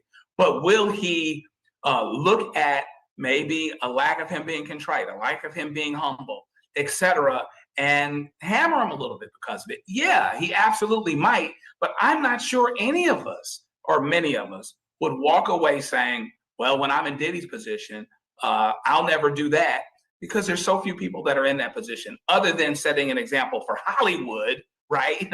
Which is not most of us. So the making of an example, yeah, perhaps as it pertains to the domestic violence side, without, considering that Diddy is such a unicorn. But most of us are not going to be walking away going, oh, I got to make sure I don't do what Diddy did so that I'm not similarly situated, because I'm not similarly situated. Most of us aren't. We got a question from Alessia Makari. How long have they been inside? Since 10:05 a.m. We have been on the air since 10 o'clock this morning as well. Sierra's been out there since that time as well. Hopefully the weather's been holding up and everything's okay there. But look, we don't want you to miss a minute of what is happening inside that courtroom, particularly since there's no cameras. Interesting development in court. So Xavier Donaldson says, now what I'm about to tell you is in respect to what the prosecution accused Sean Combs of. Do you remember earlier on in the day when they go, he's got speaking engagements in Miami scheduled for next week, seemingly trying to suggest he's not taking any of this seriously. He thinks he's going to get out. Well, the defense fired back and said it's not a speaking engagement. It's a way to say that it's helping people. It's one of these events where he's going to help people and talk about the danger of criminal activity, Andre, what life is like inside. you. So Xavier Donaldson says we have a speaker ready to say these are not speaking engagements. May he speak. It's the executive director of Reentry One. Judge says, what is the gentleman's name? Xavier Donaldson says, Giovanni. Judge says, I have a letter from these others. 1 minute is fine. So it seems that there is an emphasis to try to speed this along. This person says, my name is Giovanni Saras for Reentry One. We have a couple of hundred people per year. I have read the letter of those impacted by the teaching and mentorship of Mr. Sean Combs. As a formerly incarcerated person myself, I see the impact. Sierra, this goes to a larger question. 2 questions I'm going to throw to you. One is from Kentucky at Heart. What did Sean Combs help the inmates with? So we've seen a lot of letters about what he did. What's the impact there? If you could summarize that for how has he been helping people inside? And 2, this is a question from Caba Corp TV. The judge had 3 months to look at all these statements. Why wait until the sentence day? That's to actually a decide? good question. So I guess it's an idea of there has been a lot that the judge has had to see, and there's a lot that has been prepared. You need a day to actually go through it and make the final arguments. But as we talk about what was being prepared, what were these inmates saying about Sean Combs? So let's start with your first question, Jesse. What was P. Diddy, Sean Combs, helping all of these inmates with? And it sounds like it was some sort of game, the free game with Diddy. And basically what it was to lift spirits. Talk about, what we're going to do when We already know the answers to those questions, but we do have another update in the courtroom. As of 47 seconds ago, Giovanni is still talking.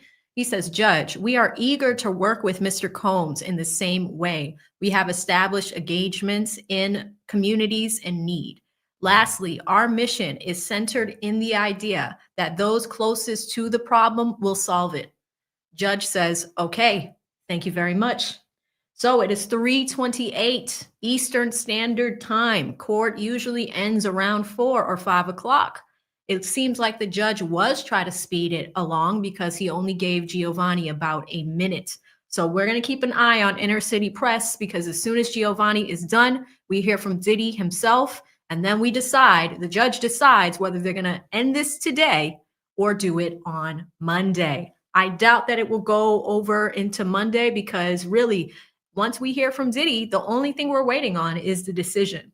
Now, that other woman that was just talking on non-crime, she did mention that judges are typically prepared when it comes to sentencing, because they already know what they're going to do. When you have a sentencing hearing, and we've seen this with many trials that we've covered on this channel, you sometimes have victim impact statements. In fact, we just did the Donna Adelson case. I was not able to make it here for the closing arguments and the sentencing. But we saw something similar in the Adelson case, where at the end of the day, once the verdict came in, sometimes judges will allow you to do sentencing on the spot or to schedule a second hearing. Now with Donna's, I think her sentencing is coming, but we heard from Dan Markel's parents. So, the deceased person, both parents were able to, share their thoughts and do like a speech. So Judge Everett was able to hear it before. So it really depends on, how the judges manage their courtroom. But in this case, they decided to do the sentencing separately. Now, there have been a bunch of court dates in between the verdict, because the verdict came down in July. I think I was in late June. I think it was like that last week. And it might have been July, because I know I was in Miami at the time when we covered it. And then there was another court date. There have been a bunch of motions that have been filed, all of this stuff. So there's been a huge gap. Diddy has just been sitting in jail waiting. Thank you so much, Kansas J. If you are watching, please be subscribed to the channel. Thank you so much for that reminder. Seriously, if y'all can hit the like button too, because we are getting to crunch time. We're getting very close to crunch time. I really hope that they do this today. Let us refresh and see if there's anything else that's new. Yes, we do. We have 2 things. Diddy's lawyer. It's getting late. I'll be brief. I started in the Manhattan DA's office in 1990. We almost had to put people in jail. In 1996, the Center for Court Innovation started. John Jay did a lot of studies. DV tends to some from childhood trauma. 13 seconds ago, doctors found that Sean Combs had PTSD. He grew up without a father. His father was murdered when he was a baby. The family didn't tell him how his father died, but he picked it up from the street. He gave a commencement address at Howard in 2014. Okay, so this is Diddy's 4th lawyer from the team. And that's all we have as of right now. So hopefully it is getting late, but Diddy's lawyer did just say that he's going to be brief. So he wants to leave some time for Diddy. But wow. You guys really like this lip color, huh? I forgot which one it is. I'll go grab it in a little bit and we'll go from there. Brian Steele said that he's a civil rights leader. Now we're hearing from his other attorney that he has PTSD. It is whatever they can pull out at this point to get him the 14 months. All right, nothing past that last update a minute ago. Let us come back to Law and Crime. Get out of here. Positivity. And again, we have to remember that prior to all of this, Sean Diddy Combs, we know his name because he was very successful, both as a music artist, but also an entrepreneur when we're talking about Bad Boy Records or Sean John or Delion Tequila, whatever it may be. He had a business enterprise, really, so to speak. And I think what he's doing and helping these inmates is, hey, okay, here's what's going to happen when you get out of here. Here are ways that you can, better yourself, both in the career way, but also the mindset of, being a better person, reform, kind of the bottom line in all of that. And I think that's the underlying thing here. We're hearing you just were reading one of the updates from Giovanni in court saying, yes, I have in fact seen a difference with P. Diddy, with Sean Combs, interacting with some of these other inmates and what he's done with them at MDC. Now, on to your second question about Judge Arun Subramanian, the fact that he's had 3 months to go through and read all of these letters and collect all that information. Honestly, if you're asking me, I think he's been ruminating on it for maybe more than all of that time. He knew when he sat on the bench for the trial that he was going to be involved in the sentencing if there would be a conviction. So, of course, he's paying close attention throughout the entire trial, just to be fair at the trial. But he has to have in the back of his mind, okay, if there is a conviction, which it turns out there was, he's going to have to be involved in the sentencing. So if you're asking me, and kind of to the point that Serena Townsend was just talking about there, I believe that Judge Arun Subramanian went in today kind of knowing what he was getting into. I'm sure he prepared something. I'm sure he thought about all of it because, yes, it seems like a long day today. I've been standing outside here, outside of the courthouse for, X amount of hours. It seems like a long day. However, when someone's life is in the balance here, the future of P. Diddy, whether he'll be able to watch his young children grow up, that's a really big day, and it's probably going by pretty fast for him. I do feel bad for Sierra. Sierra been standing outside just on them feet. 45 seconds ago, we have another update. He found, and this is Diddy's fourth lawyer still up there. He says he found in the microfilm there how his father died in a drug deal gone bad. Maybe that's the trauma.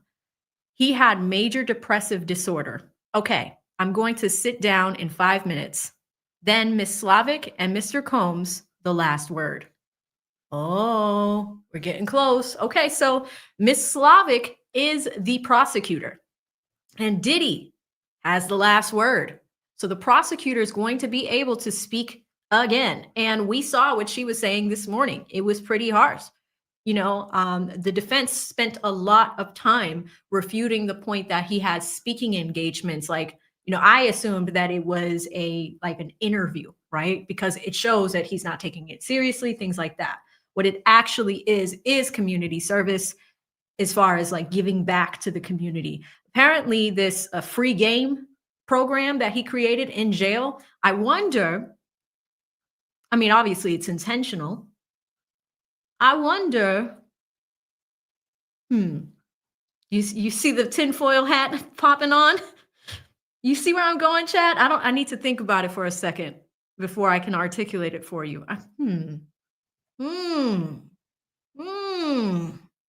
Gonna give it a quick refresh, go back to Law and Crime. Nothing new as of now. Let us go back to Law and Crime.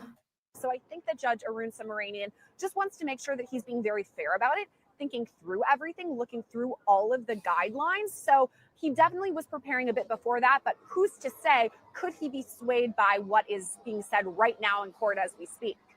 Yeah, and it takes a while to prepare all that information. The pre-sentencing report takes some time. They have to do a kind of a full background analysis of Sean Combs.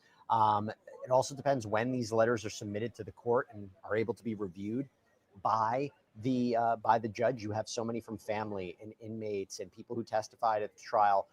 Sean Combs, the victim. So he is scheduling a lot of time for this. It is interesting. Giovanni Saris says in court, this is a new update. When a person creates his own program while incarcerated, it shows something. I know, I've done it. Not even a parking ticket since. I work with probation. I speak at many different functions with the private prison operator that we work with. So trying to suggest that Sean Combs, if he was going to be speaking next week or was planning to, it was for a good purpose. It wasn't like, hey, I'm going to be out. I'm going to do speaking engagements. I think they're trying to really reverse that narrative. That seems to be what they've been doing throughout the course of the day. Serena, this is interesting. It's a question from Brittany Curry. Is there a possibility of Diddy being able to have his record expunged after so much time passes?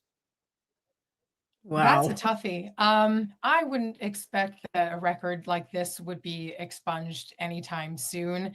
There are mechanisms to expunge records in certain situations, but I would be surprised with this type of conviction, especially considering. We got a new update, guys. We got a new update. As of 1 minute ago, Diddy's fourth lawyer, I'm asking you to release him today. He has been punished publicly. Everyone knows every twist and turn in this case. This is also a form of general deterrence. The publicity he got, Cassie's lawsuit, it destroyed his businesses. Chat. They want him to come out today. I don't know what the judge is going to do here, but they want him out today. This is getting good. The anticipation. All right, let's go back over there. But wow, today. How many counts he was facing and all of the extraneous stuff that we learned about him during this trial. I think it would be hard to expunge. I'm not saying it's an impossibility, but I wouldn't hold my breath. Joe, it's interesting when we talk about what the judge is considering here, because in a way, Sean Combs is different than anyone else. If the analysis is, hey, I have the possibility of releasing somebody who, if I take him at his word, he has the power, the resources, the opportunity, the expertise to really help a lot of people. Again, assuming everything Sean Combs is saying is true. And if he can go out and try to help people, former inmates re-enter society like this organization, or try to tell people, let me tell you about what happened if you break the law. Let me tell you about my time at the MDC. If he can help people in a positive way, and not like any other kind of criminal defendant. There's criminal defendants who say all the time, I'll be a different person. I've learned from my actions. I want to be a productive member of society. It's a little different when you talk about Sean Combs. But should that be used to his advantage? Does that put him in a different position that can work to his benefit? Whereas somebody else who is convicted of transportation to engage in prostitution may not have the same ability to do good as Sean Combs? Well, Sean Combs has the ability to do good with resources put behind it, right? And so it is something to be considered, but it shouldn't be determinative, right? Because, if I'm being cynical, here's a guy buying his way out of trouble, lessening the blow, as it were. Meanwhile, you've got— That's actually a good point. Like he was able to get a fully produced video played in a trial, like normal everyday people, me or you. If this was our sentencing, we're probably not going to be afforded that right. Like it's crazy, So is he essentially buying his way out of prison? People that are scared for their safety, because of same resources he can use to help people. He can also use to intimidate people. He can also use to make people feel a certain way. And naturally, Cassie and others would feel a certain type of way about whenever he's going to be free, whether that's— We got another update coming back over to Twitter. Let's see. As of 1 minute ago, we are proposing mental health treatment, a domestic violence program. Sometimes group members are the best. October is Domestic Violence Awareness Month. I'm not asking for a light sentence. I'm asking for mental health, the root problem. Man, listen. a year from now, or whether that's 10 years from now. So, we don't want to consider what his resources may be able to do so much that it wipes away consideration of the people that he actually hurt, that were, as the judge said, that were actually victims. So, it's a bit dangerous. And then, when we get into that question, I think it makes it easier to come out on Diddy's side this way if he doesn't appear arrogant, if he doesn't appear like certain misunderstandings are happening. They've got to be on top of this narrative. There should never have been a discussion about him doing a speech next week. He wouldn't have been worse off for setting it up after he got out. You know what I mean? It still lends toward this thing that if he's being arrogant, if he's being flippant, if he's being a certain way that people, would make him less sympathetic. He has to get rid of that, and he hasn't done that yet. Giovanni Saris from this reentry program. Judge, we're eager to work with Mr. Combs in the same way. We have established engagements in communities in need. Lastly, our mission is centered in the idea that those closest to the problem will solve it. The judge says, okay, thank you very much. So we're waiting to see who speaks next and whether or not we're coming to the conclusion, which, by the way, Sierra, we just got this question from Dojo Jojo. Could this overflow into Monday? I hope not, but I mean, is it possible? I mean, I hope not also, but I guess it is possible. It's interesting because this morning, reporter Elizabeth Milner and I met up, pretty early. Again, there was kind of a long line. So I saw her before she went into the courthouse where she is right now in the sentencing room. And we were chatting about this. And Elizabeth said, yeah, I've actually heard rumors that maybe this could go into Monday. So it is kind of out there in the ether that, yeah, maybe this could go out on Monday. However, it's interesting that this sentencing has lasted as long as it has already. I mean, it's 3:30 exactly Eastern time as I'm talking to you right now. This started at around 10 o'clock this morning. So for it to go this long already is very interesting. I think at the very least, it stands out the lengthy process that has happened so far. But as we've seen with anything in the case against P. Diddy, anything is possible. And that means it could possibly trickle over into Monday. I don't know that it's likely, but it could happen. Well, Mark Agnifilo, I think the argument you could say is Sean Combs' main defense attorney just made a statement to the court. It's getting late. I'll be brief. I started in the Manhattan DA's office in 1990. We mostly had to put people in jail. 1996, the Center for Court Innovation started John Jay, did a lot of studies.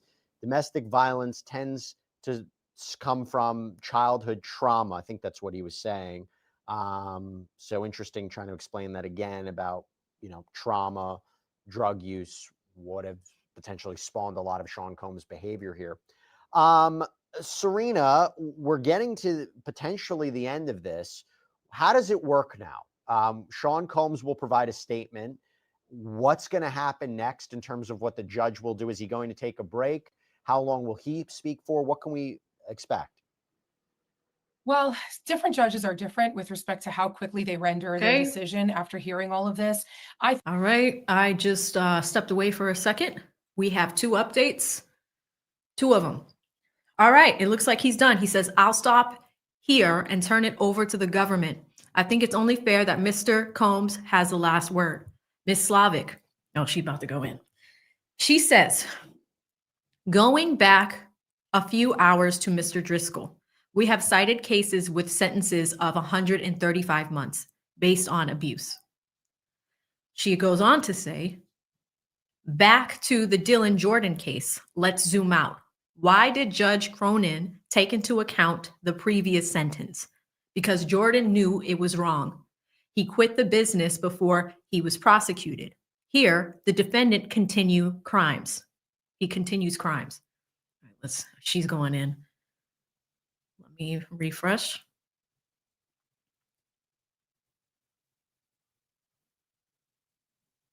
Yeah, that's all we got. That's all we got for now. But she's about to go in. She was not happy earlier.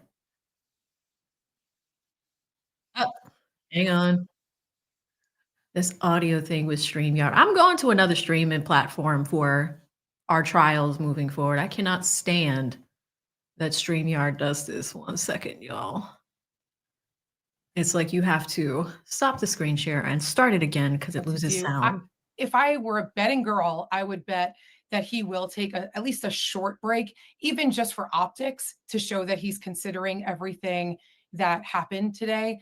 And then we'll get his decision. He'll probably make not the most lengthy speech, but he'll probably say a bunch of things before just letting it all out there. And then we'll know. And obviously, if Diddy is not released today on a time served, and technically, even if he does get a very short sentence, they'll bring him back to do the calculations. So I don't expect either way for Sean Diddy Combs to be walking out of that courtroom today. Just one follow-up question. Is this unusual sentencing hearing like this, Serena? We have a poll up. Are you surprised the sentencing is taking this long? 71% said, yes, I'm losing my patience. 29% said, no, it makes sense. Have you seen something like this? This is the longest sentencing I've ever seen. I think the only people benefiting from this sentence are the lawyers who are billing hourly. Why don't you say it more bluntly, can't you, Serena? Joe got a super chat question. Excuse me, from Annette McMullen. Thank you so much. We're going to skip their super chat. If names and celebrities... Actually, let me read mine. I think I have a few of them. There's a few of them. We left off with Nature Self-Study. Thank you so much, Nature, for being today's stream sponsor. Your girl has been going for 4 hours, starving like Marvin. Definitely got to grab something to eat after this, but thank you so much, Nature Self-Study. All the ways you can support the channel are below. So, you know, if you're not a super chatter, we have PayPal, we have Cash App, we have Venmo, whatever you guys need, we do have. Shout out to Zach with a 2. Zach says, anybody checked on what Ja Rule thinks? What does Ja Rule think? Who knows? Who knows? Where is Ja Rule? Has anybody ever, Ja Rule has been out of the limelight for a really long time. Great question, Zach. Thank you so much for the super chat. Zach hits me with another 2, says, well, now that is a mute point. Zach is funny. He's a jokester. Thank you so much for that second super chat. Shout out to First Liberties Podcast with the 2, says money towards a separate mute button. I do need to separate them. I will, but it happens with every trial, and there's always something. Like with the Karen Reed case, I remember there was a day, there was like 3,000-4,000 people in the chat, and all of a sudden we just had an outage. I lost electricity. Like, it was crazy. There's always something when you're trial streaming is the worst. But this is a unique situation because we're not in the courtroom for this one. We're just patiently waiting, you know? But thank you so much, First Liberties Podcast.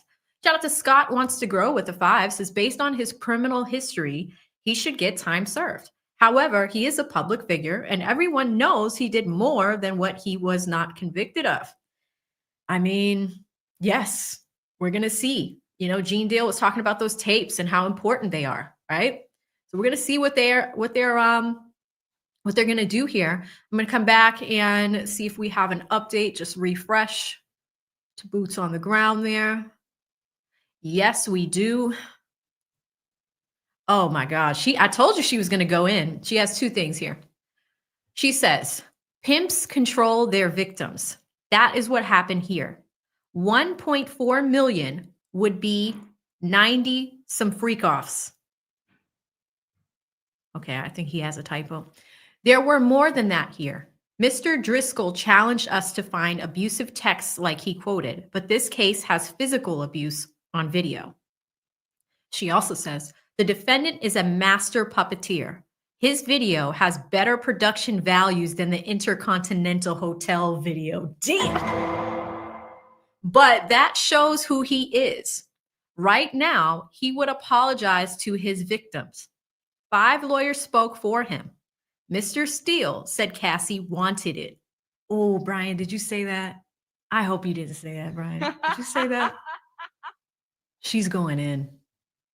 I knew she was going to go in. 8 seconds ago, we asked for a significant sentence here. Judge, thank you. Mr. Combs? Oh, Diddy's about to talk. Brian Steele says, can we take a comfort break? Oh, the comfort break. Shout out to Judge Glanville. Listen, that brings us back to the YSL days. The comfort breaks. Do y'all remember those? Wow. Okay, so it looks like the prosecutor is done. She's asking again for a significant sentence. Brian Steele and team only want 14 months. We are now going to hear the last word from Diddy. It is 3:52 p.m. Eastern Standard Time. All right. So the day is about to end, and we're going to hear from Diddy himself. Crazy work. What do y'all think is going to happen? There is a lot of anticipation. With it being almost 4 p.m., I doubt Diddy's going to take a long time. He's already emotional, so we can expect some more emotion, right? So Diddy's going to get in there and he's going to try to convince this judge to let him go home. But you also heard from that attorney from the Law and Crime panel that it is unlikely that he will walk out of the courthouse today. There's still some things that need to be done. But at the same time, who's one of his attorneys? Brian Steele. When last year, almost a year ago today, we were watching the YSL trial. And guess what? While we were watching it, the day that Thug decided to, be brave against Brian's advice and take his chances with Judge Whitaker, he was successful in that. But after he made that deal with the judge, he was able to get out on probation. But Thug left he left the courthouse and was released the same day. So, I think that they're going to push for him to be released today. Although that attorney doesn't agree, I think it possibly could happen. I'm not going to rule it out completely, but it's possible. It really is ultimately up to this judge. But we will see. We will see. They're on a comfort break. Let me go ahead and refresh to see how long that comfort break will be. They are back at 4 p.m. 6 minutes, guys. 6 minutes. So interesting stuff. I see a super chat that just came in. Let me grab that one. Shout out to Live from NYC, says Diddy should not speak. He's terrible at being sincere. Live from NYC. Diddy's gonna speak. I wonder what he's gonna say. What do you guys think he's gonna say? I'm really sorry. I hurt a lot of people. I learned my lesson. Because here's the thing, that 4-page letter that we read earlier today, we started the stream with it. Parts of those were Diddy. Parts of those, I believe, was the legal team. Definitely has Brian's thumbprint on it. I can tell, especially because covering the YSL case for almost a year, I really got a good understanding of Brian Steele's writing style. So, definitely had some Brian undertones in that letter, but I don't think that the lawyers wrote it completely. I do think that some of it was Diddy, because it sounds like his language that, he uses. Like he's usually, pretty more, a lot more relaxed with the way he speaks. I think that first paragraph was definitely crafted by Diddy himself, because it's like, I'm so sorry, I didn't mean it. Like that just doesn't seem like something an attorney would put on paper. So I think that is Diddy for sure. But he's the diddler. He's gonna take the stand. Well, not the stand, but the podium and say a few words before the judge makes the decision. I wonder what he's gonna say. Something else says he's gonna say Trump is right about the court system. JT says, Diddy about to put on an Oscar award performance. He's going to say, take that, take that, take that. Is he? Is he? A few of you guys came up with the same thing. Cocaine is a hell of a drug. Miss O says he's going to say, take that, take that, take that. Light Bright says something that sounds dumb for his situation. Here's Crystal Justice has a question. Says, my question is this. If this was a man who did this to Diddy's daughters, everything done on the same level, what would he want? Ooh, Crystal Justice. Is he going to address that? He talked about that in the letter, right? The first paragraph in the letter, he says, it's hard for me to forgive myself for something I would never forgive someone else for if they did it to my daughters, right? So if the roles are reversed, what's it going to look like? What's the deal? Viral Authority says celebrity freak off is warranted. Nicole says this is going to be a poor performance. Odie says he about to put that raisin in the sun performance. Not the raisin in the sun. Not the raisin in the sun. Big Head says 20 years. The civil rights leader's about to speak. Michelle says Diddy's about to get his sentence doubled by opening his mouth. Yeah, you know, it's risky, but he's fighting. They've been fighting all day. We've been at it for 4 hours, and they have been at it for 6. So, right. What would he want? That part. Yeah, Crystal Justice. I mean, that was such a great point to make. I need to see what happens next. This is like a soap opera that we can't see. We're just hearing about it. We can't see what's going on with no cameras in the courtroom. Yes, he is going to say this. I'm a single father. I'm a single father. Boston and me just came out. Shout out to the normal mom with the 5. Thank you so much. She says this is way different than Thug's trial. Thug actually has a heart and a soul. Diddy, not so much. Yeah. I mean, it's tough. I feel so bad for Thug too. Like I've been watching him all week, you know, just like some of the things he's been doing. He was on, is it Aiden Ross? He was on that podcast, and you know, Thug just looked sad. He looks so sad these days. He really has been looking a little bit sad. And I mean that sincerely. Like, I feel bad for him. Like he's been going through a lot, you know? But yeah, this is very different than the YSL trial. You know, even in that one, Brian actually had Jeffrey Williams, Young Thug, say a few words about some of the regrets that he's had. He knows that, you know, he had to talk to Judge Whitaker about the same thing. Like, hey, please let me home. Like, I will not make these mistakes again. I'll keep my music clean, which that did not happen. I mean, what are you, a rat? This person's a rat. All these people rats. I'm like, Thug, you know, but gonna a rat. Like that was tough. But anyway, it's been a pretty eventful week for Thug, because not only did he go on that stream, he was on another podcast, and I think he was talking about DJ Academics, and then Academics did a stream yesterday where he's like trying to salvage things and all of that stuff. It's 3:59. They're due back in the courtroom in about 1 minute. So we will see what happens next. But this is starting to get intense, y'all. Will we get an answer today? Like, let's do a quick Chatterhood poll. Type it in. Do you think we get the sentence today? If you think it's today, type today. If you think that we're going to get the sentence on Monday, type Monday. It's getting late. It's 4 o'clock. It's 4 o'clock. So we got to see what's going on. Whoop-de-doo. I wonder what's going to happen. Shout out to the Mush. Oh my God, Mush, you and this long name.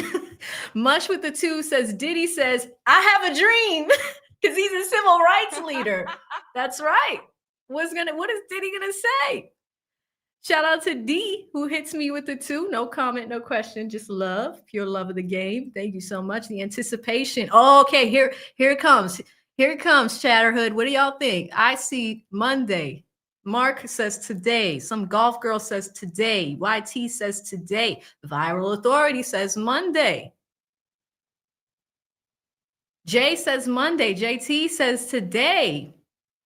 Crystal Justice today. Caesar says Monday. We got some people that are looking at Monday. Joe Stu says Monday. Today. Chiba. Some of y'all, Chiba's joining in on the Monday crew. Mike the Mob. Monday. We're getting some Mondays. Chris is like, nah, sis, today. Pat Stack says Monday. Wow. Michael Love says Monday. Kelly Cal says Monday. Tough Titty. It won't be today. Listen, you know what's so crazy? I have been using the soundboard so much. I actually laugh like that Rick Ross laugh. It's so crazy. It is so crazy. Shout out to the only Dub Bass. I hope I'm saying your name right with the 5. Thank you, brother. He says, if we go to prison for life, whoop-de-doo. We all going to prison. We all going to prison. Whoop-de-doo. That is from the Big Bank interview. This is what Thug said. It was a meme. It was super popular right after the interview. Whoop-de-doo is just now it's a cultural thing. It's a cultural thing. But thank you so much, Dub. I appreciate you. Shout out to C Woods with the 10 says, if Diddy talks like he did, if Diddy talks like how he did when he rapped in I'll Be Missing You, he will be free today. Yeah, I just have a feeling it's gonna be the please, judge, I'm sorry. You guys remember the apology video that came out after the CNN, clip of him, pulling Cassie by the hair. He didn't even suit up for that. He was wearing like a raggedy t-shirt, and it was like this. You know what I mean? Like it was just pulled to the side. He was in the backyard. He looked like he was sweating. Like, that's not an apology. That's a Diddy apology. We're gonna get a Diddy apology. We're gonna get a Diddy apology. I'm gonna read one more super chat, and it's 4:03, so we're gonna go back to the courtroom. Shout out to D with the 5 says, I'll give you $20 if he quotes Biggie. You know what? Let's see if he does it. Okay, let me refresh to see if we have any news from the courtroom. What's happening with Luigi?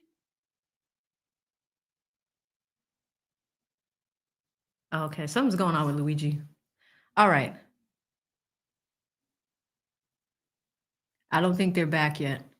They're not back yet. I'm just so curious on what is he gonna say? I know he's gonna talk about the kids. Definitely gonna talk about the kids being away from his family. Maybe the youngest daughter being, what is she, like 2 years old? Baby Love is 2 years old. So we will see. We will see. Monday, late November. I'm coming back to you guys. A lot of y'all are still saying today, so that's good. That's good. He getting a 5-piece today. That's what he's getting. Diddy is gonna get a statue. A statue? Is he getting a statue? The judge can't go home to his wife if he lets him go. Y'all are on one today. Little Rock says today the judge will have a drink in his chambers after this. I mean, it's a done deal. It's a done deal. Mondays would be tough. Today, top 5 civil rights activists, Diddy, Jussie, and MLK. Somebody says Tuesday, huh? Tuesday, I wouldn't have expected as an answer, but we'll see. We will see.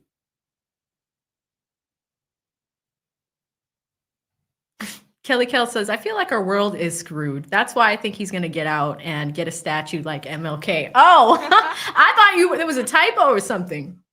Tanya says a Diddy apology is laced with lies. It's going to be a Diddy apology. 4:05, they are late. They are late. Let me go ahead and refresh. Refreshing. Not back from the comfort break. What is he going to say? Is he breaking down? Is he getting prepared? Is he practicing? Is he getting ready for the mic? Is he getting ready? The comfort break is it's a little long. 5 minutes late. Nicole says he has zero remorse or respect. They are definitely spinning us, Carrie. Definitely spinning us. We have been waiting all day.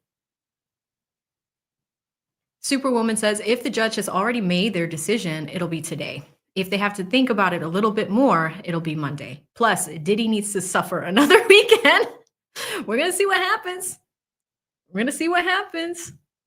He might slide. I don't know. Man, watch out. Man, watch out. Yes, I agree with this one, Midnight Snash. She said, child, if it's anything like that letter, he should not speak.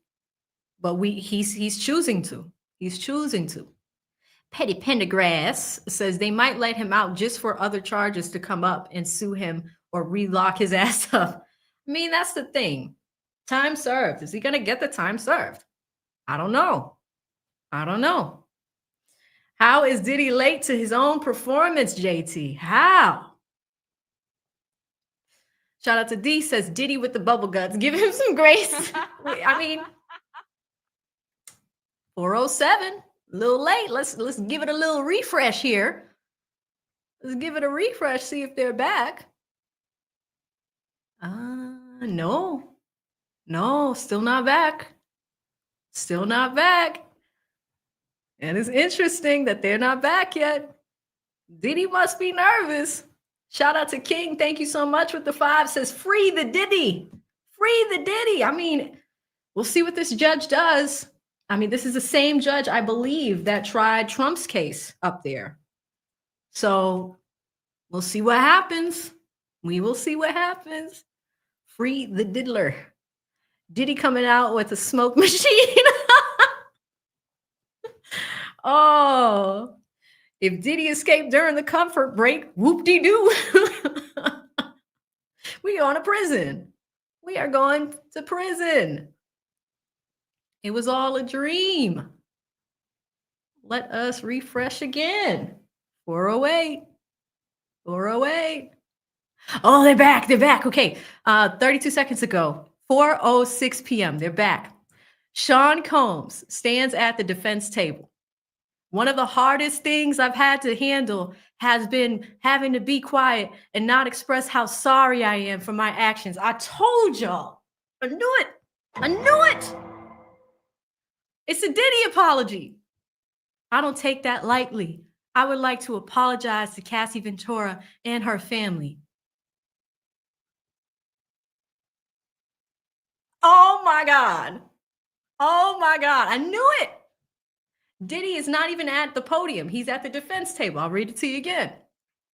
One of the hardest things I've had to handle has been having to be quiet and not express how sorry I am for my actions. I don't take that lightly. I would like to apologize to Cassie Ventura and her family. 32 seconds ago, we'll give it another refresh. I apologize to Jane for bringing you into my mess. I would like to apologize to all the victims of domestic violence. All of them, Diddy? I know that the disgusting video triggered people. I was sick from drugs. I needed help, but I didn't get the help. Oof. Oof. Oof. Man, I just keep hitting refresh because I want to see what's happening. Man, listen, all the victims, civil rights leader. I want to apologize to all the victims of DV. I know that disgusting video triggered people. I was sick from drugs. I needed help, but I didn't get the help. Let me refresh. What else you got, Puffy? Anything else, Puffy? Yep, there's more. There's more. I know better. My faith taught me better. I am not this larger than life person. I'm just a human being. I'm trying my best. I lost my freedom and the opportunity to raise my children and be there for my mother. I lost all my businesses. Yeah, Puffy. Yes, you did. Inner City Press, come on, start typing, brother. Let us know. Reporters, start typing. We want to hear it. What else does he have to say? Man, they could have used AI. Couldn't they? You could use AI. You can use AI there had to be some type of AI tool, some type of transcription tool that can. Yeah, nothing yet. Okay. We still, as of 1 minute ago, I know better. I knew better. My faith taught me better. I'm not this larger than life person. I'm just a human being. I'm trying my best. I lost my freedom and the opportunity to raise my children and be there for my mother. I lost all my businesses. Sean John, the whole liquor line, revolt, all of those things. Let us refresh, see if there's anything new. More. Oh my God, no, he didn't. He says, I hate myself right now. I've been stripped down to nothing. I want to apologize to my 7 children. I'm so sorry. You deserve better. To my mother, I feel you taught me better. Oh, you mean the mama that you smacked? Did y'all hear that? He smacked his mom once. Well, at least that's what Gene Deal said, but I don't know. After watching that interview, I don't know if I believe everything that Gene Deal says. But I mean, that's tough. I hate myself right now. I've been stripped down to nothing. I want to apologize to my 7 children. I'm so sorry. You deserve better. To my mother, I feel you taught me better. Give it a refresh. As of 57 seconds ago. Somebody say he getting out. Take that, take that, take that, take that. Tim says he's rapping for his life. Oh, let us give it a refresh, see if we got anything more. Nothing yet. Nothing yet, chat. What do you feel? Do you think that he is going to convince this judge? Is this convincing so far? I knew better. My faith taught me better. I hate myself right now. I have nothing. I lost everything. Steele said, just apologize. Just apologize. Just go in there and apologize. Let's give it another refresh. 31 seconds ago. I let down my community. I wanted to show we could take care of our own problems. I got lost. I'm not this bad person. I'm sorry to my community. I let y'all down. People can change. I know I've changed. Did he change? Has he changed? Is he convicted? Nicole says, is he getting out?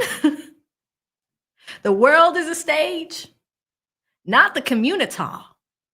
He's apologizing to y'all, Chatterhood. He is saying, I let down my community. I'm sorry. Give it a second. Real quick, Siobhan, thank you so much for gifting those memberships. If you got a membership from Siobhan, say thank you. Buddy 305 Love got one. Wayno got one. JJ got one. Savisha got one. Odie Brown got one. Thank you so much for those memberships. Let's give it a refresh. See what else Diddy has to say. He hates himself right now. Okay, next, 25 seconds ago. Sometimes you have to go through life experiences. These are not excuses. I can't change the past, but I can change the future. I beg your honor for mercy to be a father again, to be a son again, a leader in my community again, to get the help I need. Shout out to my team, man. You know, the thumbnail to this video says mercy. It says mercy. He says, sometimes you got to go through life experiences. These are not excuses. I can't change the past, but I can change the future. I beg your honor for mercy to be a father again, to be a son again, a leader in my community again, to get the help I need. Hoo-wee. Let's give it a refresh. There's more. I don't want to let God down. I have no one to blame but myself. I know I will never put my hands on another person again. Well, that's not true. Come on, you give your kids hugs.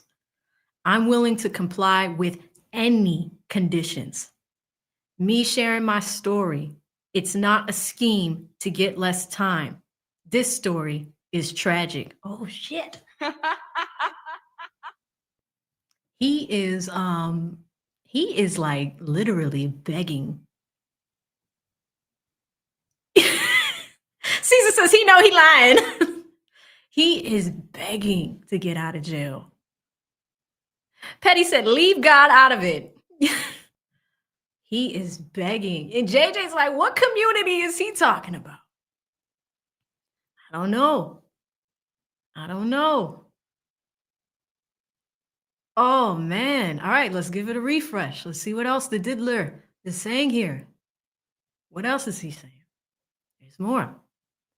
If Your Honor gives me a chance to share my story, this has a positive impact.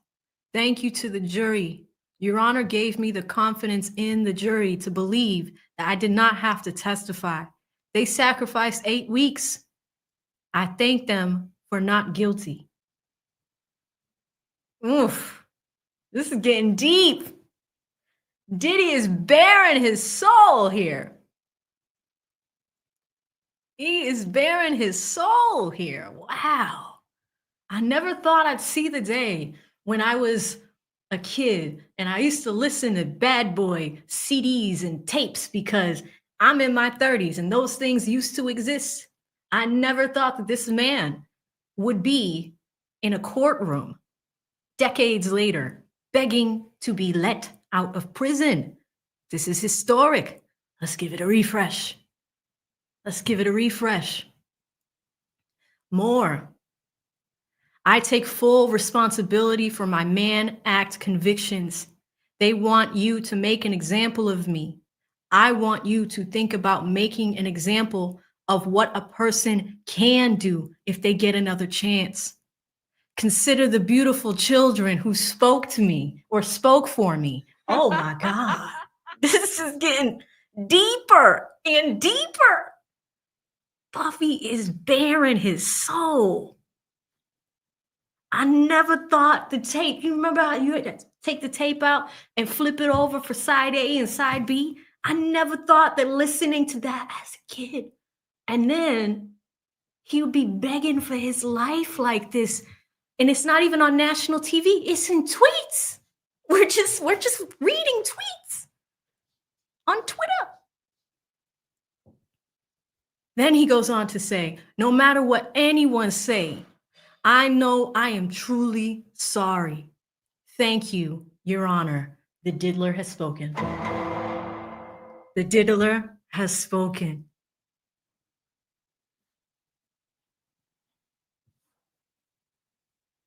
What's going to happen next? What's going to happen next? Oh my God, I can't wait. I can't wait. I can't wait.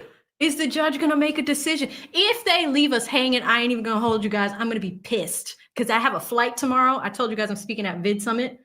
I got a flight first thing in the morning. They better. And my birthday's on Sunday. So I'm really just, I hope the judge makes a choice here. Let's see what happens. Let me give it a spin. Let's refresh, see what happens. Ooh-wee, the anticipation. Okay, nothing yet. We have Diddy with the last word. No matter what anyone say, I know that I am truly sorry. Thank you, Your Honor. While we wait, let us read a few more super chats. I don't know what's gonna happen, you guys. I don't know. I really can't call it. Was that convincing? Did Diddy convince you? Shout out to Siobhan who gifted 5 more memberships. Sick Day Cooking Again got one. Shell got one. Tyrone got one. Tiffany got one. And Travis got one. Please say thank you to Siobhan. Very nice of her to do. But I don't know. Is it convincing? Is that convincing to the judge? A lot of y'all are like, hell no, he's a liar. Oh, he's never going to put his hands on anybody again. It's impossible. You have family members. Your mom just had surgery. You're going to put your hands on somebody. Your human hands. It's going to happen. It's going to happen, Diddy. And there's no way that if you're that big of a freak your whole life that you just stop. I think get the help, but I don't know. Kelly Kill says he has a freak off plan this weekend. Oh, no. All right, let's give it a refresh. Let's give it a refresh. Anything new? Anything new? No, nothing. Okay, the judge says 1 minute ago, judge says, let's take 5 minutes. Oh, we might get it today. We might get it today. We might get it today. He finished at 4:20. Shout out to Connie who picked up on that. I don't know what's gonna happen. The anticipation. So that was as of 1 minute ago. So the judge is taking 5 minutes. If the judge is taking 5 minutes, is he gonna come back with the book? Is he going to come back with that Black's Law Dictionary I told y'all about yesterday? Is he going to come back and throw the book at him? Is he going to do it? I don't know. I don't know. This is so the anticipation, man. Like with trials, like I don't know what's going to happen. I'm scared for him. I don't even like the guy. I mean, I saw the video. That's guilt. But I mean, I'm afraid for the man. I'm not even going to hold you. You know? Shout out to D who hit me with 5, says I'll give you 20 if he quotes Biggie. He didn't. He didn't, unfortunately. Shout out to D again with the 2, says Diddy with the bubble guts, give him some grace. King came with the 5. I covered that one. Mike the Mob says Trump is going to pardon him. I think they were talking about, yeah, you know what, Mike? I think you're right. Trump might actually do that because I do remember seeing something in the news where they said, hey, would you consider pardoning Diddy? And he said, we'll look into it. You know, Trump. And, you know, I think it's because they treated me unfairly. It's the same courthouse. Oh, look at God. Think about that. Fonnie Willis tried Trump for RICO, right? Now, Diddy also ironically has a RICO case. Young Thug also had a RICO case. Trump has got a lot of stuff in common with these people.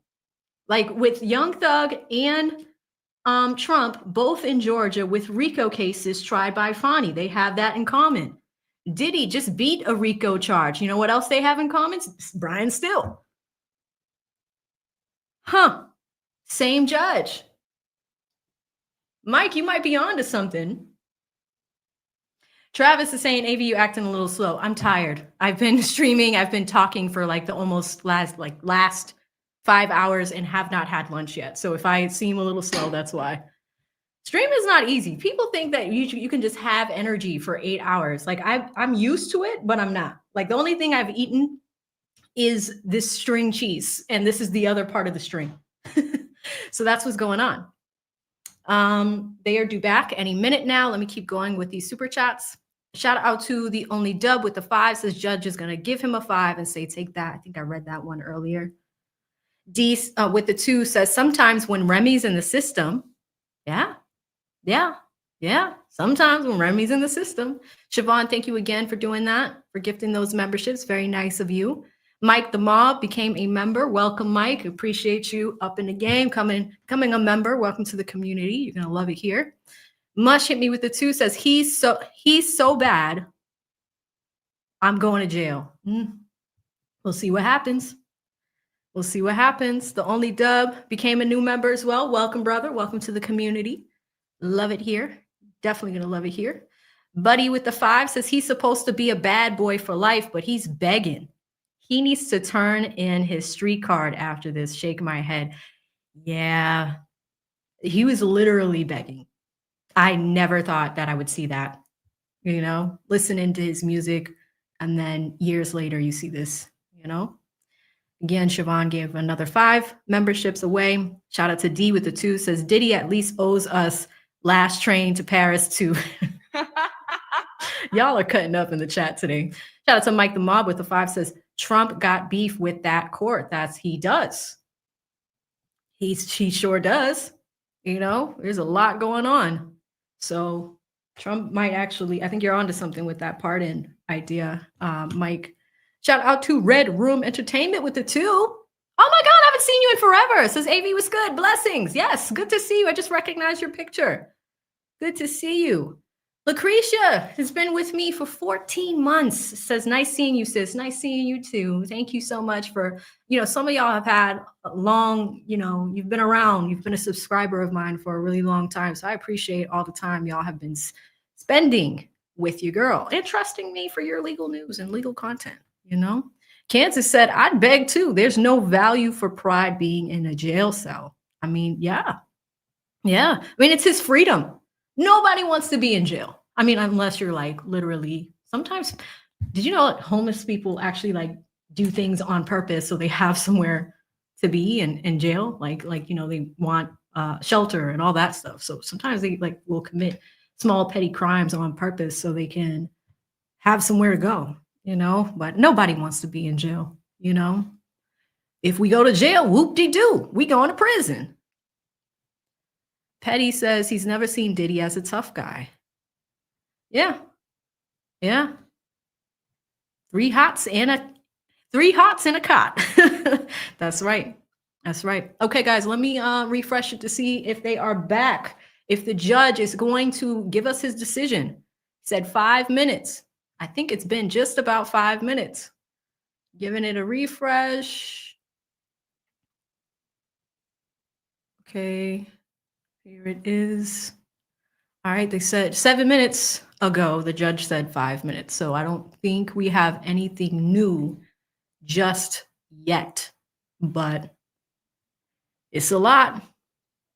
Oh, Whitney, hi. It's good to see you, Whitney. Shout out to Thank You from Texas. Whitney, I haven't seen you in so long. No comment, no question, pure love of the game. Thank you, Whitney. Super generous of you. Whitney is amazing. She's down there in Texas. I will be in your neck of the woods tomorrow. Your girl is speaking at Vid Summit next week. So I'm teaching a workshop to teach creators how to do this, right? So I'm really excited about that. Gonna hit the stage, meet some really cool people. I can't wait to meet like Legal Eagle, all your favorite YouTubers. Like they're all gonna be there. Mr. Beast's gonna be there, all types of people. So I'm really looking forward to meeting everybody down in Dallas. So looking forward to doing that. Diddy did speak. If you're just coming in, just rewind it probably like 10 minutes. So go 10 minutes and I read everything that Diddy said. We didn't miss a single word. So Diddy did speak. We are waiting for them to come back and the judge needed 5 minutes and we should have his decision, whether he's going to sentence Diddy right now or whether he's going to do it on Monday. She says, yay, bring shorts. I will. It must be hot in Dallas. I haven't even had time to look at the weather, but thank you, Whitney. I really appreciate you. Connie says, I found you through Lead in 2023. I miss him. How is he? We all miss him. I just talked to, people were asking earlier, we were texting Sunday. I was telling him how amazing it was because he actually gave Woody a course and Woody streams now. So we were talking about that a few weeks ago. And I saw Thug doing a stream too on Sunday. So I reached out to him to check on him. He's doing good. He's hanging in there. He's taking a break for his health. But yeah, Lead is in good spirits. He's in good spirits.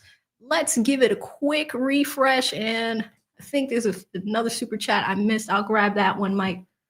Let's see. They're back. 426. Here we go. The judge says, at the outset, I want you to understand, Mr. Combs, you are not being sentenced for acquitted conduct, but under 3553, I must consider many things. Here we go. Mr. Combs, you are a self-made artist who has inspired community of color. Shit, we might get it. Oh, shit. We might get it. We might know. We might know right now. Okay, let me hit the refresh button again. He's about to do it. Judge says, we saw the video, the free game course in the MDC. The court hopes you continue to expand it. You are devoted to your family. The court, of course, considers the collateral consequences. The court has to consider all of your history here. Oh my God. Chad, what is the judge gonna do? What is the judge gonna do? Uh-oh. Hit and refresh. We saw the video, the free game course in MDC. The court hopes you continue to expand it. You are devoted to your family. The court, of course, considers the collateral consequences. The court has to consider all of your history here. Hitting refresh again. Put your bids in. What do you think? What do you think? Here we go, 15 seconds ago. A history of good work can't wash away the record in this case. You abuse these women. You use that abuse to get your way. Freak-offs and hotel nights. The evidence of the abuse is massive. I was sitting right here during the testimony. Oh, shit. Oh, shit. Oh shit. Okay. Okay, we're gonna give it a few seconds to refresh. A few seconds. The judge is going in. The judge is going in. Oh my God. Oh my God, it's happening. It is happening. No problem. Everybody's like, thanks for covering AV. Of course. This is what I do. I love doing this work. Even though, I'm traveling tomorrow and it's my birthday weekend, I love y'all too much to not cover it. Okay. Yeah, that's as of 1 minute ago. A history of good work can't wash away the record in this case. You abuse these women. You use that abuse to get your way. Freak offs and hotel nights. The evidence of the abuse is massive. I was sitting right here during the testimony. Let's give it a refresh. Ah, the anticipation. Nothing new as of 1 minute ago. Nothing new. Nothing new. You guys are like, he's getting all them 11 years. All of them. All of them. The whole 11. Gave it another refresh. Here we go. 18 seconds ago. The judge. This was subjugation. That is the reality of what happened. These offenses irreparably harmed 2 women. You piled them with drugs. Why did it happen so long? You had the power and resources to keep it going. You were more than a John. Oh. You were more than a John. Oh my God. You were more than a John. Man, I'm just gonna keep hitting the refresh button. Wow. Yeah, the judge doesn't sound like he's not, I don't know. It ain't looking too good for Diddy. It is not looking good for Diddy. Man, oh man. And then think about that all day today. He's had his kids in there. He's had all these people in there. He's had his attorneys in there. He had a pastor in there. He had a police chief in there. He was Sean John. It was Sean John. Let's give it a refresh. Poor Diddy. Well, not poor Diddy. I mean, what he did to get Cassie was not good. Okay, 26 seconds ago. A significant sentence is required to deter. You say you're sorry and you won't do it again. After Cassie's civil lawsuit was filed, after the video was public and an investigation started, you had a brutal hotel night with Jane, punched her in the head.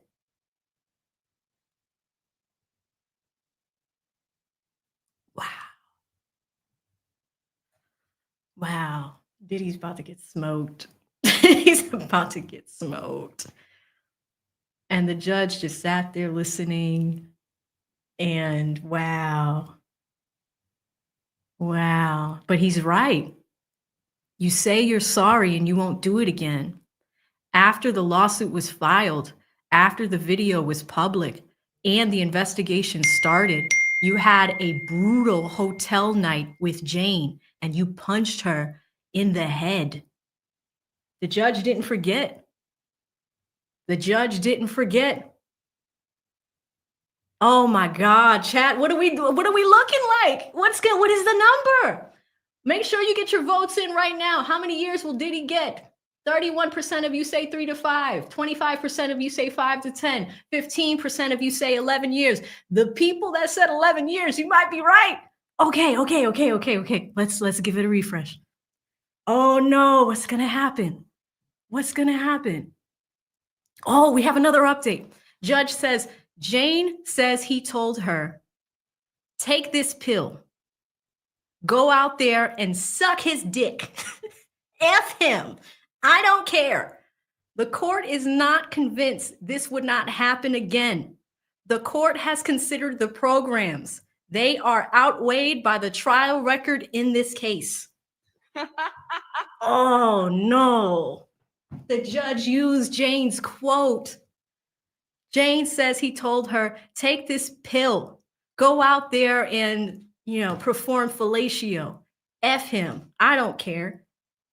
The court is not convinced this would not happen again. The court has considered the programs. They are outweighed by the trial record in this case.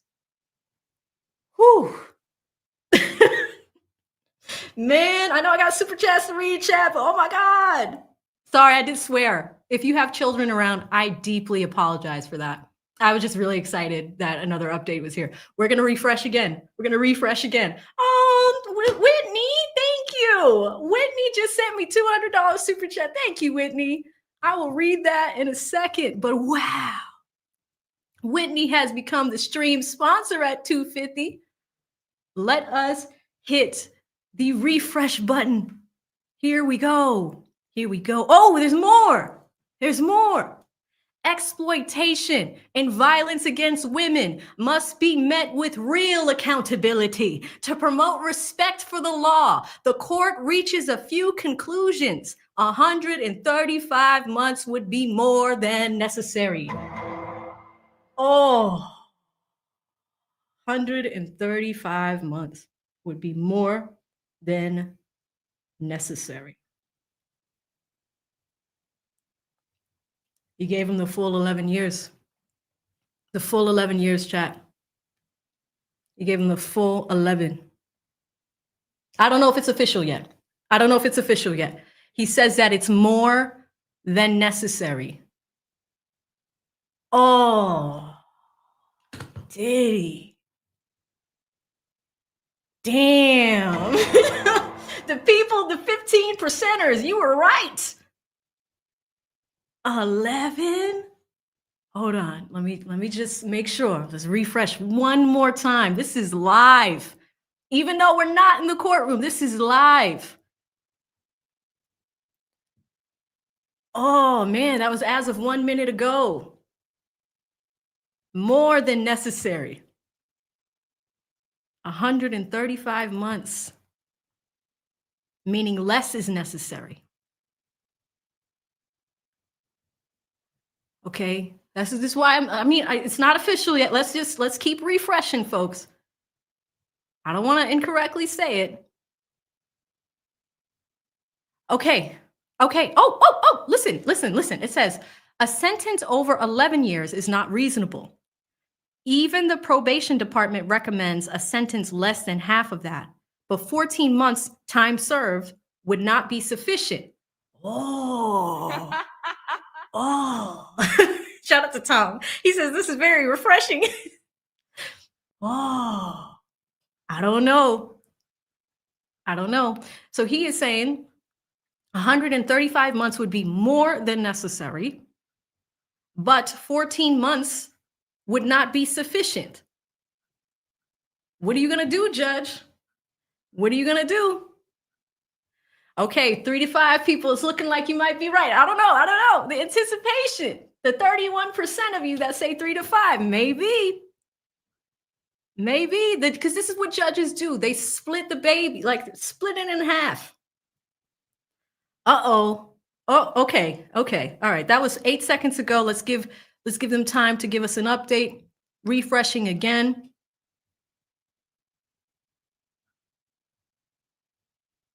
Okay, we still don't have an update as of a minute ago. I don't know what's going to happen. I am all confused right now. Some of y'all might be right. Maybe it's not. 14 months, he's basically saying it's not going to work. That is the defense's proposal. I'm going to give it another refresh. Let's see. I feel like we're gambling right now. It's so exciting. 28 seconds ago. Here, the data shows a wide variety of sentences. Weighing all the relevant factors, the court determines that the sentences of 50 months of incarceration. Here, the data shows a wide variety of sentences. Weighing all the relevant factors, the court determines that the sentence is 50 months of incarceration. 50. Okay. 50. 4 years. 4 years. Is he going to give him time served? Here we go. 50. 50 divided by the 12, so 4 years. Okay. 50 months. All right, let's refresh it again. Breaking. Sean Combs was just sentenced to 15 months of incarceration by the judge. That's minus the 14 months already served. Wow. Okay, so 50, and he'll get the credit for the 14 months. So 36. So he'll have 3 years to go. It's official. It's official. It's official, chat.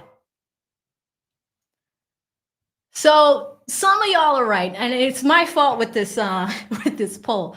3 to 5, y'all have it, but 5 to 10 was a little bit too big of a range that I gave you guys. So if you voted 5, you was right. You were right. 3 more years. 3 more years. YT called it. The judge did him a favor. It's official, guys. Justice has been addressed. 3 to 5 crew, y'all have it. Y'all have it. What an exciting day. Diddy, after going through all of this, after writing the letter, after the theatrical video that we all watched, that he's going to be a reformed person, arranged community service things for the entire month of October, the free game program. I think I realized that when the judge did say, I hope you do more of this work. But at the same time, you said that you were sorry and you still hit Jane in the head, you know? So, I mean, he didn't get the whole book thrown at him, but he got like a chapter. You know, it was like, I mean, because here's the thing about being in jail. If you have a date to come out, it kind of gives you something to look forward to as an inmate, you know? Time served plus 5 years probation. Man, 4 years. 4 years for voyeurism. 4 years for the sex trafficking. You know, the judge is saying, you abuse these women. Gotta give you something. Gotta give you something for that. Good behavior. Does he get out earlier? I mean, I don't know. I don't know. I can't believe that, but it happened. It happened. Let me read some of these super chats. I am not going to lie to you guys. I am parched. I'm hungry. I'm tired. And I got to get ready for this flight. So, wow, that it's official. Diddy is, he's got a date. He's got a date. And I'm going to read y'all's reactions too. But all those people with the poll, 3,000 votes, you guys did good with predicting this. You really did. You really did. Okay. I think I left off with Whitney, who is now your stream sponsor. Let's please give Whitney her flowers. She is amazing. She has been supporting me and Lead over the years. And I'm just really happy to see you, Whitney. I will be in your state this weekend. So really exciting. And I'll pack the shorts because you told me to, you know, definitely will hang out, enjoy the birthday weekend, and also enjoy Vid Summit and speaking at Vid Summit. You know, looking forward to really teaching some creators some things that they can learn about streaming like this. I've never done a live stream based off of tweets and only tweets. Never. Never. It's so crazy. But thank you so much, Whitney. And if y'all could spam Whitney in the chat, that would be fantastic. Shout out to Mike the Mob with the 2 says, hey, I've been around, forgot to update my card. Oh, says I've been a member for a while. What are you talking about? Good to see you, Mike. Thank you. Shout out to Diamond. Good to see you too. Diamond makes makeup brushes. I use them every day. Check her out on Instagram. Diamond, if you want to drop your link in the chat, we will pin it. That'd be fantastic. Thank you, Diamond. Shout out to Pinky Dollars with the 5 says, thank you to whoever sent the gifted sub. This has been the highlight of my day. Whoop-de-doo. We going to prison. We're going to prison. Thank you so much, Pinky Dallas. Pinky Dallas. I really like your name. It's very cool. Shout out to Siobhan with the 11 says, let dollars for 11 years. Oh, $11 for 11 years. Well, he didn't get it. He didn't get it. Thank you so much. Really appreciate that. Somebody says, read it again. Do they have another update? I know that reporter's had a great day. He's like, everybody's going to want to talk to him. Okay, the judge. The court imposes a fine of $500,000, including to defray the cost of imprisonment. There is no restitution, but there is forfeiture as reflected in the order. There is a $5,000 fine under the statute and special assessment of $200. Judge also says, I want to speak to the strong women who came forward. Miss Ventura and Jane, you've been through trauma we can't imagine. Miss Ventura said it was forced sex and degradation. I want to say we heard you. All right, I'll keep refreshing as we're here. But it looks like Diddy got a fine as well, a fine imposed. Shout out to D, who says, sounds like punishment for domestic violence. Yeah. Whitney, thank you again. She says, birthday dinner on me. Love you, AB. Enjoy Dallas. Thank you, Whitney. Shout out to Drew Beats with the 5, says, I'm confused. What does domestic abuse have to do with this case? He technically didn't have sex with anybody. Yeah, I think he's more along the lines of the video. And then I think Jane got hit in the head. The judge did mention that. Let me refresh it again to see if we have anything new. Okay. Nothing else yet. Thank you, Drew Beats. Always participating. He's like, you get the class star for participation. He says, so what he technically guilty of, again, besides popular opinion and political pressure. So what is he technically guilty of? Yeah, so the charges from, I need to pull them up because I don't remember off the top of my head. It's the Mann Act stuff. I'll pull up the charges in a second, but it's the 3 counts that he was convicted of. Let me see. Let me just look it up now. Diddy charges. I'll grab them for you. Okay.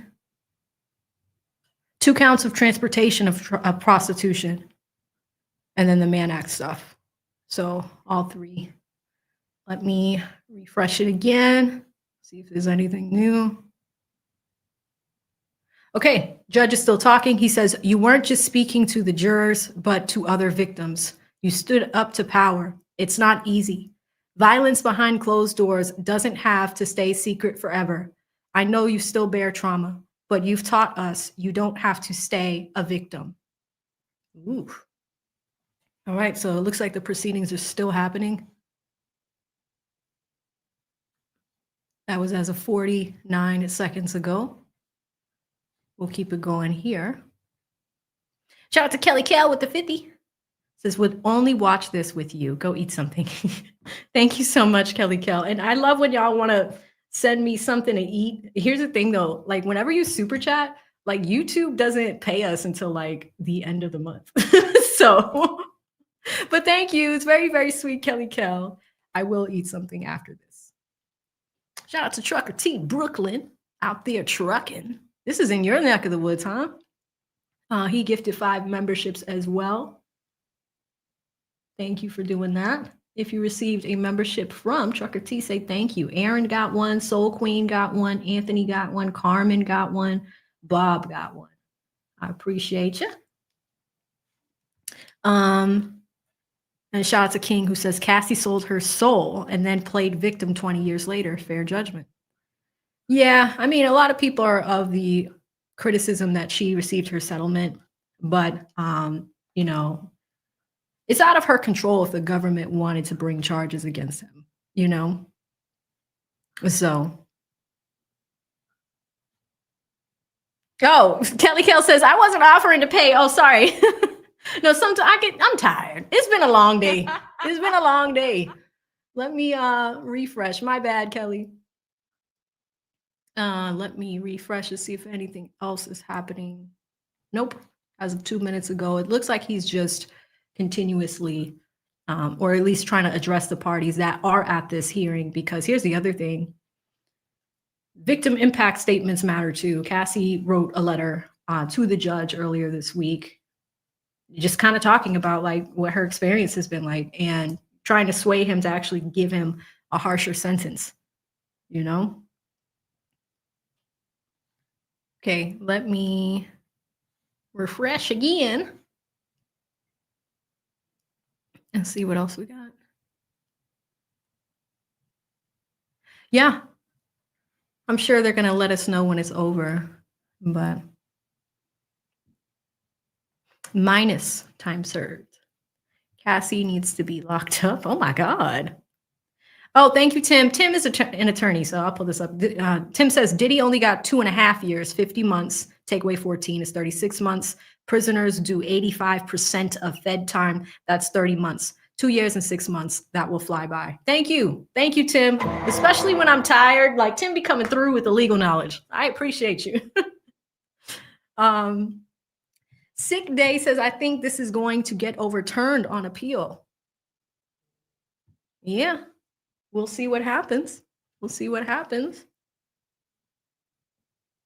Oh, Whitney, thank you so much. Guys, Whitney sent me a Venmo. She just sent me a $200 Venmo. Whitney, thank you. Whitney just went ham. Whitney just became your stream sponsor for $450. Y'all better type Whitney in the chat now. Whitney, thank you. That was super, super sweet of you. Super sweet of you. I really appreciate that. You know, and again, like I mean it when I say like she is like one of the biggest supporters on my channel. There are a few people that really help out. And you know, when y'all do that, like when you support the channel, you're supporting, like this is a business. I have employees. I just interviewed somebody 2 days ago and he's about to start. We have a new editor joining the team. So when you support the channel, you're supporting us in the work on, you know, creating content. You know, I've come a long way in this YouTube journey and I'm really excited to be in this position where I could teach other people how to stream. And, you know, it's a good thing. It's a good thing, but I couldn't have been able to do it full time without all of y'all support. Every single person that sent a super chat today, it goes a long way. You know, if you are, you know, supporting on the back end with like Venmos or Cash Apps or whatever, even if you just pop in a stream once a week, all of that adds up. So I really just want to definitely express my gratitude to you guys, like, especially to Whitney. Thank you. Like, y'all are seriously amazing, amazing supporters. I couldn't ask for a better community. You know, at the start of the month, last month, we did the Cardi B thing. And then all of y'all just came back home, you know, like we used to have 3,000-4,000 people in chat every single day. And then it's like for the month of August, nobody was here. It was like 200 of y'all in chat. Then the Cardi B case came, y'all all came back. They were like, oh, good to see you, AV. Where you been? I said, I'm here every day. Like, what do you mean? So I'm just really happy. And, you know, shout out to Lee too.